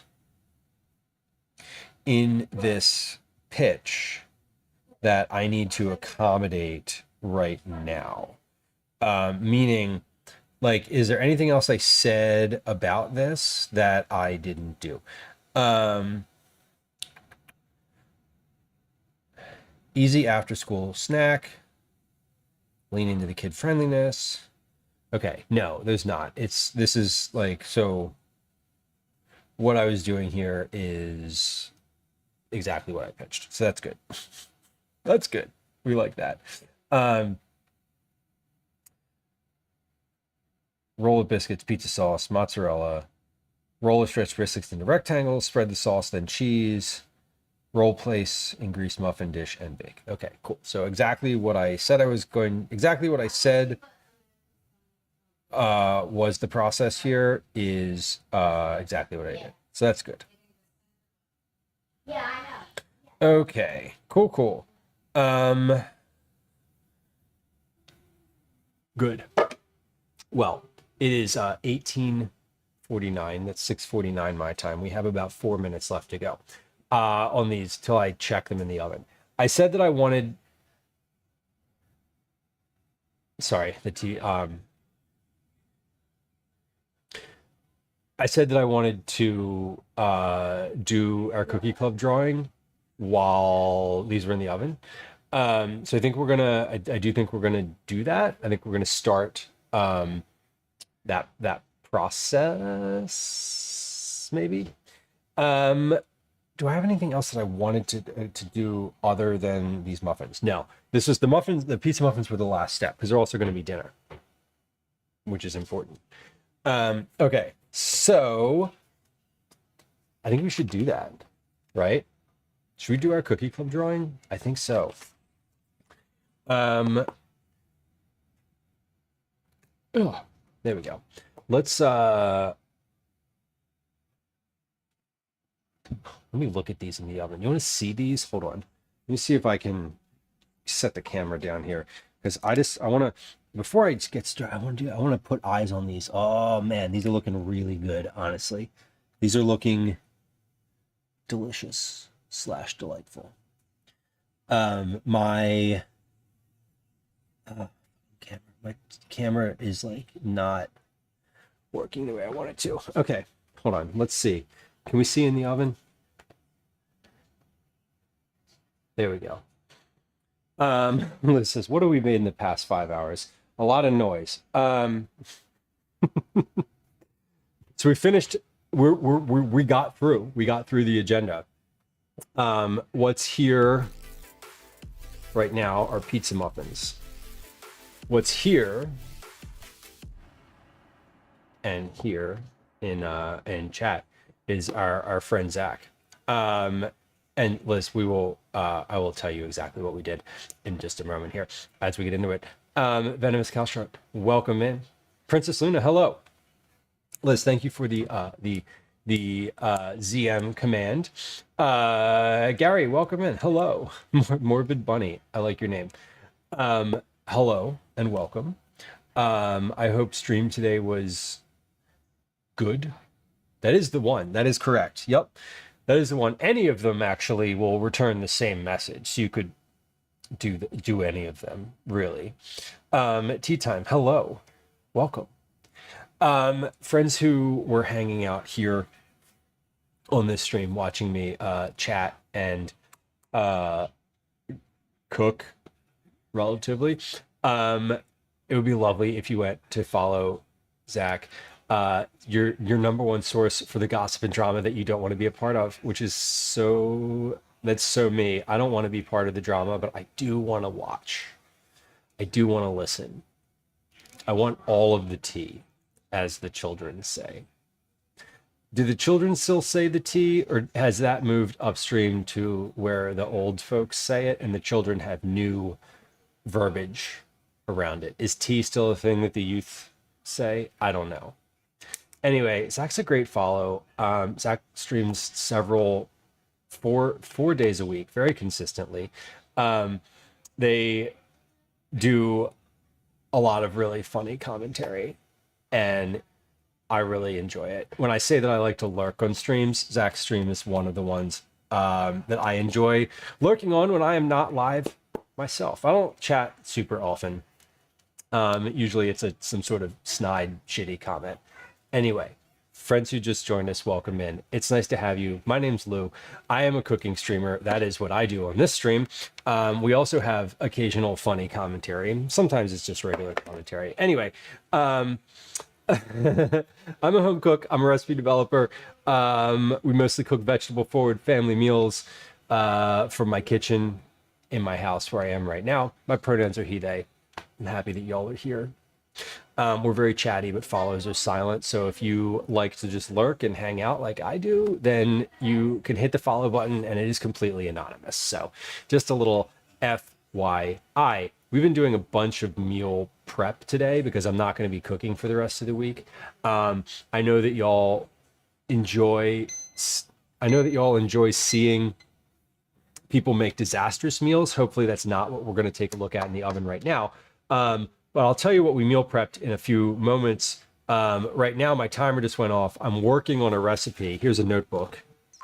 This is a notebook that I keep all my information in. DJ Harley, thank you for your tier 3 resub. That is 4 years. Tier 3 sub. That is amazing. I appreciate you. Thank you for your consistent, continued support. Tier 3 subscribers get cookies every month. If you're a tier 3 subscriber, I will send you homemade cookies every month. And that's what we're going to be making on Thursday. But right now, I need to open this oven and check on these muffins because they might need more time. So let's do that. Come on over here to the oven and let's see what these look like. I don't anticipate these are finished yet. They are not. These still look a little doughy. So we're going to put these another 2 minutes. And these biscuits say that they take anywhere from 14 to 17 minutes. So let's do 2 more minutes.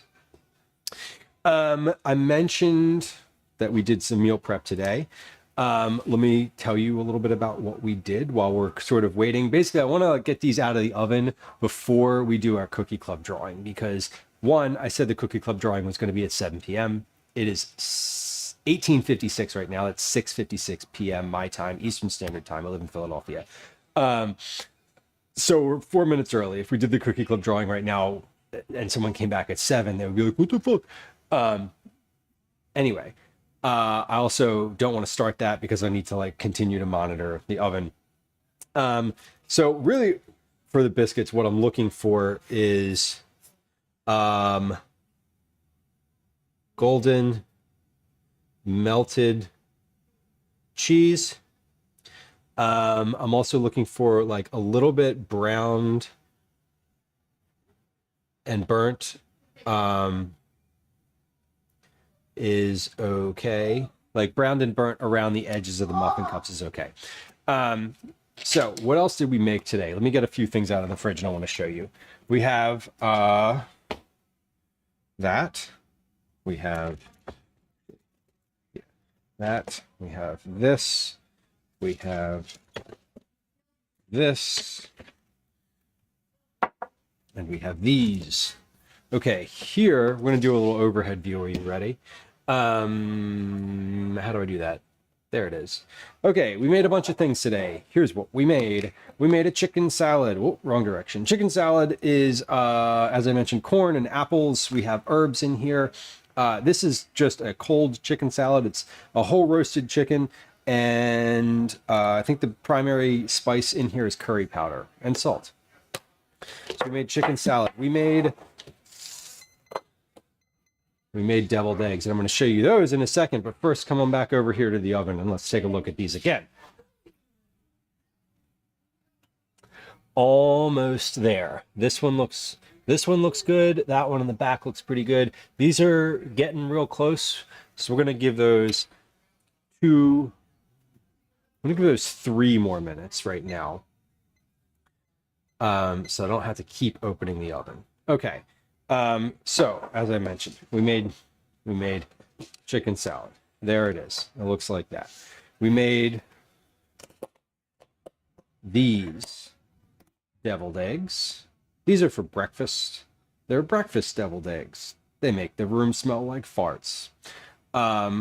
These are a real basic deviled egg. They have paprika on top, so they look sort of fancy, but these are just hard-boiled eggs in the Instant Pot with, what did I put in there? Sour cream, mayonnaise, a little bit of Thousand Island dressing, salt, pepper, dill, probably like 3 other spices. I don't remember exactly what's in there. I'd have to look at the VOD. I wasn't making a recipe with these. These were just a thing I was making. So no recipe with those. We made a corn and sausage soup. The corn and sausage soup also has rice and lentils in it. The sausage is jerk chicken soup or jerk chicken sausage, so it's a little bit spicy. But this is a really like soup filled with solids. I know it's not really soup season. It's summer and hot out, but it's a little bit spicy. We'll dip some bread in here, or I might make croutons at best for that. And then we made a pasta. This pasta is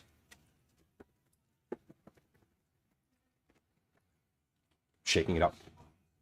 This is two different types of pasta. We have macaroni and orzo. This has corn and tuna fish, garlic, onion, or garlic and shallot. And then the sauce is a butter miso sauce. So these are dinners. These three things, the chicken salad, the soup, and the macaroni, are dinners this week. So we did some meal prep. Like I made a bunch of food. And so my fridge is like super packed right now, which is like, okay, I don't have any room in there. We are not doing anything this week except for what's here. Megan, soup in the rain is perfect. And I think the like, I crave soup year round. And I personally don't like gazpacho, like cold soup. I just don't. Gazpacho is a smoothie. Smoothies to me need to be like sweet, and if they're not sweet, they need to taste like grass. Like, and if they don't taste like one of those two things, I don't really want it. I don't know. I've never had. I will say, and notice that I'm not saying gazpacho is not good, because that is certainly not true. I personally don't love it. But I've also never had a version of gazpacho that I loved. I remember when and I equate that there's a version of gazpacho out there that I will enjoy. Like, I know this. I'm very aware of this. I try it whenever I come across it and I have the option to try it, I'll try it. I just don't make it for myself. All right, let's look at these things in the oven again. Yep, we are almost there. So this is sort of what I want. This one's almost perfect. These, I think I am going to give another 2 minutes to. And then they should be finished. 2, 0, 0. Perfect. Okay. Nam. Welcome in. Hello. Megan says, I've only had gazpacho on vacation. It's good, but I've never wanted to make it at home. Yeah, I just, and I equate it to other things, right? Like, so when I used to drink, like alcohol, I did not love Bloody Marys. I tried them regularly, just never enjoyed them. Never enjoyed them. Wasn't a thing. There was one, I remember there's a single Bloody Mary in my whole life that I've enjoyed. And I was like, okay, because I liked this one, the person who made it, I knew the person who made it. Like, I had it at like someone's house, and I was like, what's in this? What did you do? Like, how did you make this? And like, they told me, and I was like, great, that is the version that I like. And I haven't had that experience with gazpacho yet. That's all. The concept of like a watermelon gazpacho, or like a melon. My family's in the living room watching YouTube, by the way, in case you're like, what's all the laughing? It's not a laugh track. I'm not funny. They're laughing at something that's not me. But I like the idea of like a melon thing appeals to me, but I just haven't had a version I like. It's just how it is. Okay, so in 2 minutes, in 15 seconds, I think these are going to be finished. I'm going to take them out. We're going to put these on a tray. We're going to put these on a rack to cool in the pan that they're in for a few minutes, and then we'll take them out and see what happened. We'll see what happened with them. Now I also want to recognize, like, these have been in the oven for 24 minutes right now, but I've opened the oven 4 times, right? So when I give a timing on these, I will say, like, cook these at this temperature for like 20 minutes. It'll be like 20 to 24 minutes or 20 to 25. I will give a range because I know that, like, having opened the oven a bunch, I've lost heat out of there, and they're not cooking, you know, they didn't get to cook completely. They weren't in there for 20 minutes with the oven not being touched. So these look good as they are. We have some burnt bits on the tray, which is totally fine. That's how pizza is sometimes. But we're gonna get that out of there and then come over back to the counter here. A cucumber avocado gazpacho. It was incredible. And a watermelon tomato one. See, the watermelon one appeals to me. Cucumber avocado, like, I love those flavors. That's a good combo. I think every time I've had a gazpacho, one of the things that I think I don't love is the mouth. Like, there's it feels like gritty, almost like silty. Like, it's like in a smoothie, I don't mind it so much. But it feels like it's like a texture thing too for me. Okay, so this is what we have currently. These are our pizza muffins. Come on over to the counter here. These are they, fresh out of the oven. So we have the rolled ones, and then we have the cup ones. To me, the rolled ones look a lot better. The rolled ones have a bit of, hold on, and we can actually, hold on, let's do this view. So these 6 are basically like a cinnamon roll style, and then these 6 are like a cup. And these are a little messier visually, and I'm curious how they are when they're cooled a little bit. Because right now, these look like they're going to be really soupy. These look like the wet ingredients will have incorporated a little bit better, but we'll see how it goes. I'm obviously not sure yet. I'm not sure, but we're gonna let those cool for a few minutes now. So let me make a few notes. So crusty around the outside. Oh, hold on. Picture. Obviously, picture. Let's hold on. Let me. How did I take the picture? The rolled ones were on the left. Okay, so we're gonna keep the rolled ones on the left here. That's the idea. We want to keep the rolled one. We want to make the photos, like the before and after, the same layout. Jamie, thank you for the gift sub to Morgan Buddy. I appreciate it. We love it. We love a gift sub on the channel. Gift subs are a lovely vouch of support and a great welcome to new to me folks. So appreciate it. Or newer to me, depending. Jamie, I also want to acknowledge that earlier I saw your chat, and yes, I see you. But I do want you to know that I think highly of you regardless. Especially I feel, yeah, I listen, I'm a degenerate too sometimes, and that's okay. You don't need to hide. You're welcome here.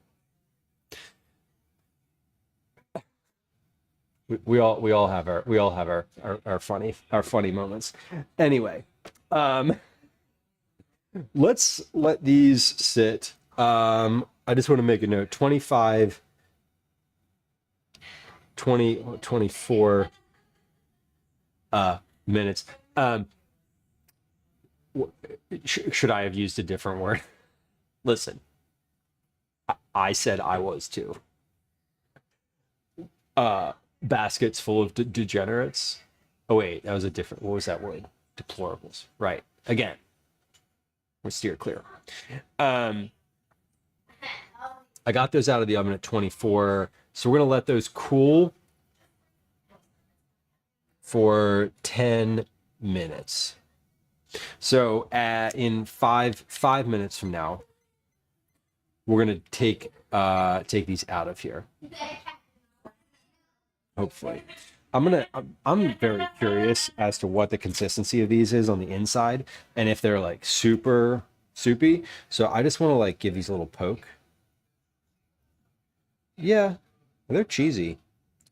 I think the roll-ups are going to be the way to go, honestly, because they look a little better too.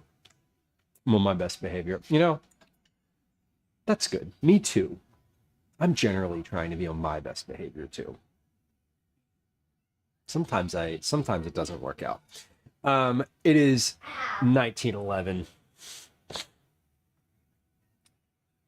We are going to do our cookie club drawing because I said that we were going to do our cookie club drawing at 7. We're fashionably late to doing that, and that's okay.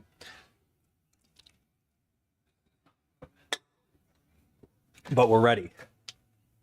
So, friends of the stream, if you know about Cookie Club, now is the time to tune in, because I'm going to tell you there's an interactive component to this at the end. So if you're like passively listening, listen up. We do Cookie Club monthly. It is a reward program for friends who hang out on stream regularly. We make cookies on stream, we package them on stream, and we send them out to people whose names get drawn out of this bowl. You can get entries for Cookie Club every month. There are lots of different ways to enter. There's a link in chat, thank you, Liz, to all of those different ways. Lots of paid ways to enter. Of course, you can pay for entries. Like, obviously, you can pay for entries. Like, give me money. I love that. But you can also get plenty of free entries throughout the month. You can use channel points to get entries. You can clip portions from the stream. You can chat. You can recruit a raid. You can use the command check-in to check in. There's lots and lots of ways. So if you want to know all the ways you can enter, click that link in chat and that will tell you. There are also paid ways. You can subscribe, you can give bits, you can donate directly. Every time you hit 6 months of being a subscriber, whether or not that was a gift subscription, you automatically win. And we have a few of those this month too. So, yeah, gifting a sub is an entry. If someone gifts you a sub 6 times, then you automatically win, because like, it's how it goes. Every multiple of 12 or every multiple of 6 months of being a subscriber, you get a free prize. Now, you don't need to get cookies, because some people don't want to give out their address, and that's fine. Some people don't want cookies, also fine. You can get a gift subscription to, or gift sub to any channel, or you can get a credit for the merch shop, command merch.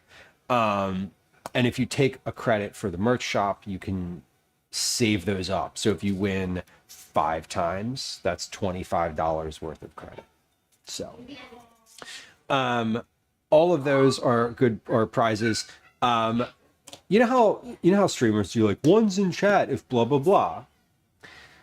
Can we try something? Can we try, like, put a one in chat if you've ever gotten cookies from Cookie Club. If I've ever sent you cookies and you've received them in the mail, let me like put a one in chat. I don't know. How does that, is that a thing that people do? Because one of the things that I love about the Cookie Club, and one more thing before I like draw names in here. One of the things I love about it is that every single month that we've done this, someone new has won and gotten received a prize, which is kind of amazing to me. Because that's over the period of a long time, and it's a small, relatively small community. I appreciate that is true. Anyway, we have a couple folks who are guaranteed cookies this month. Those folks are Lauren on YouTube. Lauren on YouTube, welcome. You have received cookies. Foggeist, hello, welcome in.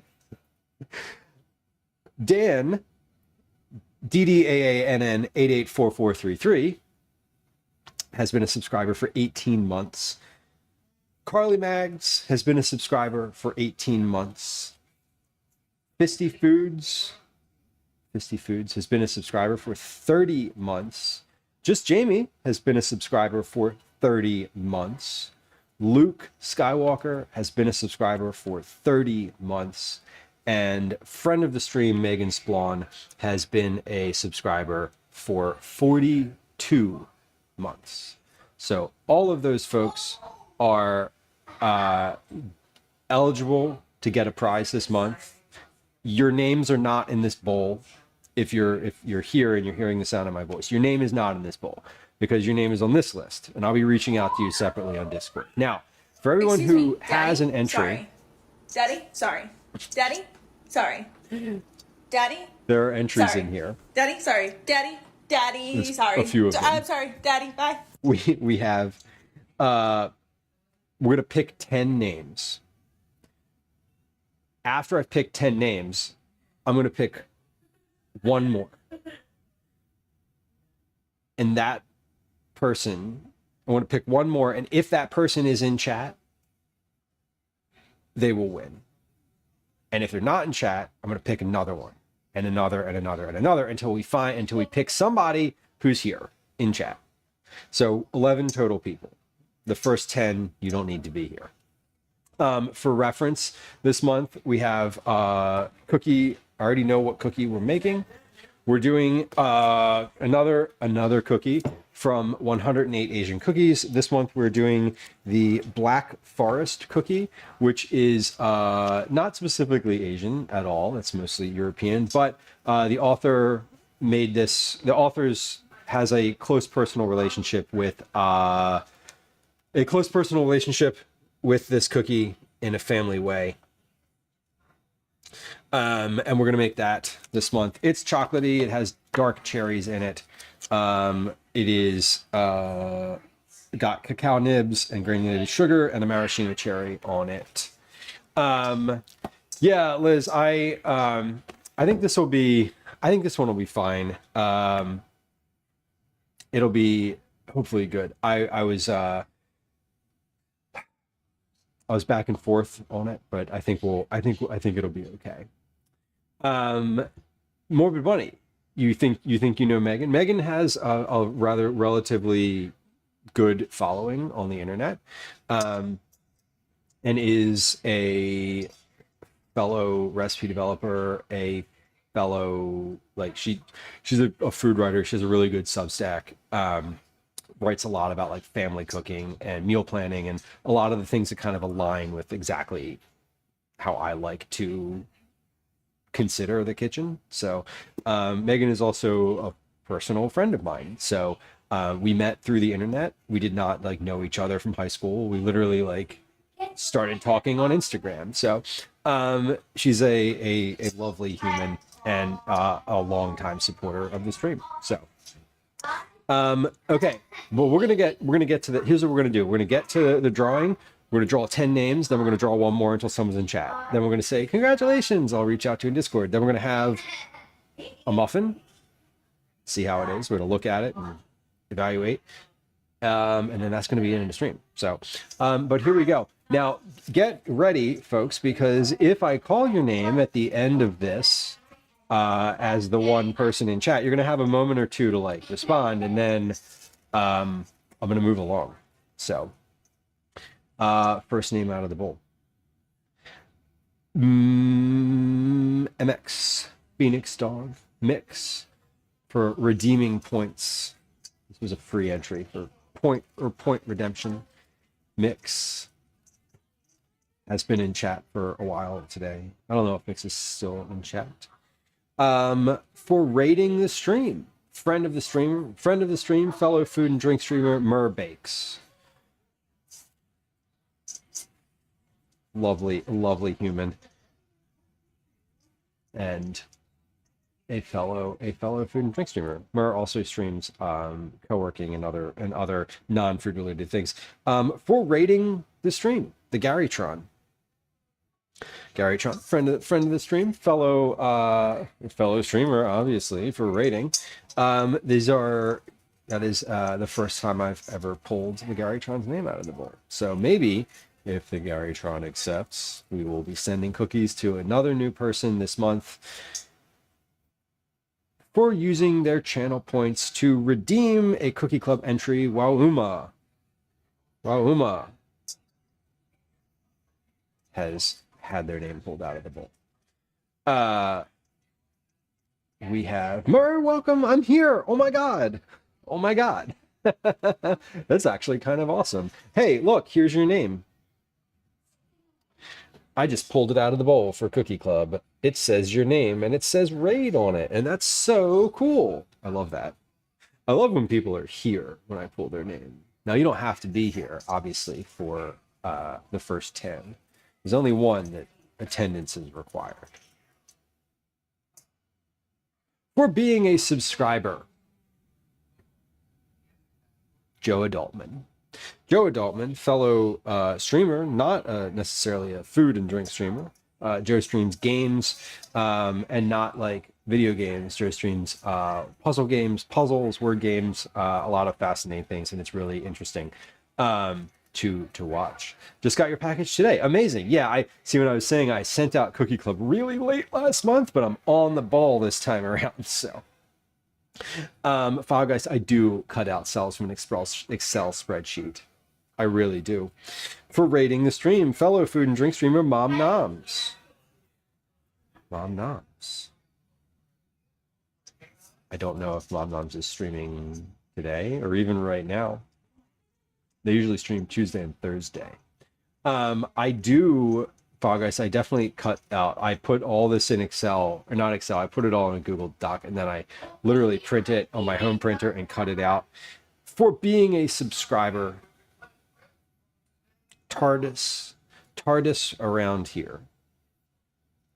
Friend of the stream, longtime viewer, longtime subscriber, in fact. No, TARDIS is not on the guaranteed cookies list this time. I need to turn my oven off. I can hear it clicking on and off, and it's very, like, it does not need, the oven does not need to be on.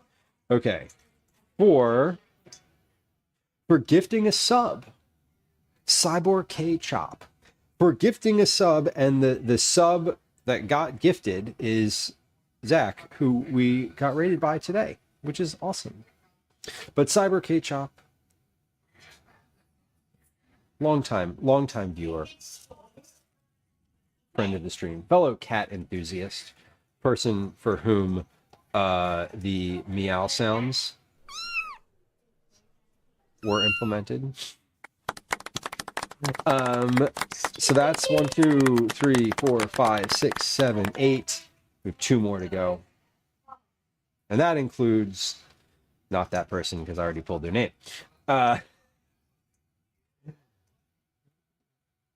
rating the stream, Explorator XPL0RAT0R for rating the stream. We love. There's a lot of representation from friends who've raided in. We had a lot of raids last month. Like a lot. I don't know why. It was like literally double the amount of raids that we usually have. Who knows? All right, 2 more coming out of the bowl. We got, for checking in, 40 check-ins, a multiple of 20. Catastrophe, XX, Catastrophe, XX. Catastrophe, thank you for being here. Thank you for checking in. Catastrophe is here today, in fact. May still be here. Is still here. That's awesome. That's awesome. We love that. I love, as I said, I love when the people are actually in chat. Now, that's it for our 10. We have MX Phoenix Dog, Merbakes, Garytron, Wauma, Joe Adultman, Mom Noms, TARDIS around here, Cyber K Chop, Explorer, and Catastrophe are our 10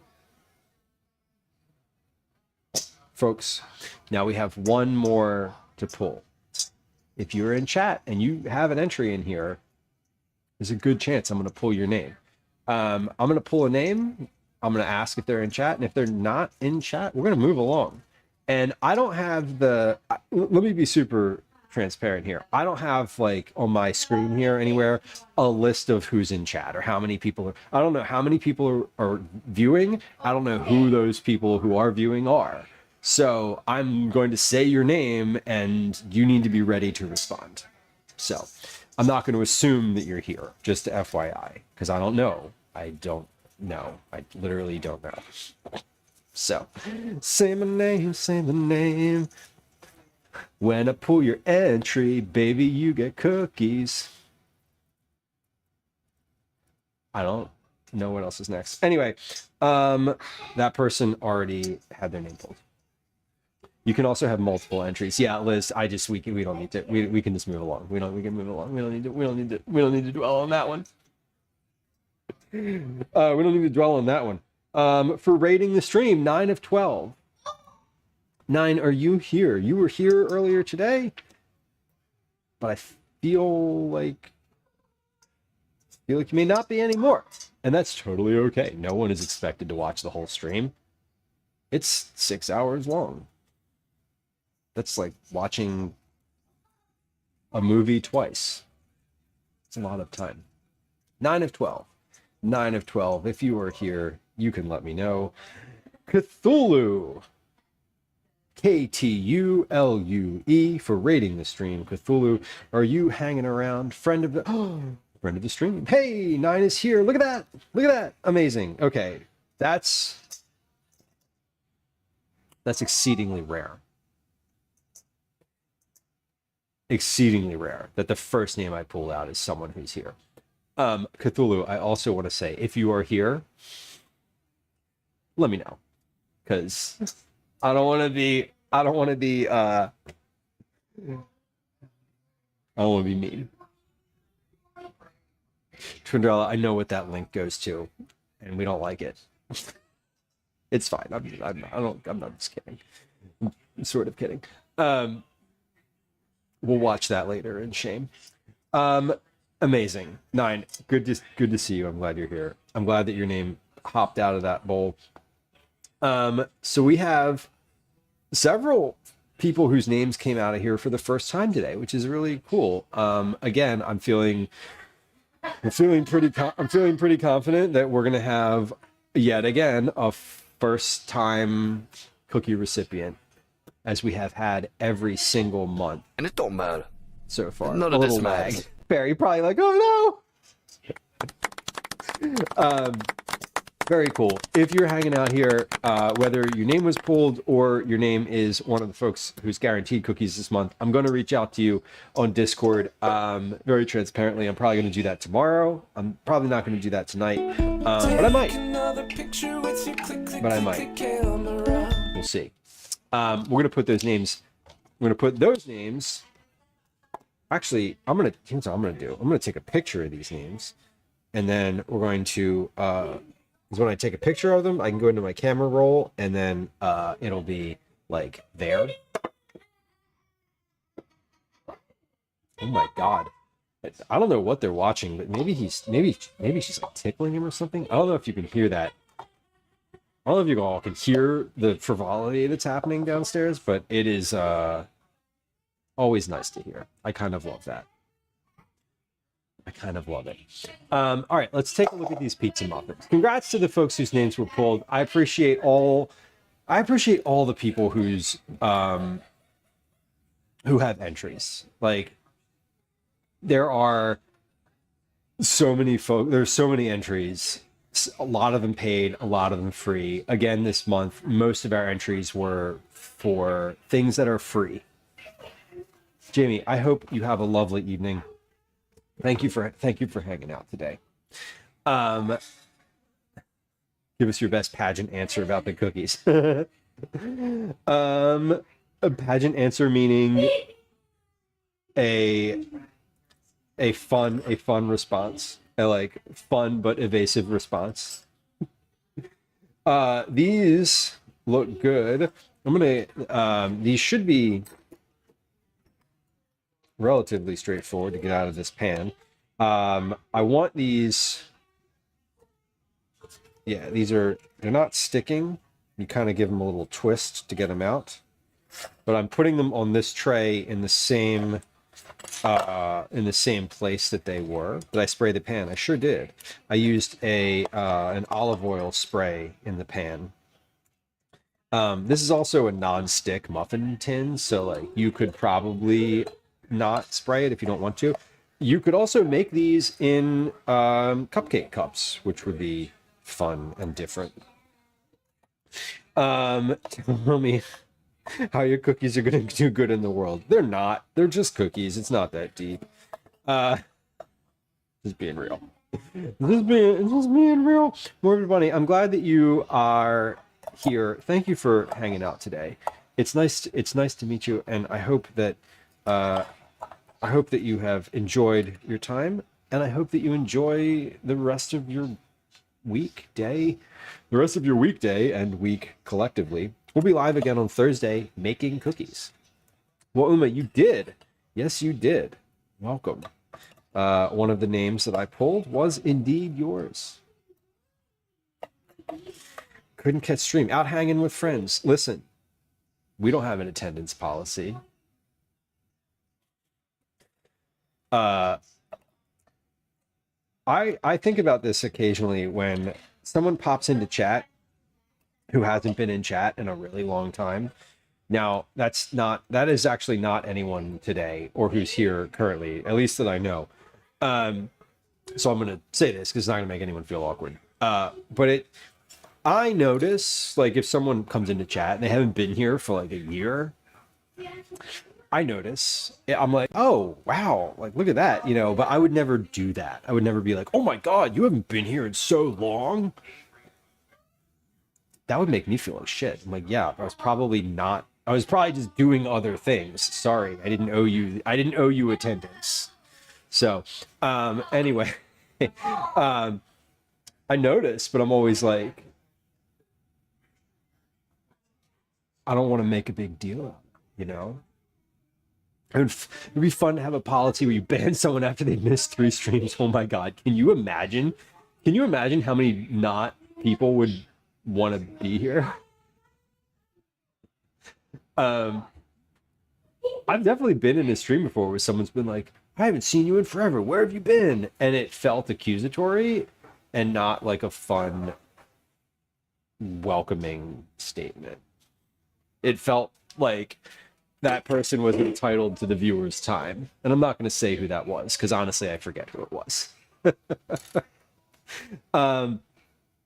Yeah, life flies. Exactly. Exactly. Yeah, and I like silent follows for the same reason. I just can't imagine. I don't like when you go into... I try to model some of the things that we do on this stream after like the ways that I like experiencing Twitch. So that's how it is. How are the muffins? We're about to try them. Here's what we have. Here's what we're working with. So this is one of the, so I'm just going to show you not the pepperoni ones. These are just the regular ones. So this is a roll. There's the top. There's the bottom. Fall Guys, I only follow people when they're offline, unless I was watching the stream and I see what happens when someone follows. So if I'm watching a stream and I want to follow them, and someone follows and they're like, hey, thank you for the follow, and then I'll do anything else, I'll follow them immediately while they're live. But if they make a big deal out of it, I will not. So that was one of the rolls. This is one of the cups. So cups have a little bit of, they're a little bit more like filling, but the bottom looks more like a muffin. The bottom is like a consistent, is consistent and has no cheese on it. So on the top is the roll, on the bottom is the cup.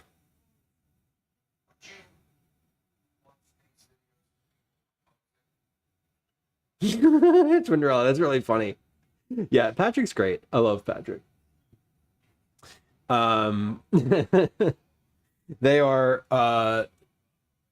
They're looking pretty good. Let's cut these in half.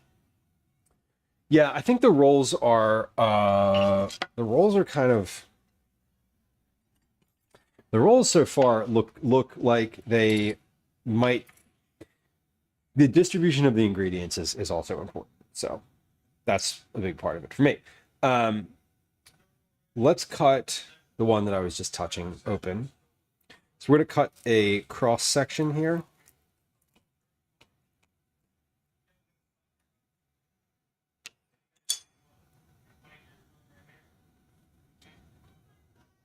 This is the cross section of the roll.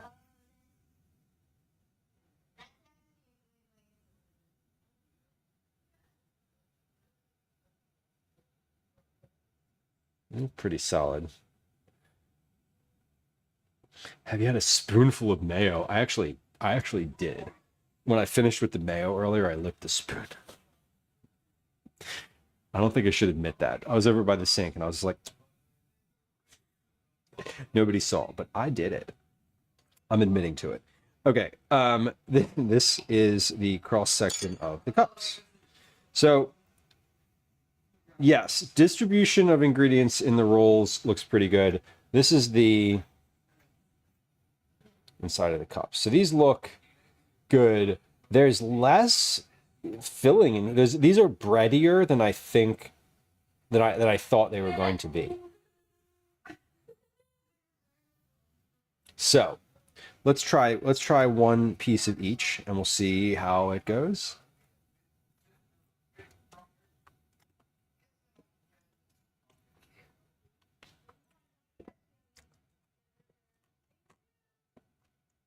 They should taste relatively the same.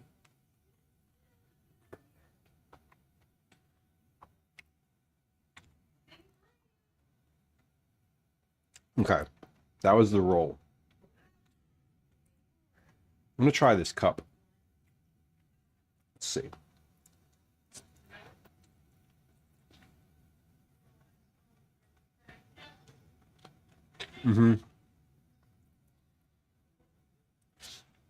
The rolls are a little airier. These feel dense. Yeah, these feel a little dense. These are much more, excuse me. The ones that are the cups are more biscuity. I think with the rolls, I want a little bit, I want more cheese. I want more filling and more, kind of more of everything. So what I think I might do, what I think I might recommend here is to spread the dough a little thinner and put a little bit more cheese on it. I don't think it needs more sauce necessarily, but a little bit more cheese. Let's also just like confirm that these are good with dip. When I say dip, I mean I'm just like the sauce. Mm-hmm. They definitely are.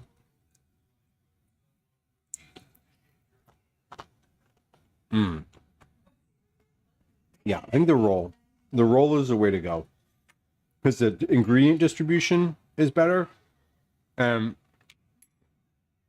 It's more liquid in between, I think, and so it seems to be a little bit airier. The cups are very like doughy on the bottom, and I don't love that. Wonton wrappers, hell yeah. $20. You could also do this with croissants, like croissant dough. Croissant dough is really good for this because it's kind of thin. Okay, this is good.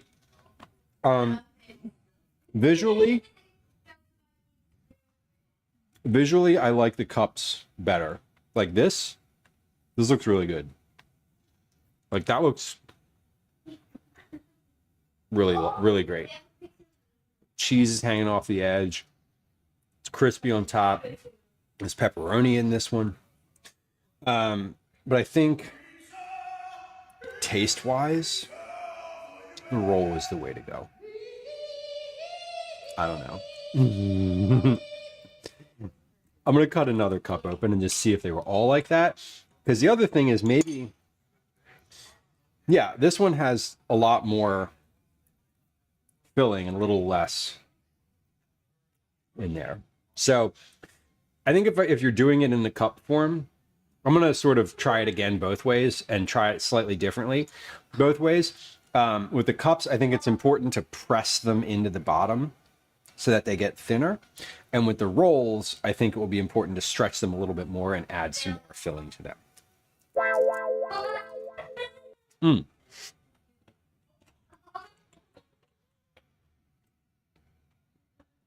In both cases, they need more salt. Both of them need more sauce on them and more cheese. So I think I might could end up using this whole can of sauce. And excuse me, I just put that whole thing in my mouth. Fuck, yeah, they do. They do, though. I was being a little conservative, but I think with the sauce, when they're in the oven and the sauce kind of heats up a bit, it burns off some of the liquid in there. Like what's here, if I'd have turned this like this, when I put these in the oven, all the sauce, well, obviously the cheese would have come out, but everything would have fallen out of here. But like the sauce would have been much more liquidy, and right now it's not. It's condensed, so I could add more sauce to it without worrying about it being too liquidy. Anyway, these are really good. I'm very happy with both versions of this. So I think neither of these was like bad. And I think I have some good ideas to make them better. Let me write those ideas down real quick as we are, so I don't forget them. Rolls, wider, cups, press, bottom, flatter. Both more sauce and cheese. Okay, cool. It's really funny. I don't see any automod doesn't come through on my chat app. The way that I am looking at chat, I actually don't see automod at all, which is kind of funny. And anytime it comes up, I'm like, oh, I should put that in my, I should like get a visual of that for my heads up view. But then I don't, and it's always like, oh, I just don't. I forget. Let's see who. So in our Discord, we have a channel called Community Live, which has a bunch of folks who are part of chat on occasion, regularly, and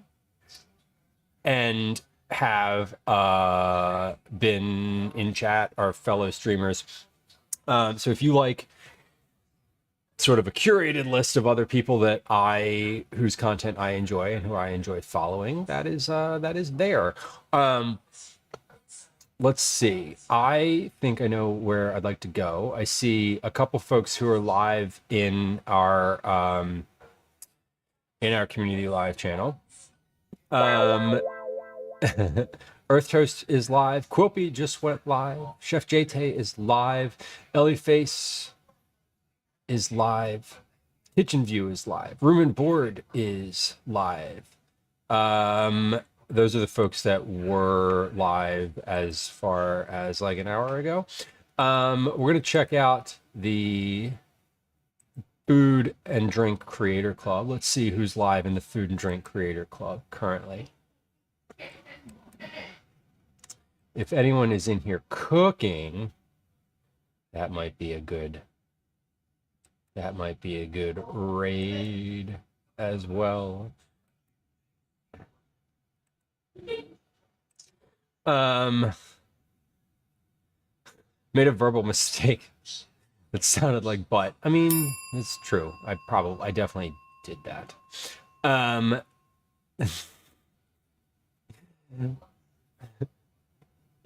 What was the name of that?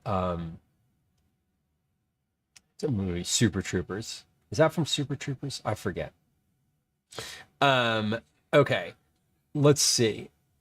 Who else is live in the food and drink category? Just to check. I think I know where we're going to be.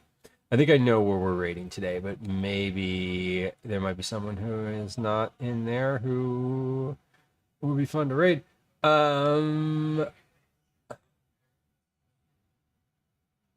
I don't see. Okay, hold on. Is this live? No, they're finished. Okay. I think that it would be awesome. Hold on. Yes, I like that idea, Fall Guys. That's kind of where my head was at. I think we're going to raid Merbakes, a friend of the stream, a Cookie Club winner this month. A Cookie Club winner, indeed, for raiding the stream. So we can pay it forward, as it were. Speaking of Cookie Club, we are going to be live again this Thursday. We're going to be doing cookies on stream, making them, packing them. We're going to be doing Black Forest cookies, as I mentioned.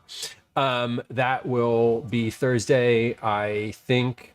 Let me look at the calendar. We'll believe that's going to start at 11 a.m. So heads up for the folks who are usually here, like right at noon. I'm going to be starting an hour earlier because I have an obligation that evening at 6 p.m. So I would like to get out of here and be able to do that. So I want to just be aware that I'm usually kind of slow for those types of things. Anyway, we'll be live again then. Daddy? Sorry. Daddy? Sorry. Daddy? Sorry. Let's Daddy? Sorry. start Daddy? Sorry. Daddy? Daddy? Sorry. this raid. I'm Okay, sorry. we have Daddy, started. bye. We have started the raid. There it is. Thank you all for hanging out today. Let's put some Goodbye. the goodbye sounds on. Let's put some raid Goodbye. messages in All right. chat. Take care now. Here they are. Bye-bye then. Here's a few. Goodbye. Here's a few raid messages. There's one. I hate And there's to another. go and leave this pretty side. Here are some social media links Bing bong. that you can Goodbye, follow sir. So to long. follow elsewhere on the internet. So thanks again for hanging out today. We had a really productive stream today, and good conversation and a really productive stream. So I kind of love that very much. We will be back again on Thursday, as I said. We'll be doing Cookie Club. Next week is going to be, if I stream next week, it's going to be Monday or Tuesday. We have some travel, so I have very little time next week. So not going to be spending it in the kitchen Take pictures either way, right? Pavarotti operatic mix. Put that reminder. Put a reminder. I know you have your other one too from the Truman Show in there. All right, we'll be back on Thursday. We'll see you later. Goodbye.